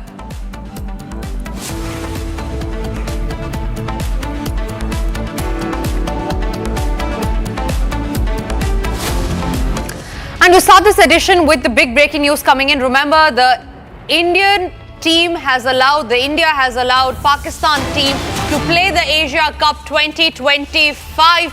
Now that means Pakistan team will be travelling to India. And amid the massive controversy of a Pakistan team being allowed to travel to India for the Asia Cup, the Indian Hockey Federation has given its first response, saying that the federation has said it does not have any comment as of now, as they are yet to confirm from the ministry. So that's a big statement that's coming in from the Indian Hockey Federation that has given its first response, where we learned that the federation has said that it does not have any comment as of now, as they are yet to confirm from the ministry. Rakshita, my colleague, is joining us live on that note. Rakshita, it's a huge controversy that's broken out over this decision of the ministry. Why is it that there are different rules when it comes to cricket and there are different rules when it comes to hockey? No, we have to understand that this is a multinational tournament, and even when it comes to a multinational tournament like the Cricket World Cup or the Champions Trophy we just recently had, India did participate in that. No country was disallowed to play anywhere, but yes, India could have its sway and choose a neutral venue. This time India is the host. Back then Pakistan was the host. Now India, of course, is saying that we will allow the Pakistani team to come. We've seen that happening in the 2023 Cricket World Cup as well. There was a lot of scrutiny, there was a lot of criticism for even welcoming the Pakistani players, the way they were being welcomed in the hotel, so on and so forth. But we saw that the Pakistan team did participate. It played on Indian soil, and the same story we see will be happening when it comes to the Hockey Asia Cup or even the Hockey Junior World Cup, for that matter, that is going to be played here. This is going to happen from the 27th of August, the Hockey Asia Cup in Bihar's Rajgir. Of course, the visa approval, visa clearance is a process, and the Ministry of External Affairs has to give confirmation on that of the Pakistani players. The federation, the Hockey India Federation, meanwhile, has come up with a statement that we have no confirmation yet from the ministry about Pakistan coming in. The Home Ministry and the Ministry of External Affairs both have a role to play when it comes to giving the nod for such for this participation, be it India going to Pakistan or Pakistani players coming here. But if you talk about history, we've seen Pakistani players coming to India, participating, women team or the men's team also. So we do understand that this is happening after the Pahalgam terror attack, and at the same time when India says that Operation Sindoor is still underway, Operation Sindoor is still on, and the fight is against terroristan. Henceforth, there's a lot of scrutiny and there's a lot of backlash, if you see in social media. It's not going down well with the people of the country, and but we do understand there are some certain constraints when it comes to multilateral tournaments, multinational tournaments like the World Cup, like the Asia Cup.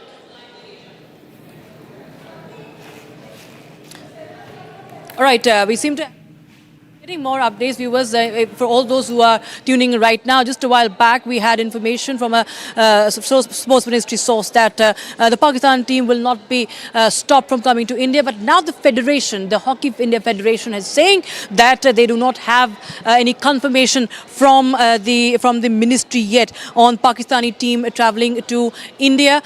Indian Hockey the Federation Hockey India Federation has said that there is no comment as of now, as they are yet to get confirmation from ministry. So it is steering clear of making any statement as far as the participation of Pakistan team. In fact, it's not about participation. India does not want, it's not about participation of Pakistan. It's about Pakistan team coming to India and playing on Indian soil. The same country that in fact facilitates terror on Indian soil cannot be allowed to play on Indian soil. So that is, of course, the chorus that we are witnessing. But it all boils down to the clearance that comes in from the ministry. That's what the Hockey Federation is right now insinuating. Back to you in the studios. Thank you, Rakshita, for that perspective. We completely and wholeheartedly agree. Sports and terrorism cannot go together. The other big focus now, viewers, a major political storm erupted after senior Samajwadi Party leader Ravidas Mehrotra made a controversial statement comparing the BJP to terrorists. His comments came amid the ongoing row over the nameplate verification drive during the Kanwar Yatra in Uttar Pradesh. Mehrotra alleged that BJP workers were targeting shopkeepers based on their religion. While Mehrotra's statement has been slammed by the BJP leaders for being inflammatory, disrespectful, it has found partial support among opposition voices criticizing vigilantism during religious events. कि पश्चिम बंगाल में निकल रही है कांवड़ यात्रा और कांवड़ यात्रा में जो लोग दुकान लगाते हैं उनसे उनकी जाति और धर्म पूछा जा रहा है और यहाँ तक कि उनकी पैंट खुलवा करके देखा जा रहा है कि ये किस धर्म के हैं। पूरे प्रदेश के अंदर जो पीडीए समाज है इसका भाजपा की सरकार उत्पीड़न कर रही है, धर्म और जात के नाम पर अन्याय कर रही है। तो जो आतंकवादी करते हैं, पहलगाम में आतंकवादियों ने धर्म पूछ करके लोगों की हत्या करने का काम किया, वही काम भारतीय जनता पार्टी कर रही है। रविदास जी, ये बात शोभा देती है? रविदास जी, आप अपने एक विरोधी दल को देश का दुश्मन आतंकवादी कह रहे हैं, आप आतंकियों से तुलना बीजेपी की कर रहे हैं, वो भी एक राजनीतिक दल है, आप भी एक राजनीतिक दल है, आप कैसी तुलना कर रहे हैं? शोभा देती है बात? देखिए, मैं ये कह रहा हूं कि आतंकवादियों ने पहलगाम में धर्म पूछ करके 26 निर्दोष और मासूम लोगों की हत्या करने का काम किया, उनको वो लोग शहीद हो गए और वही काम भारतीय जनता पार्टी कर रही है कि पीडीए समाज के लोगों से कह रही है कि आप अपनी दुकान पर अपना नाम लिखिए। सुप्रीम कोर्ट ने पूर्व में आदेश किया था कि ये किसी का जात और धर्म पूछ करके। आपने जो बात कही मैं वो मान रहा हूं, पर आप भी राजनीति कर रहे हैं, वो दल भी राजनीति कर रहा है। एक राजनेता के नाते आप तो दशकों से राजनीति में हैं, आपातकाल को आपने भी देखा है, ये कैसा कमेंट आप कर रहे हैं? शोभा देता है इस तरीके का कमेंट कि ये राजनीतिक दल के कार्यकर्ता को आप आतंकवादी सीधे कह दे रहे, देश के दुश्मन कह दे रहे? देखिए, हमने आपातकाल देखा नहीं है, हमने आपातकाल में 20 महीने जेल काटी है और 50 सालों से संघर्ष कर रहे हैं। जो पार्टी सत्ता में है, अगर वो लोगों का जाति और धर्म पूछ करके दुकान लगाने देगी, अगर वो कहेगी कि तुम पीडीए समाज के लोग हो, तुमको हम दुकान लगाने नहीं देंगे, तो वो नफरत बढ़ाने का काम कर रहे हैं। कहाँ पे कहा है? कोई आपने कोई रिकॉर्ड देखा है, कोई कागज सरकार के ऑर्डर में देखा है कि पीडीए समाज को दुकान नहीं लगाने देंगे? जी, आप मालूम कर लीजिए, पश्चिम उत्तर प्रदेश के अंदर जो कांवड़ निकल रही है, उस कांवड़ यात्रा के अंदर जो लोग दलित लोग हैं वो दुकान नहीं लगा पा रहे हैं, जो मुस्लिम लोग हैं या पीडीए समाज के लोग हैं वो दुकान नहीं लगा पा रहे हैं। हर व्यक्ति को ये मौलिक अधिकार है कि वो दुकान लगाएं। अभी आपने देखा होगा महाकुंभ का आयोजन हुआ, उसमें परिसर में कहीं पर भी जो मुसलमान लोग थे उनकी दुकान लगने दी, और जब वहाँ पर भगदड़ मच गई तो वहाँ पर जो समाज के लोग थे, धर्म के लोग थे, उन लोगों ने अपने घर में रख करके घायलों की रक्षा करने का काम। बात आप बिल्कुल ठीक कह रहे हैं, ये तो समाज के बीच की बात है, पर क्या राजनीति इतनी गिरावट तक चली जानी चाहिए कि राजनेता एक दूसरे से इतनी नफरत करने लगे कि आतंकी ही एक दूसरे को कहने लगे? शोभा देती है बात? देखिए, हमारा कहना ये है, हमने ये कहा कि भारतीय जनता पार्टी और आतंकवादी दोनों एक ही सोच रखते हैं, और वो सोच ये है कि धर्म और जाति पूछ करके हमला कर रहे हैं। वो जो आतंकी आए थे विधायक जी, वो जो आतंकी आए थे, लोगों को गोली मारने के बाद उनके परिजनों से कह के गए थे कि जाओ मोदी को बता देना, ये कह के गए थे, और आप उसी नेता की पार्टी के लिए आज तक वो आतंकी गिरफ्तार क्यों नहीं हुए? वो आतंकी वहां पर पहलगाम में कैसे आ गए, जनता पूछ रही है, और उसके बाद वहां से धर्म पूछ करके गोली मारी। आपका सवाल बिल्कुल लाजमी है, सवाल सरकार से पूछने वाला सवाल है, पर इस सवाल के साथ जो बात आप कह रहे हैं, जो तुलना आप कह रहे हैं, जस्टिफाई कैसे करेंगे उसको? देखिए, हम इस तरह करेंगे कि भारतीय जनता पार्टी की सरकार नफरत फैला रही है, और जो दलित लोग हैं वो आप पर आरोप लगा रहे हैं कि आप आगरा में ठाकुर बनाम जो दलित है वो कर रहे हैं, इटावा में आप ब्राह्मण बनाम यादव कर रहे हैं, नफरत पर आरोप भाजपा आप पे लगा रही है, आप भी एक आरोप लगाते हैं, पर सीधे आतंकी कह देना। देखिए, आगरा में भी और इटावा में भी दोनों स्थानों पर भारतीय जनता पार्टी ने पहल करी है। वहाँ पर आगरा में जो रामजी लाल सुमन हैं, उनके घर पर बाकायदा पूरा हमला हुआ, और हमला होने के बाद आगजनी हुई। ऐसे ही इटावा में एक धर्म का प्रचारक कर रहा था, वो बैकवर्ड जात का था, इसलिए उसके ऊपर हमला करने का काम किया। तो आज हम ये कहने के लिए मजबूर हो गए हैं कि भारतीय जनता पार्टी की सरकार जो है वो पीड़ित समाज का उत्पीड़न कर रही है, अन्याय कर रही है, जुल्म कर रही है और तानाशाही के माध्यम से अब जो आदमी सरकार की आलोचना करता है उसको ये कह देते हैं कि राष्ट्रद्रोही है। अब हम ये बात कह रहे हैं कि दोनों करिए राष्ट्र की, करिए आलोचना, सरकार की आलोचना, राजनीतिक दल की आलोचना, ये गलत थोड़ी ना है, लेकिन ऐसी आतंकी कह देना, आपको लगता है कि ये भावना होगी? आप बीजेपी के नेताओं के संग उसी विधानसभा में आप बैठते हैं, विधायकी में चुनकर आप भी आए। हमने उनको आतंकी नहीं कहा है, हमने कहा कि आतंकवाद जो लोग फैला रहे आतंकी हैं वो भी धर्म पूछ करके हत्या कर रहे हैं और भाजपा की सरकार भी धर्म और जाति पूछ करके दुकान लगाने दे रही है। अब अगर कोई दलित वर्ग का व्यक्ति है और वो दुकान लगा रहा है तो उससे कह रहे हैं कि तुम अपना नाम लिखो, अपना नाम बताओ कि तुम्हारा किस जाति के हो, किस धर्म के हो।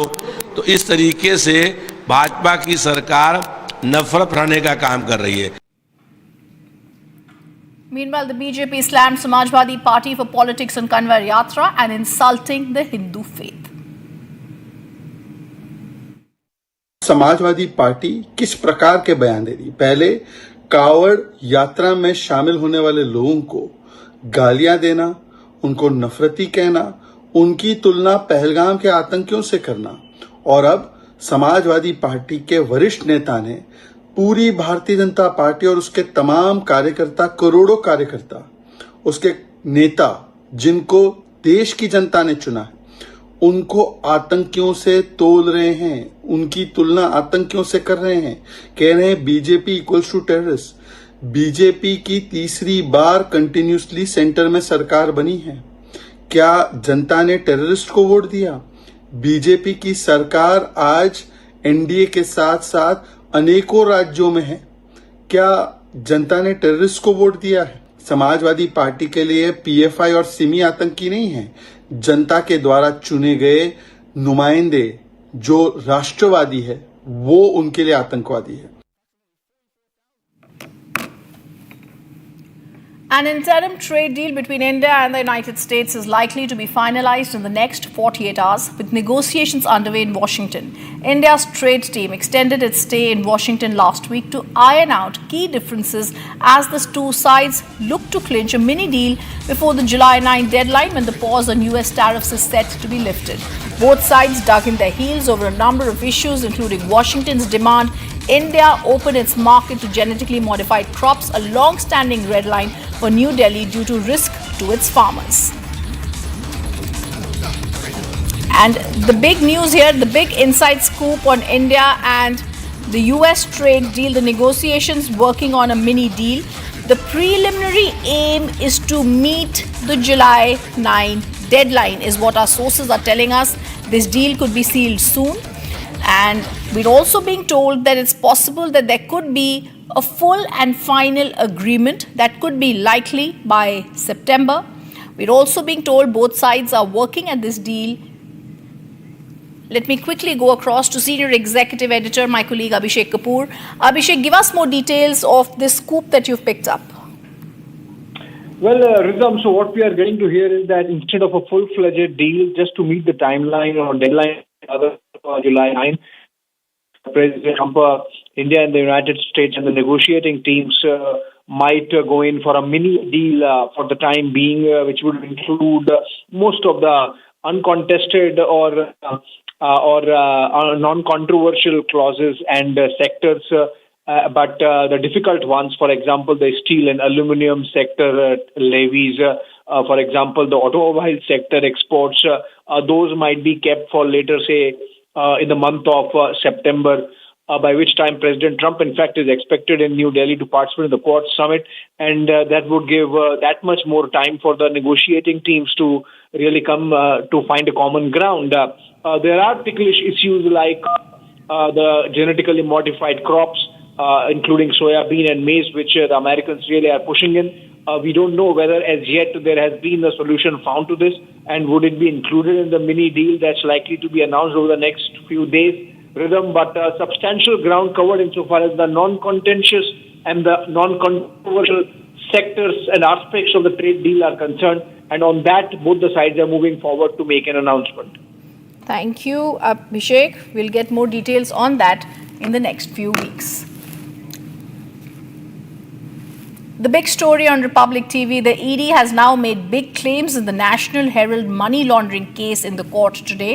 The agency has said Congress leaders Sonia Gandhi and Rahul Gandhi have used the company Young India to take over property worth 2,000 crore rupees from Associated Journals Limited. The ED calls it a classic case of money laundering and said everyone involved will be held accountable.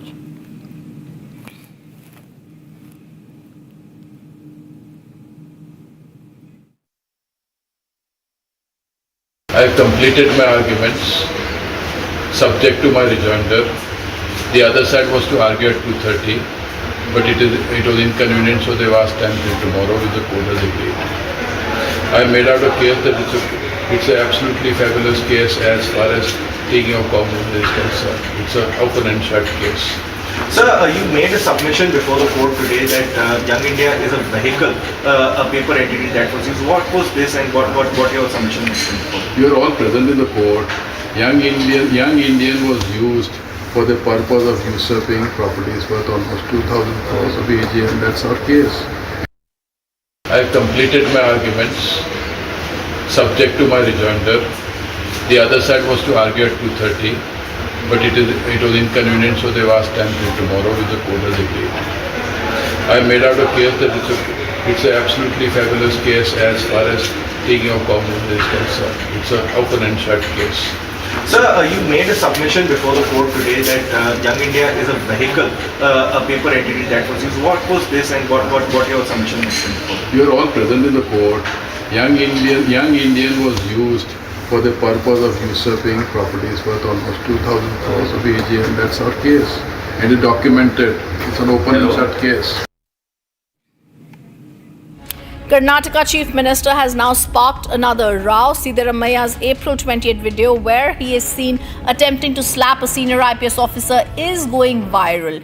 This officer, Narayan Barmani, initially tendered his resignation. He expressed his unwillingness to withdraw his resignation, saying that his dignity. Now the officer has said he has expressed his feelings to his seniors and therefore has resumed work. ನನ್ನ ಭಾವನೆಗಳನ್ನು ನನ್ನ ಮೇಲಾಧಿಕಾರಿಗಳಿಗೆ ತಿಳಿಸಿದ್ದೀನಿ. ಈ ಕುರಿತು ನನ್ನ ಮೇಲಾಧಿಕಾರಿಗಳು ಮತ್ತು ಸನ್ಮಾನ್ಯ ಮುಖ್ಯಮಂತ್ರಿಗಳು ಮತ್ತು ಸನ್ಮಾನ್ಯ ಗೃಹ ಸಚಿವರು ಕೂಡ ನಮ್ಮ ಜೊತೆಗೆ ಮಾತಾಡಿದರು. ಈಗ ನಾನು ದೈನಂದಿನ ಕೆಲಸಕ್ಕೆ ಹಾಜರಾಗ್ತಾ ಇದ್ದೀನಿ. ಸರ್ ಏನಾದರೂ ಈಗ ಅಕ್ಸೆಪ್ಟ್ ಮಾಡ್ತಾರೆ ಸರ್ ಏನಾಗ್ತದೆ ಇರೋದರಿಂದ ನನ್ನ ಭಾವನೆಗಳನ್ನು ನನ್ನ ಮೇಲಾಧಿಕಾರಿಗಳಿಗೆ ತಿಳಿಸಿದ್ದೀನಿ. ಈ ಕುರಿತು ನನ್ನ ಮೇಲಾಧಿಕಾರಿಗಳು ಮತ್ತು ಸನ್ಮಾನ್ಯ ಮುಖ್ಯಮಂತ್ರಿಗಳು ಮತ್ತು ಸನ್ಮಾನ್ಯ ಗೃಹ ಸಚಿವರು ಕೂಡ ನಮ್ಮ ಜೊತೆಗೆ ಮಾತಾಡಿದರು. ಈಗ ನಾನು ದೈನಂದಿನ ಕೆಲಸಕ್ಕೆ ಹಾಜರಾಗ್ತಾ ಇದ್ದೀನಿ. ಸರ್ ಏನಾದರೂ ಈಗ ಅಕ್ಸೆಪ್ಟ್ ಮಾಡ್ತಾರೆ ಸರ್ ಏನಾಗ್ತದೆ. A look at what's making headlines across the nation. Bharat 1 Minute brought to you by Canara Bank. Together we can. Moradabad turns into a fortress as CCTVs are being installed in the city. Security has been heightened ahead of Muharram and Kanwar Yatra in Moradabad.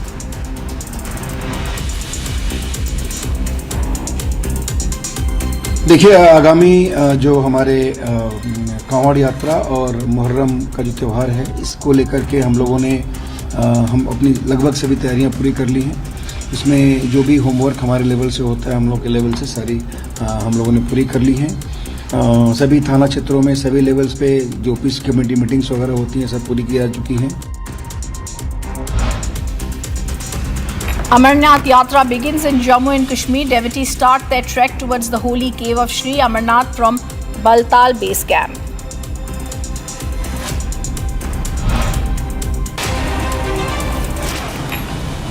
Heavy rains wreak havoc across Rajasthan. Roads turned river in Ajmer. Meanwhile, in Jodhpur, flooding triggered major traffic snarls. Rains are expected to continue over the next 24 hours.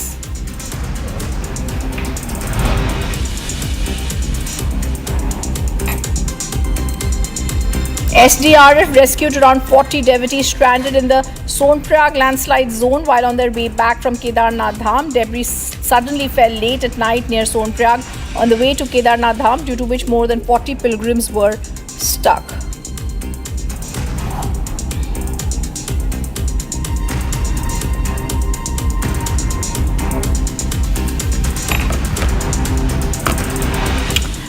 much-awaited annual Amarnath Yatra has officially begun today, marking the start of a spiritual journey that draws thousands of devotees to the holy shrine in Jammu and Kashmir. As the first batch of pilgrims set off from the twin base camps of Bilateral and Nunwan, tight security measures have been implemented to ensure the safety and smooth pilgrimage of them.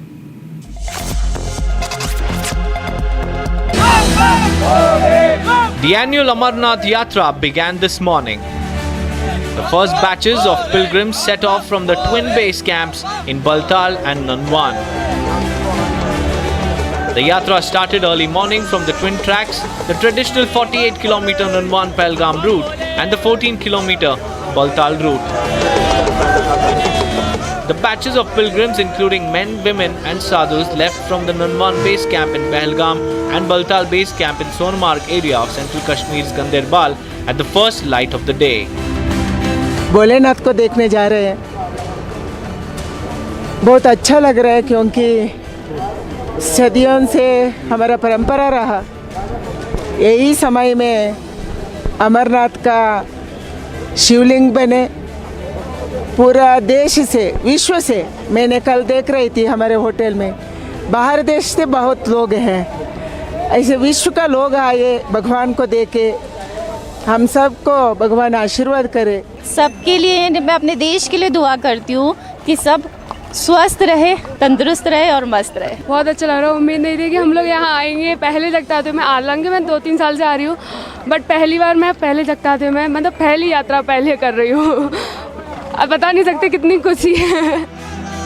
The chants of Bam Bam Bole filled the air as the batches were flagged off by senior officials from the respective base camps. They will pay obeisance at the cave shrine, which houses the naturally occurring ice lingam formation.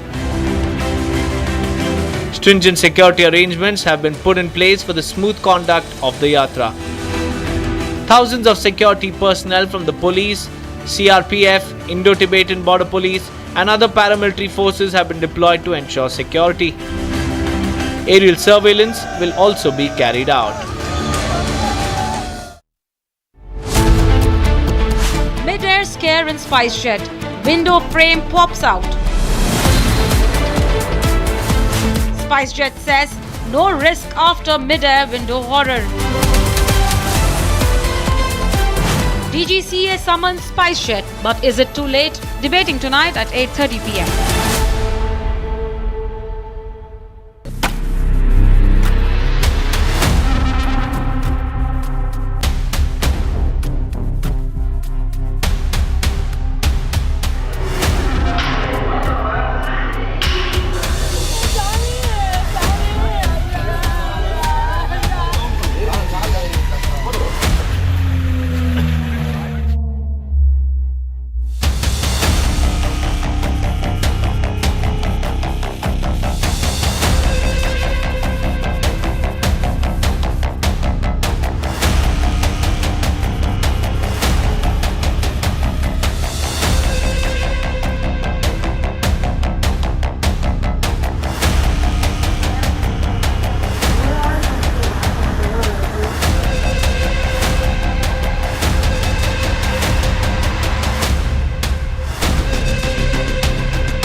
Amity has been ranked among the top universities globally for producing the most employable graduates by the Times Higher Education UK.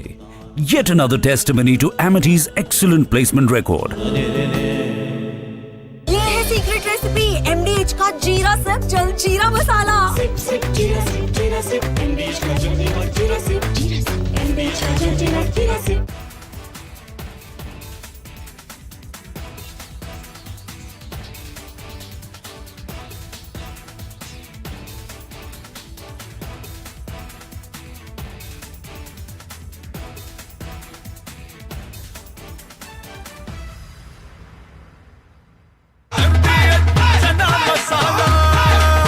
अब छोलिया हो या लोबिया, सफेद चने या काले चने, सब कुछ मजेदार बने। Future wars will be conducted based upon intelligence input gathered from enemy's territory.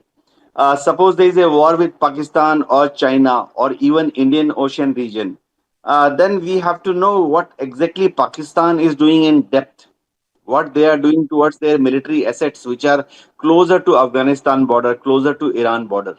Similarly, in Tibet, in case there is a skirmish with China, we would like to know what is PLA doing in Tibet, or even in depth in China. Similarly, in case there is a war, Pakistan Navy or PLA Navy may operate from Indian Ocean region to cause damage to our coastal installations, both military as well as civilian. So we would.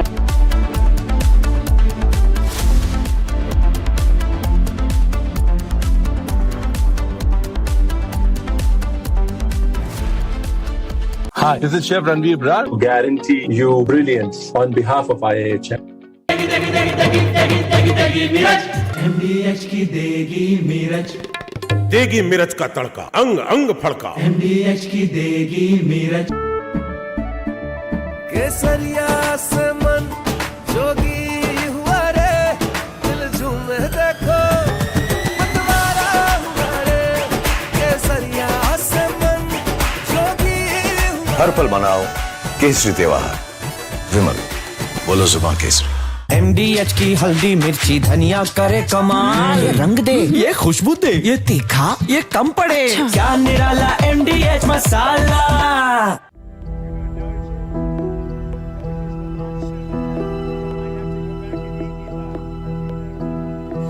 I don't know. I think we'll have to take a look. We might have to put Doge on Elon. You know what Doge is? Doge is the monster that might have to go back and eat Elon. Wouldn't that be terrible? He gets a lot of subsidies, Peter.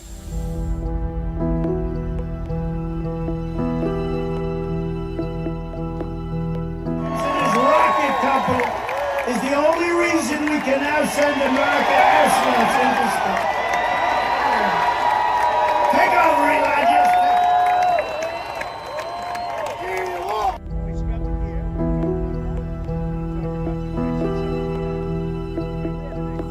But Elon's very upset that the EV mandate is going to be terminated. And you know what? When you look at it, not everybody wants an electric car. I don't want an electric car. ED exposes money laundering of Gandhis in court. ED unmasks conspiracy to siphon off AJL's assets. How Congress usurped rupees 2,000 crore assets against a 90 crore loan. Debating tonight at 9 p.m.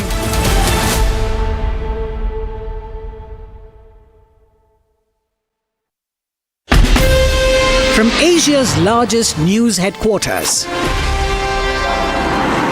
setting the agenda for Bharat.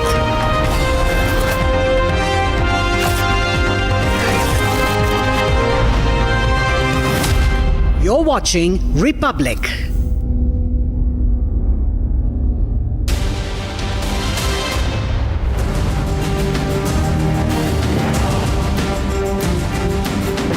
Thank you for joining us on This Is Exclusive. Ladies and gentlemen, there's an F-35 that's been parked in Kerala for the last 19 days. Now, all of you may be wondering, what's going on? One of the most lethal jets in the world, parked in Kerala, beyond repair, and we have breaking news on what happens to the jet next in 30 seconds. Here are the headlines this evening on This Is Exclusive.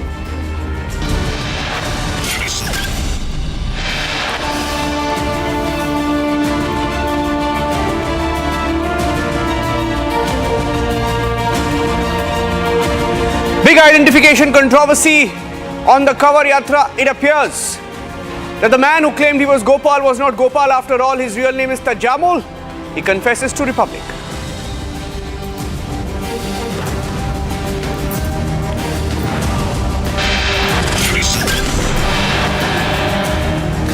Three Indians abducted by Al-Qaeda in Mali Republic, getting more details of their status.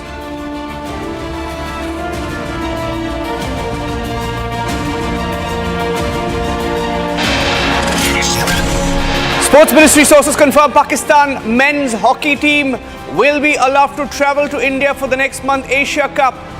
There are many who are asking how is the hockey team being allowed when the cricket team of Pakistan isn't, and who decided to allow them?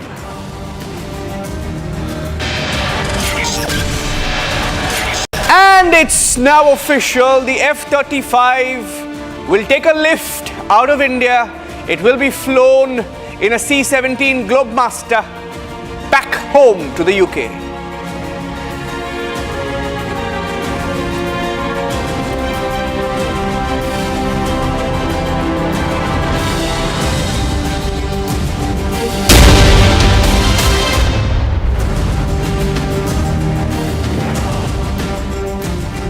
The mystery around the F-35, it appears, has ended, and on This Is Exclusive this evening, we have a confirmation here on Republic, and on the show we're giving you the confirmation that the Royal Navy F-35 fighter jet, which has been stranded at Kerala Thiruvananthapuram airport for 19 days, is now beyond immediate repair.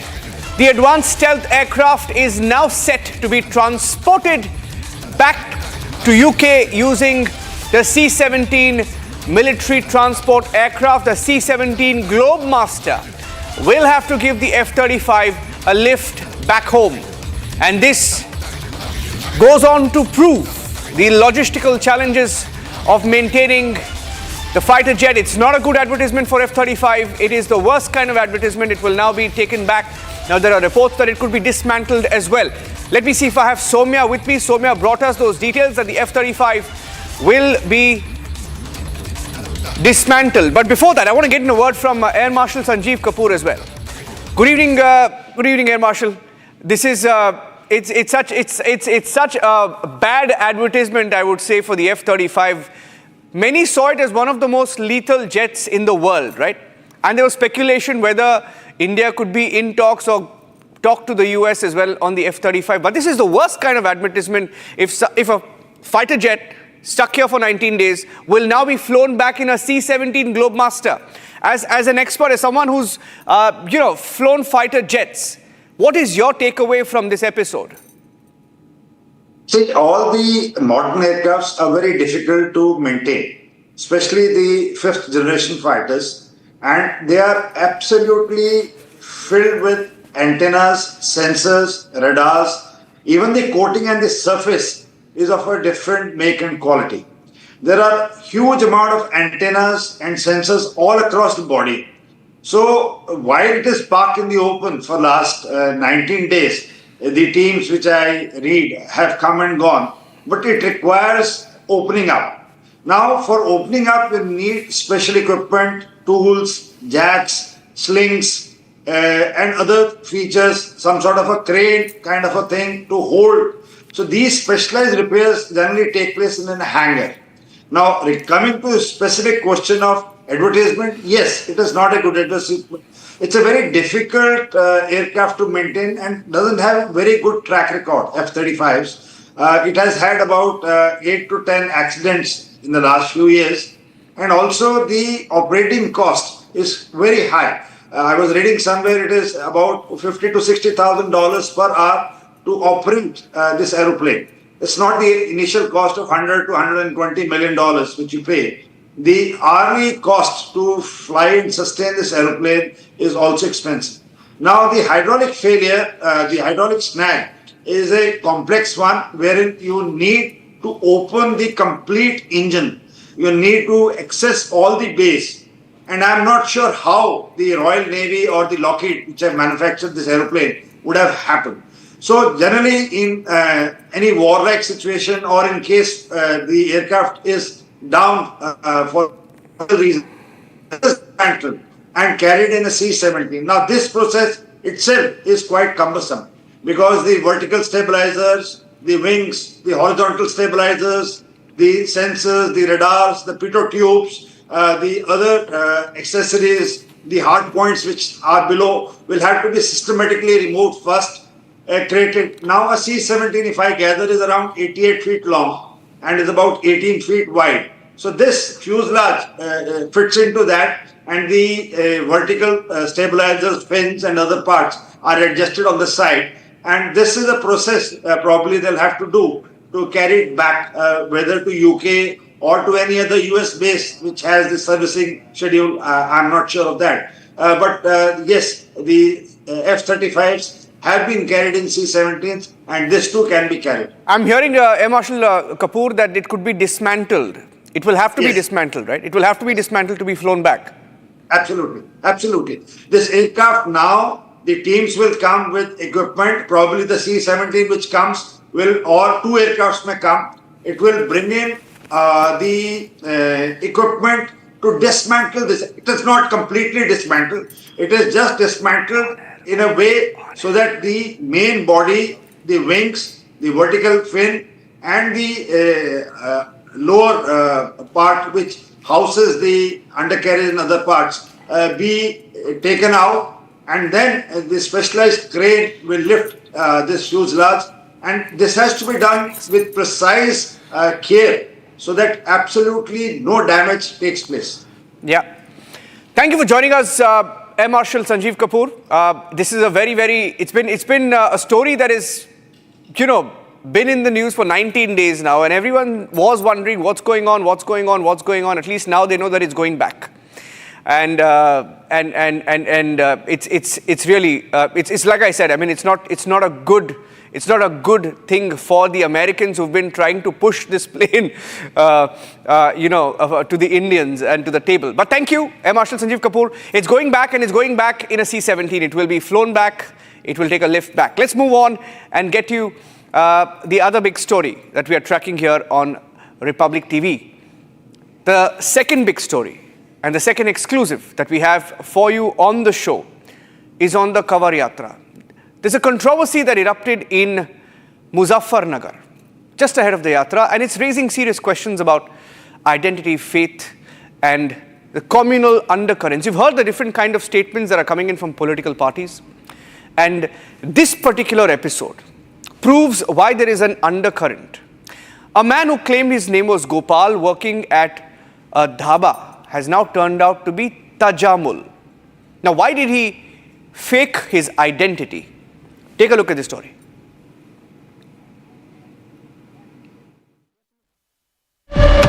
A major row has erupted in Uttar Pradesh's Muzaffarnagar, just days ahead of the Kavar Yatra, one of the region's biggest religious gatherings. At the heart of this controversy is the Pandit Ji Vaishno Dhaba, where a worker identified as Gopal turned out to be someone else entirely. The man's real name is Tajamul, and he claims he was forced to assume a Hindu identity to keep his job at the dhaba. In a video that has now gone viral, Tajamul says he arrived at the eatery 3 months ago without any ID. He was told to go by the name Gopal, a name given, he says, to avoid controversy during the Kavar season. Tajamul has further alleged that he was harassed, beaten, and publicly humiliated when people suspected his real identity. He was reportedly asked to show his Aadhaar card and even unzip his pants as proof. As outrage spread, more voices have emerged from the same dhaba. Another worker, Suman, claims that multiple Muslim employees were using Hindu aliases. Zubair was working as Rajveer and Sanawar as Sonu. These claims have sparked massive backlash, especially among locals who feel deceived, more so because the dhaba carried a religious identity and was operating during a Hindu pilgrimage. Some groups allege it was a deliberate attempt to fool customers, while others believe that the workers were coerced out of fear. But the question lingers, how could the owner be completely unaware of such a serious issue at her own establishment? With communal tensions simmering and the Kavar Yatra approaching, local authorities may soon be forced to intervene. For now, the dhaba stands at the center of a growing storm over faith, identity, and trust.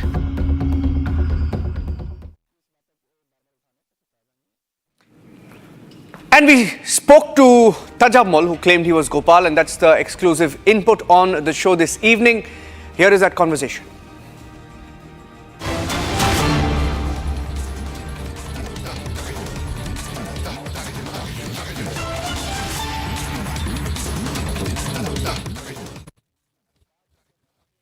तमाम जो नेता हैं उन्होंने इसी गोपाल के नाम पर ही आरोप लगाया, आतंकी तक कहा जो चेकिंग अभियान करने वाले थे, और ये पुलिस केस भी हुआ। लेकिन आपके नाम पर इतना बवाल हुआ है, आपको पता है, आपके इस झूठ के चक्कर में। झूठ बुलवाया मेरे पंडित जी ने। आपने झूठ नहीं बोला, आपसे झूठ बुलवाया गया। बुलवाया झूठ। अभी भी आप पंडित की कह रहे हैं, पंडित जी का पूरा नाम अभी भी आप नहीं ले रहे हैं, बताइए पूरा नाम क्या है पंडित जी? पूरा नाम सनोवर। सनोवर। सनोवर, सनोवर है पंडित जी जी। तो सनोवर पंडित जी कैसे हो जाएंगे? तजुम्मल पंडित जी हो सकते हैं क्या?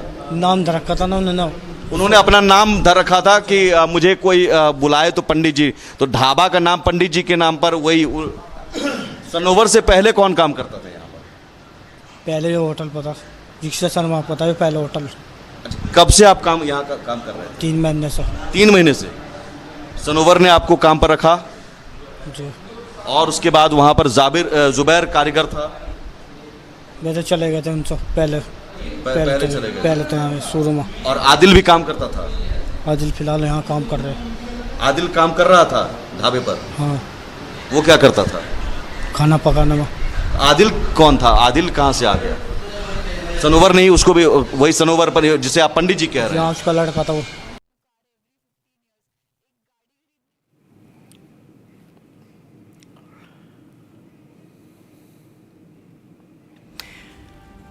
And on This Is Exclusive, we have another exclusive input on the elections that will be held in Tamil Nadu in the next few months, perhaps in 2026. And one of the key players in this election could be the PMK, which has in the past been an ally of the NDA as well. And Republic TV has spoken to PMK boss S. Ramadas. As of now, he is tight-lipped on the alliance with NDA. However, he maintains that whoever he allies with will likely win the election, as seen in the last few elections. He claims that the Prime Minister is a close friend and that he has spoken to him in the recent past. He is non-committal on whether he will go with the NDA or the Indie alliance. The Congress, meanwhile, has also tried to reach out to them. So here's that exclusive input. இந்த நேரத்தில் முக்கியமான கேள்வின்றது வந்துட்டு PMK party president யாருன்றது. ஏன்னா சில இதில் நீங்கள் தலைவர்னு நீங்கள் சொல்கிறீங்க, சில இடத்துல அன்புமணி ராமதாஸ் ஐயா அவர் தலைவர்ன்றது சொல்கிறாரு. அண்ட் அது மட்டும் இல்லாமல் ரீசெண்டாக அவர் வந்துட்டு நான் மன்னிப்பு கேட்குறேன் அப்படின்னு சொல்லியிருக்காரு. ரீசெண்டாக அன்புமணி ஐயா வந்து நான் உங்ககிட்ட மன்னிப்பு கேட்குறேன்னு சொல்லியிருக்காரு. இது நடந்தால் பார்ட்டியோட இந்த இன்டர்னல் பார்ட்டி இஷ்யூ சால்வ் ஆகுமா? இந்த பிரச்சனை தீர்றதுக்கு சுலபமான வழியை நான் சொல்லியிருக்கேன். செயல் தலைவராக ஓடி ஓடி ஓடி உழைக்கணும், நான் வழிகாட்டணும், தலைவராக இருந்து வழிகாட்டணும். தேர்தல் நெருங்கிறது, அதனால் அவர் இளைஞர், நான் ஓடி ஓடி உழைக்க முடியாது. அதனால் ஓடி ஓடி உழைக்கிறவங்களுக்கு பேர் செயல் தலைவர். செயல் தலைவர் வீட்டில் உட்காந்துக்கின்னு டைரக்ட் பண்ணுறது தலைவர். தலைவர் வேலையை நான் செய்கிறோம், அந்த வேலையை செயல் தலைவர் அவர் செய்யணும். 2 பேரும் சேர்ந்து செய்தோம்னா கட்சி நமக்கு வேகமாக வளரும். தேர்தலை நல்லா கம்பீரமாக சந்திக்கலாம், பெரிய வெற்றியை நோக்கி நாம் போகலாம். ஐயா, இப்போது ரீசெண்டாக வந்து பிரைம் மினிஸ்டர் நரேந்திர மோடி நீங்கள் தான் இருக்கிறதுலே சீனியர் மோஸ்ட் லீடர் இந்தியாவிலே, தமிழ்நாட்டிலையும் சரி இந்தியாவிலையும் சரி. ஸோ இது வந்துட்டு உங்களை மறைமுகமாக அவங்க பக்கம் இழுக்கிறதுக்காக செய்கிற வேலையாக நினைக்கிறீங்களா? அதற்காக அவர் அந்த வார்த்தையை சொல்லலை, இழுக்கிறதுன்றதுலாம் அதற்காக அவர் சொல்லலை. எங்களுடைய நட்பு ரீதியாக என்ன அவருக்கு ரொம்ப பிடிச்சிருக்கு, அவரை எனக்கு ரொம்ப பிடிச்சிருக்கு. அதனால் இதுக்கு ஏதாவது அர்த்தம் உள்நோக்கம் கற்பிக்கிறதுக்கு தவறு தானே? இப்போது 2026 எலெக்ஷன் இன்னும் 10 மாதம் தான் இருக்குது. எல்லோரும் கேம்பெயின் ஆரம்பித்தாச்சு. பிஎம்கேவோட மெயின் கொள்கை எதுவாக இருக்கும்? ஒன்று பீங் தமிழ்நாட்டில் இருந்துட்டு என்ன தான் நம்ம முன்னேறி போனாலும் ஜாதி கணக்குன்றது ரொம்ப முக்கியமானதாக இருக்குது தமிழ்நாட்டுக்கு. ஸோ இந்த நேரத்தில் பிஎம்கே எப்போவுமே எந்த பார்ட்டியில் இருந்திருக்கோ அந்த பார்ட்டி ஜெயிச்சிருக்கு ஹிஸ்ட்ரி படி பார்த்தா. இப்போ உங்களுக்கு 2026 படியோட உங்களோட ஒப்பீனியன் என்னவாக இருக்கும்? நாங்கள் எந்த பக்கம் போகிறோமோ அந்த பக்கம் வெற்றி. இது வரைக்கும் அது மாதிரி இருந்தது. இடையில சில தவறுகள் நடந்திருக்கலாம், சில நாங்கள் வெற்றி பெற முடியாத ஒரு சூழல் ஏற்படலாம். ஆனால் இந்த தேர்தலில் 26 தேர்தலில் நாங்கள் எந்த கட்சியோட கூட்டணி வைக்கிறோமோ அந்த கட்சிக்கு பெரும் வெற்றி கிடைக்கும். அந்த கட்சி தான் ஆளுங்கட்சியாக வரும்.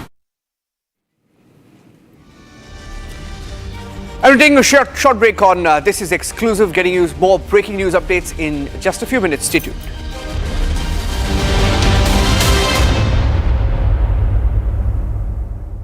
Co-powered by Century Ply Club Prime. Raho befikar.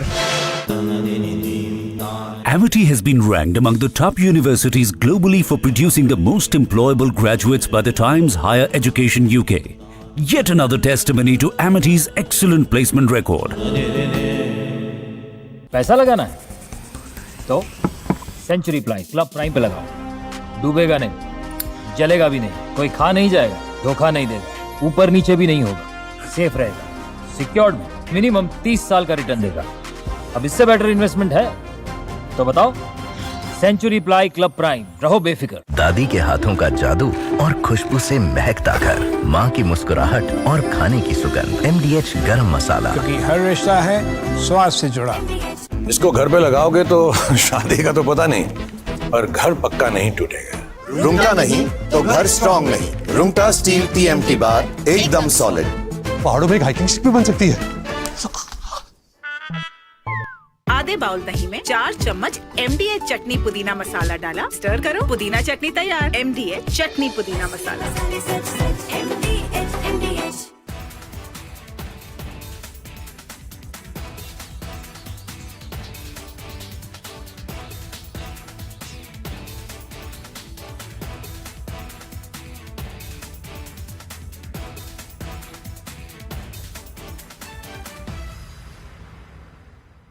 Future wars will be conducted based upon intelligence input gathered from enemy's territory. Suppose there is a war with Pakistan or China or even Indian Ocean region, then we have to know what exactly Pakistan is doing in depth, what they are doing towards their military assets which are closer to Afghanistan border, closer to Iran border. Similarly, in Tibet, in case there is a skirmish with China, we would like to know what is PLA doing in Tibet or even in depth in China. Similarly, in case there is a war, Pakistan Navy or PLA Navy may operate from Indian Ocean region to cause damage to our coastal installations, both military as well as civilian. So we would like to know well in advance what they are up to. These kind of intelligence gathering activities were on earlier also, but they were not very organized on military scale. You see, earlier we had some satellites which ISRO had launched. We had cartograph series of satellites. We had RISAT set of satellites which were rather radar imaging satellites. The resolution was not very good, and we had GSAT, we had INSAT, but their orbiting time was very long. That means they will pass over an enemy target area, say after 4 hours, after 8 hours, because they were in polar orbit. So now a need was felt by Indian defense community that we should have... Mid-air scare in SpiceJet. Window frame pops out. SpiceJet says no risk after mid-air window horror. DGCA summons SpiceJet, but is it too late? Debating tonight at 8:30 p.m.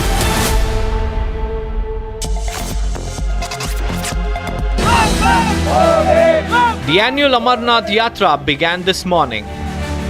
The first batches of pilgrims set off from the twin base camps in Baltal and Nanwan. The yatra started early morning from the twin tracks, the traditional 48-kilometer Nanwan-Pahalgam route and the 14-kilometer Baltal route.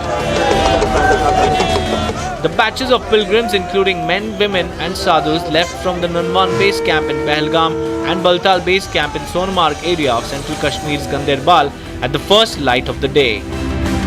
Bholenath को देखने जा रहे हैं। बहुत अच्छा लग रहा है क्योंकि सदियों से हमारा परंपरा रहा।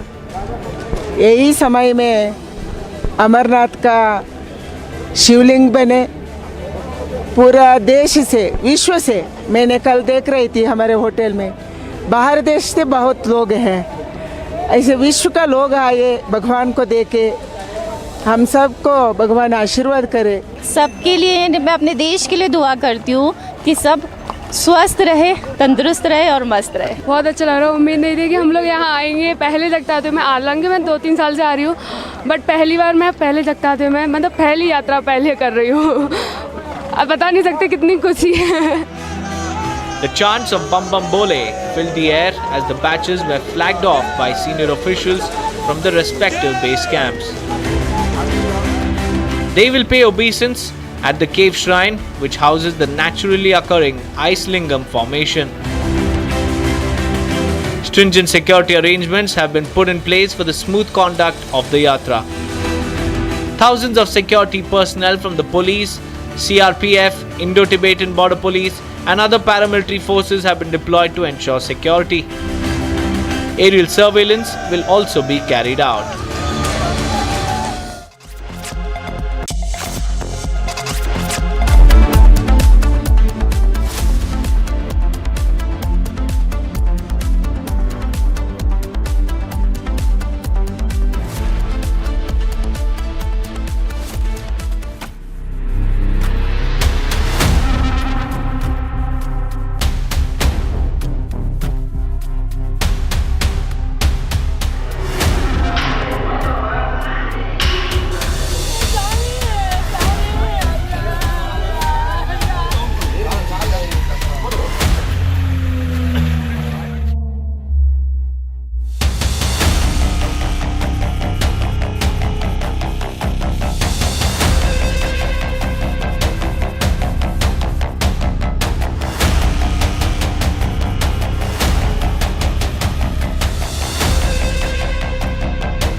ED exposes money laundering of Gandhis in court. ED unmasks conspiracy to siphon off AJL's assets.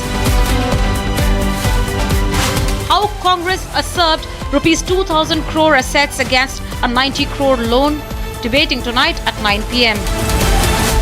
Co-powered by Century Ply Club Prime. Raho befikar.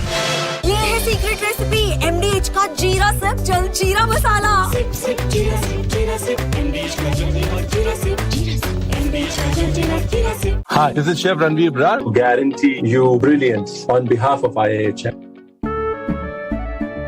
केसरिया से मन जोगी हुआ रे, दिल झूमे देखो मतवारा हुआ रे।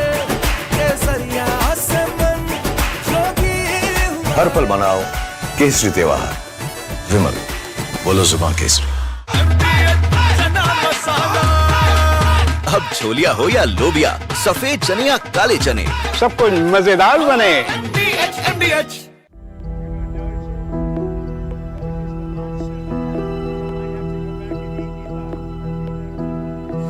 I don't know. I think we'll have to take a look. We might have to put Doge on Elon. You know what Doge is? Doge is the monster that might have to go back and eat Elon. Wouldn't that be terrible? He gets a lot of subsidies, Peter.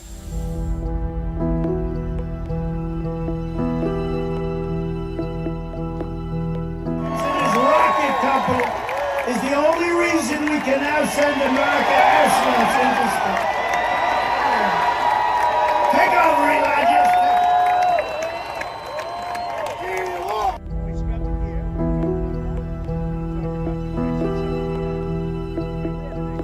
But Elon's very upset that the EV mandate is going to be terminated. And you know what? When you look at it, not everybody wants an electric car. I don't want an electric car. I want to have maybe gasoline, maybe electric, maybe a hybrid, maybe someday a hydrogen. If you have a hydrogen car, it has one problem. It blows up, you know? So I'm going to give that one to Peter. I'm going to let Peter test it out.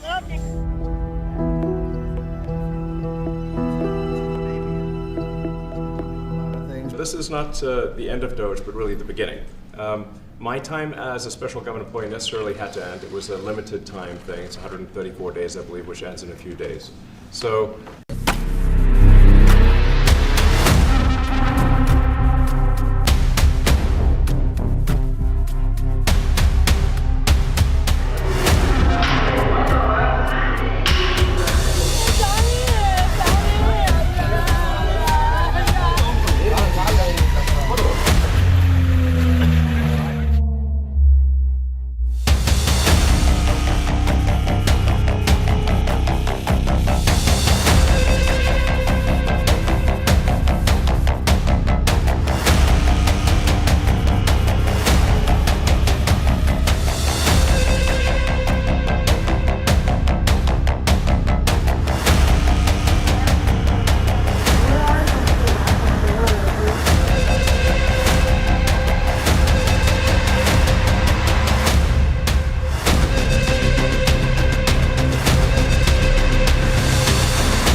bogus SC caste survey conducted in Karnataka.